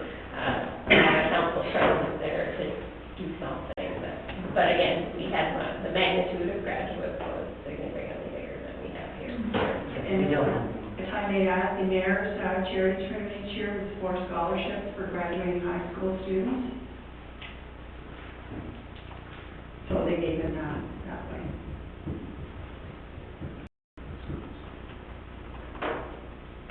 Okay, so the budget figure is 2,000, which the last thing you want is to put 1,500 in there, and then you end up having to come to council and ask for another $200 or $300 or $500, simply because there were X number of graduates.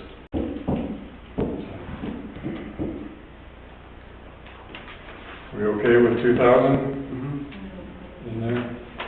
And if you want to see shiny faces with big smiles come to the graduation when they get a check for $100.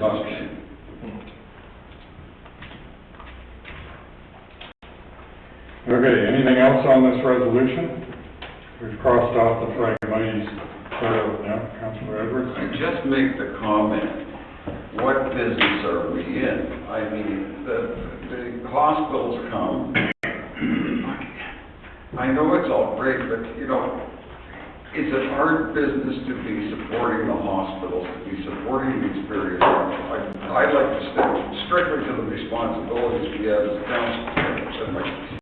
Is the hospital in this? No, it's not. We haven't had that debate yet. Let's save that for another day. So does anybody need a reread of the resolution?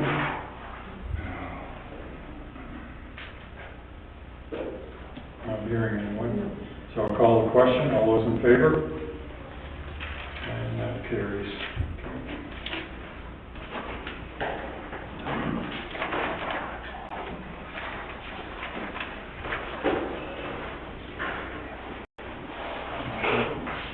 Well, the next item is our street light budget, and I see there's a recommendation to change it.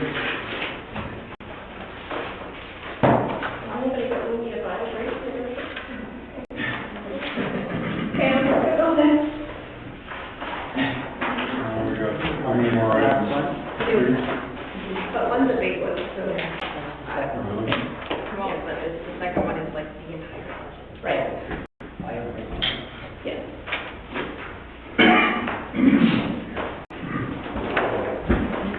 Calling it break. Sorry, I'm calling it break. Is there a share? He's going swimming, no?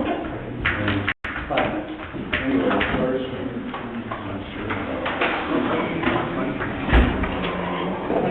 He doesn't show up, I told him to come.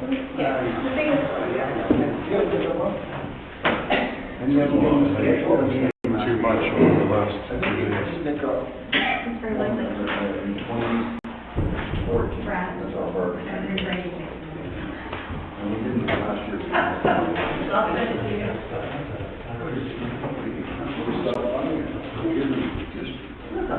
The monster has his way. Yeah, I understand. Okay, I'll send it to you. But how bad does it look when you're in the days everybody's supporting? You know, and that's why I was wondering about the kids. My kids get it. No, I like it.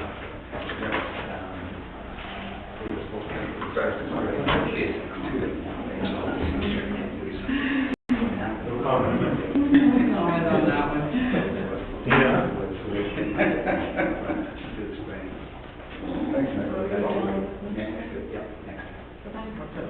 Well, I had to drive some water down tonight. Oh, man, you started pouring. At the funeral home tonight, and then tomorrow, here at the actual funeral. Yeah, no, I just wanted to. That's gonna be To July. That's really. Now,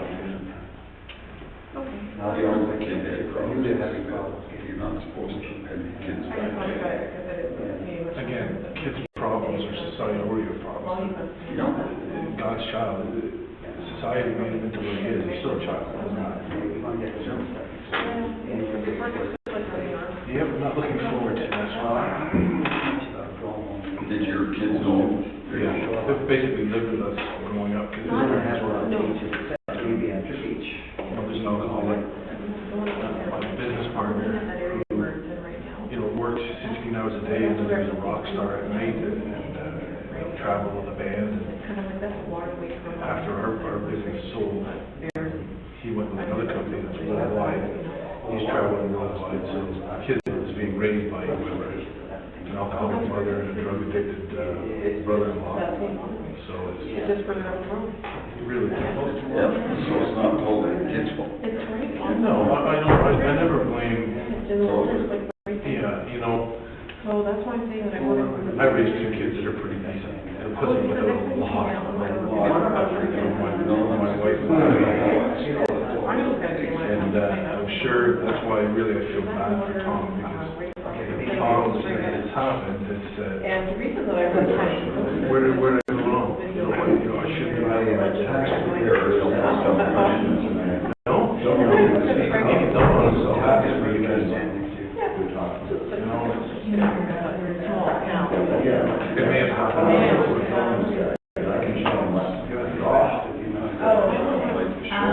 Yep, do with it what you can, that's what I find it.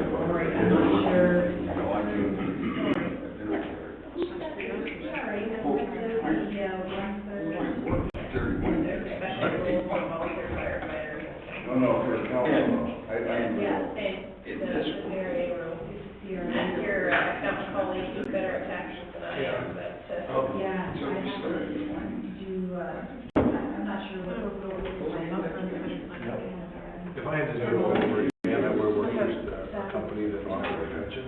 It should, I lived a very nice life and a very comfortable life. But when my working days are over, I come from you and I have whatever the Canadian government. so I just have to look at it. I just didn't understand, if I'm supposed to calculate something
We tried to put together our own pension plan for my, I had 42, what I wanted to do was, tax shelter, in our corporation, the money for the pensions that we were going to offer. It'd be a supplement.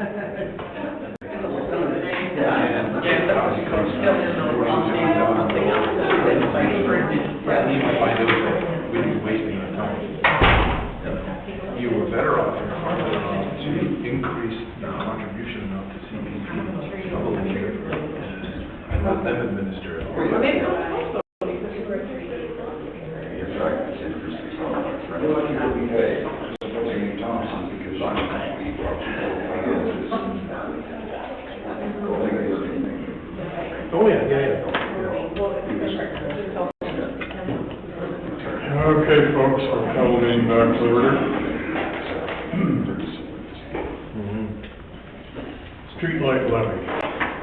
Jane, this is yours, I believe.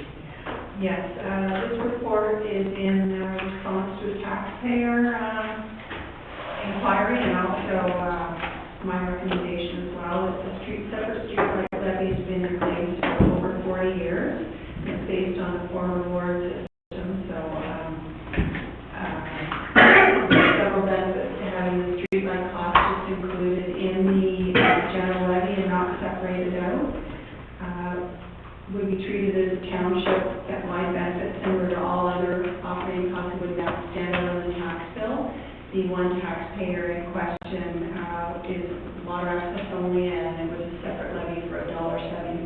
So it just highlights something that I don't believe is necessarily needs to be highlighted anymore, and also that the references on the street bill are to the former wards, and because when the ward system was changed, the way the assessment works did not change, so there's no correlation there anymore, and that's about 2 years old. And it would just improve efficiency for the finance department as well as the council when it would be one less budget to approve as well, so.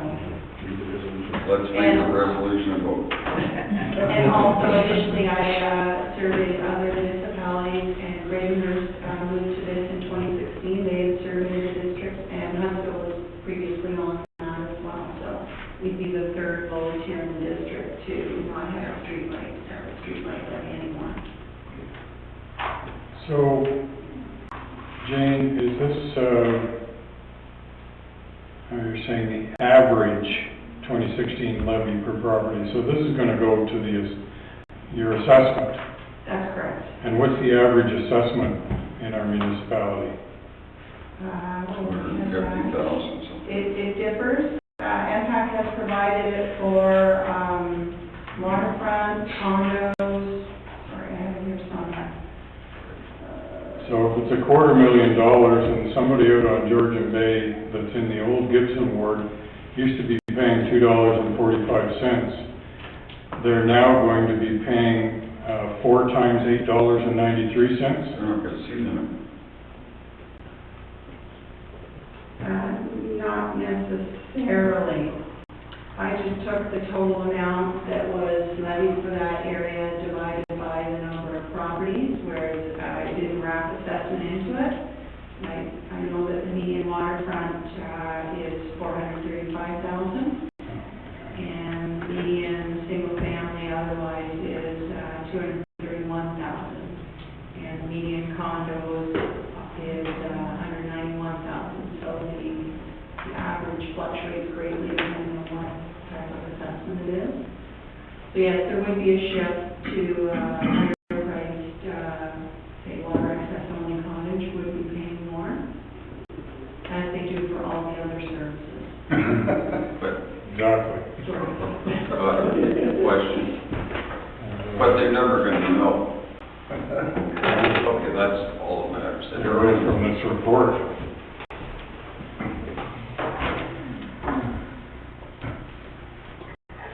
I get phone calls from time to time, why are we paying for a streetlight levy? We have no streetlights in our area.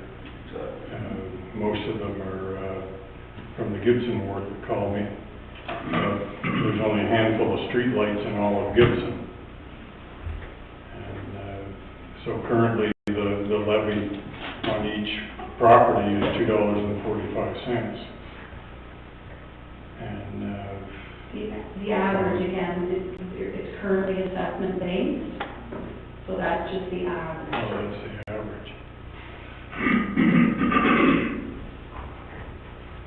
You come up with the levy amount, we apply it to the assessment, so again, it's assessment based, that's just kind of an average to give you an idea of the shift.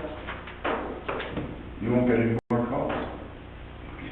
Yeah, right.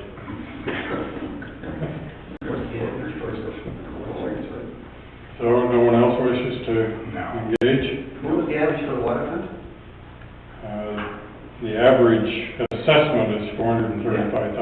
And so what are we paying for streetlights?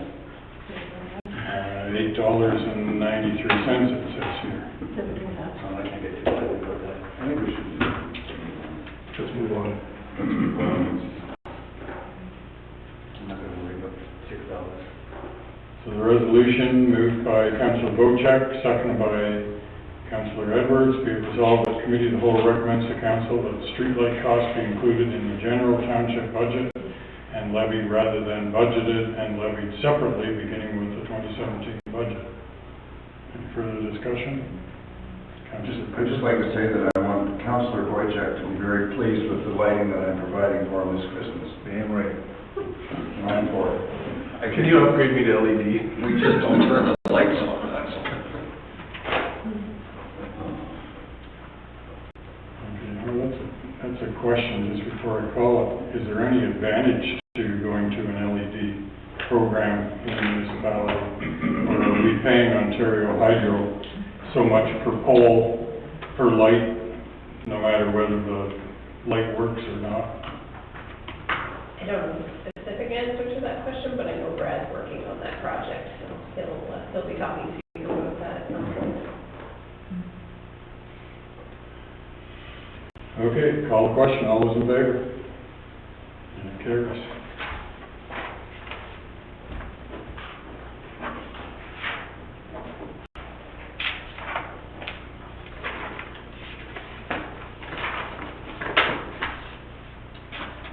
We're likely going to have to prepare a extension of time resolution. I already got one.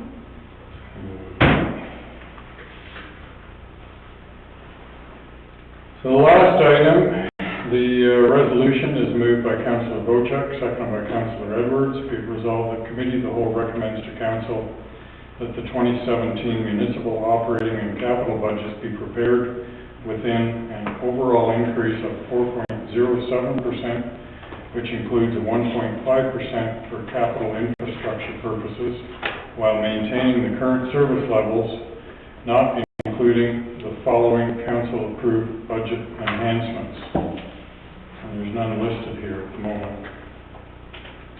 So, Which I think we can strike now because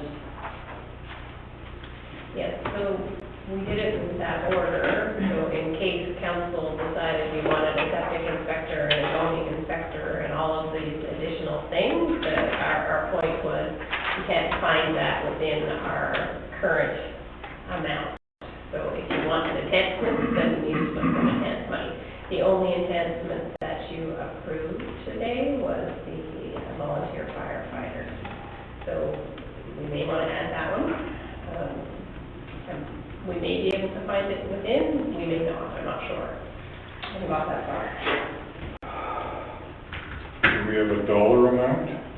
For Yeah, what time? 30,000 less, 30? 5,500, so we'll say 25,000, 25,000. 5, so 23,500. that's 0.5% roughly.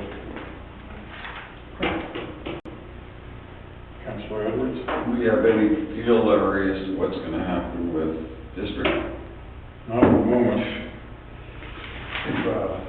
The reason I say that 4% bothers me, I mean, you know, given where CPI is, 4% is, I don't think the number we want, but as everybody hopefully realizes, it's an amalgamation. We're only 27% of the equation. It's what the other two do to us that matters, but at the end of the day, people won't look at our piece. They think we're responsible for all of it. We're only responsible for a little bit. So this point, if we add the firefighter thing in there, we'll be at 4.5% roughly.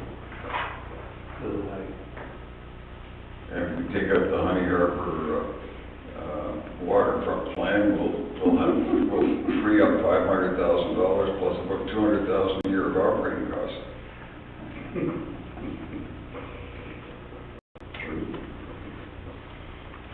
An appetite to do that?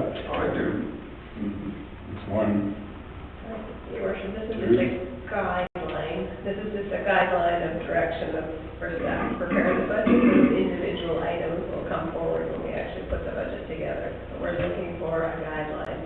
And 4 sounds like a lot, but remember that includes your 1.5% capital levy, which we're putting aside for our future replacement of service, which we've talked about the asset management plan and the needs and all of those things.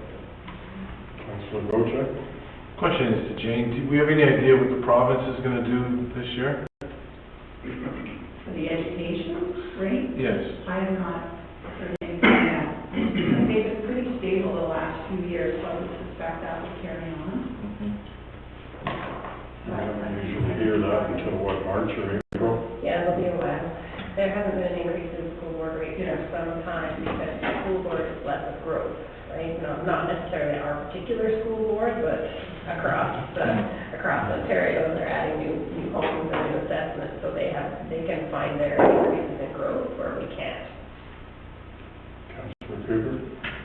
But just from my perspective, 4% sounds like more than enough, and if that's, if there's some agreement on that, maybe we can find a way to do our increase for the volunteer firefighters in that 4%.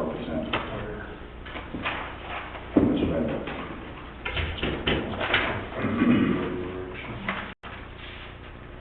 Councillor Rienko?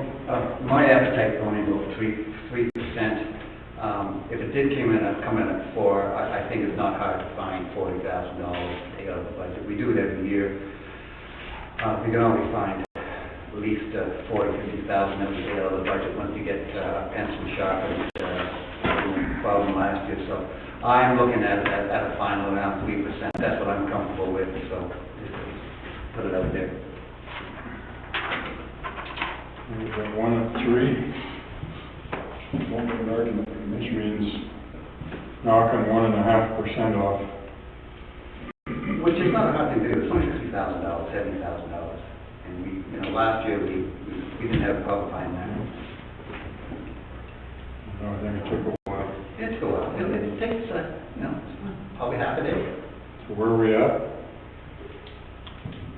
I'm not comfortable at the 4% at all. I think everybody knows my feelings. I look to cut expenses and look at ways we can reduce without necessarily reducing service levels.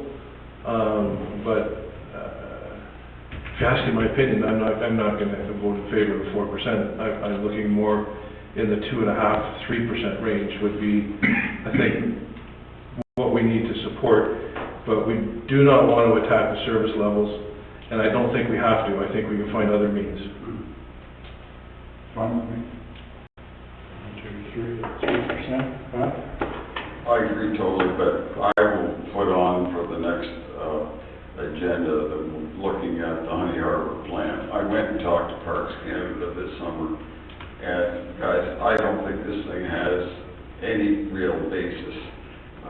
And I think it's a lot of money, and it's probably going to be a $200,000 a year operating cost on top of that, and then a replacement, in 20 years, et cetera. So I would be very happy to be down to 3% or less, and I think we can get there. And I think that's the first place we should look.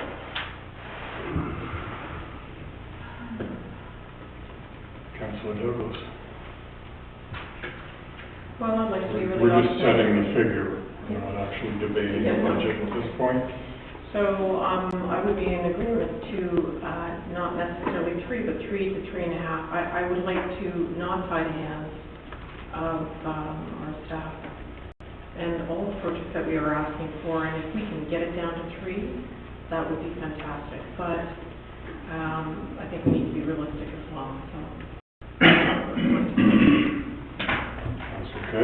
I think it would be interesting to set it at 4 and then work down. Well, that's why I think 3.5. Yeah. I mean, we don't know what can be cut. We don't know what's required. And by starting at the low number, you may be missing out on things that you might want. Whereas if you start at the higher number, then you've got more options of which to cut out. We're not quite following that logic. That's okay, I don't follow the rest of the time. Okay, I have to put this resolution aside and read another resolution at the moment. Moved by Councillor Bocheck, seconded by Councillor Edwards, be it resolved the committee of the whole agrees to suspend the rules of order, section H7, to permit the meeting to continue until 6 o'clock tonight. All those in favor? Five. We're done. I'm going by the procedure bylaw now. So 1, 2, 3, Larry, I can't stay on that, I can't stay. so it carries. We'll be out of here at 15. We'll be out of here for 2 minutes. That's fine. I hold you to it. Yep.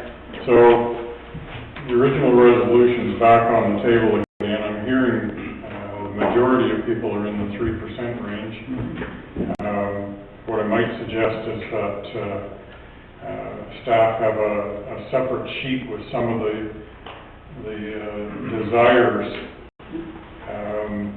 that are over and above the 3%. And if council, in their wisdom, decides to add 1 or 2 or however many of them, so be it during the budget deliberations, but come back to us with a budget at 3%.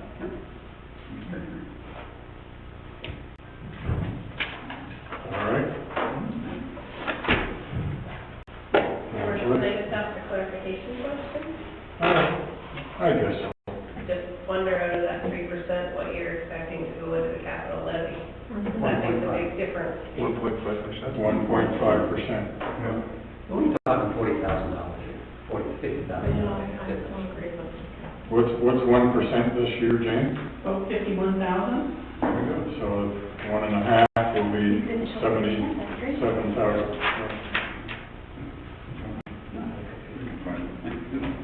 You're going to find 77,000. Okay, that's what you'll be looking for. Okay. But staff's going to come back without that 77,000 in it. But a separate sheet saying this is what we had to cut. That's fine. This is good, it makes sense. Remember the discussion that we had in my appraisal last night? No, it's totally contrary to this, but that's council's choice.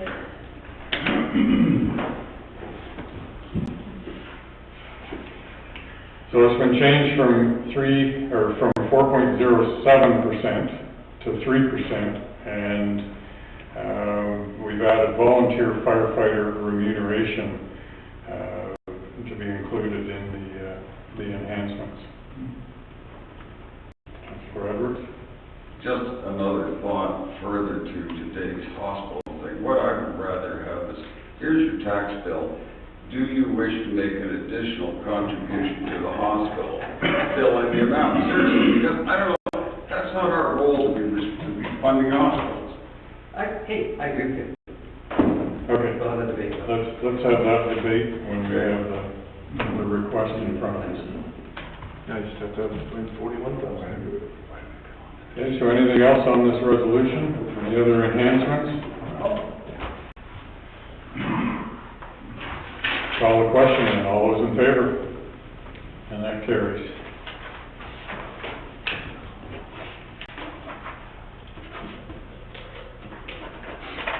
My daughter's coming up too late, we're gonna have to really hit. And one final resolution. Moved by Councillor Bocheck, seconded by Councillor Edwards. Be it resolved that committee of the whole is now adjourned at 4:31 p.m. And that's pretty good, eh? Is it really worthwhile doing that resolution? You never know. You didn't know. Until Tuesday, November 15, 2016 at 9 a.m. or the call of the chair. All those in favor? Carried. Thank you, everyone. But you don't need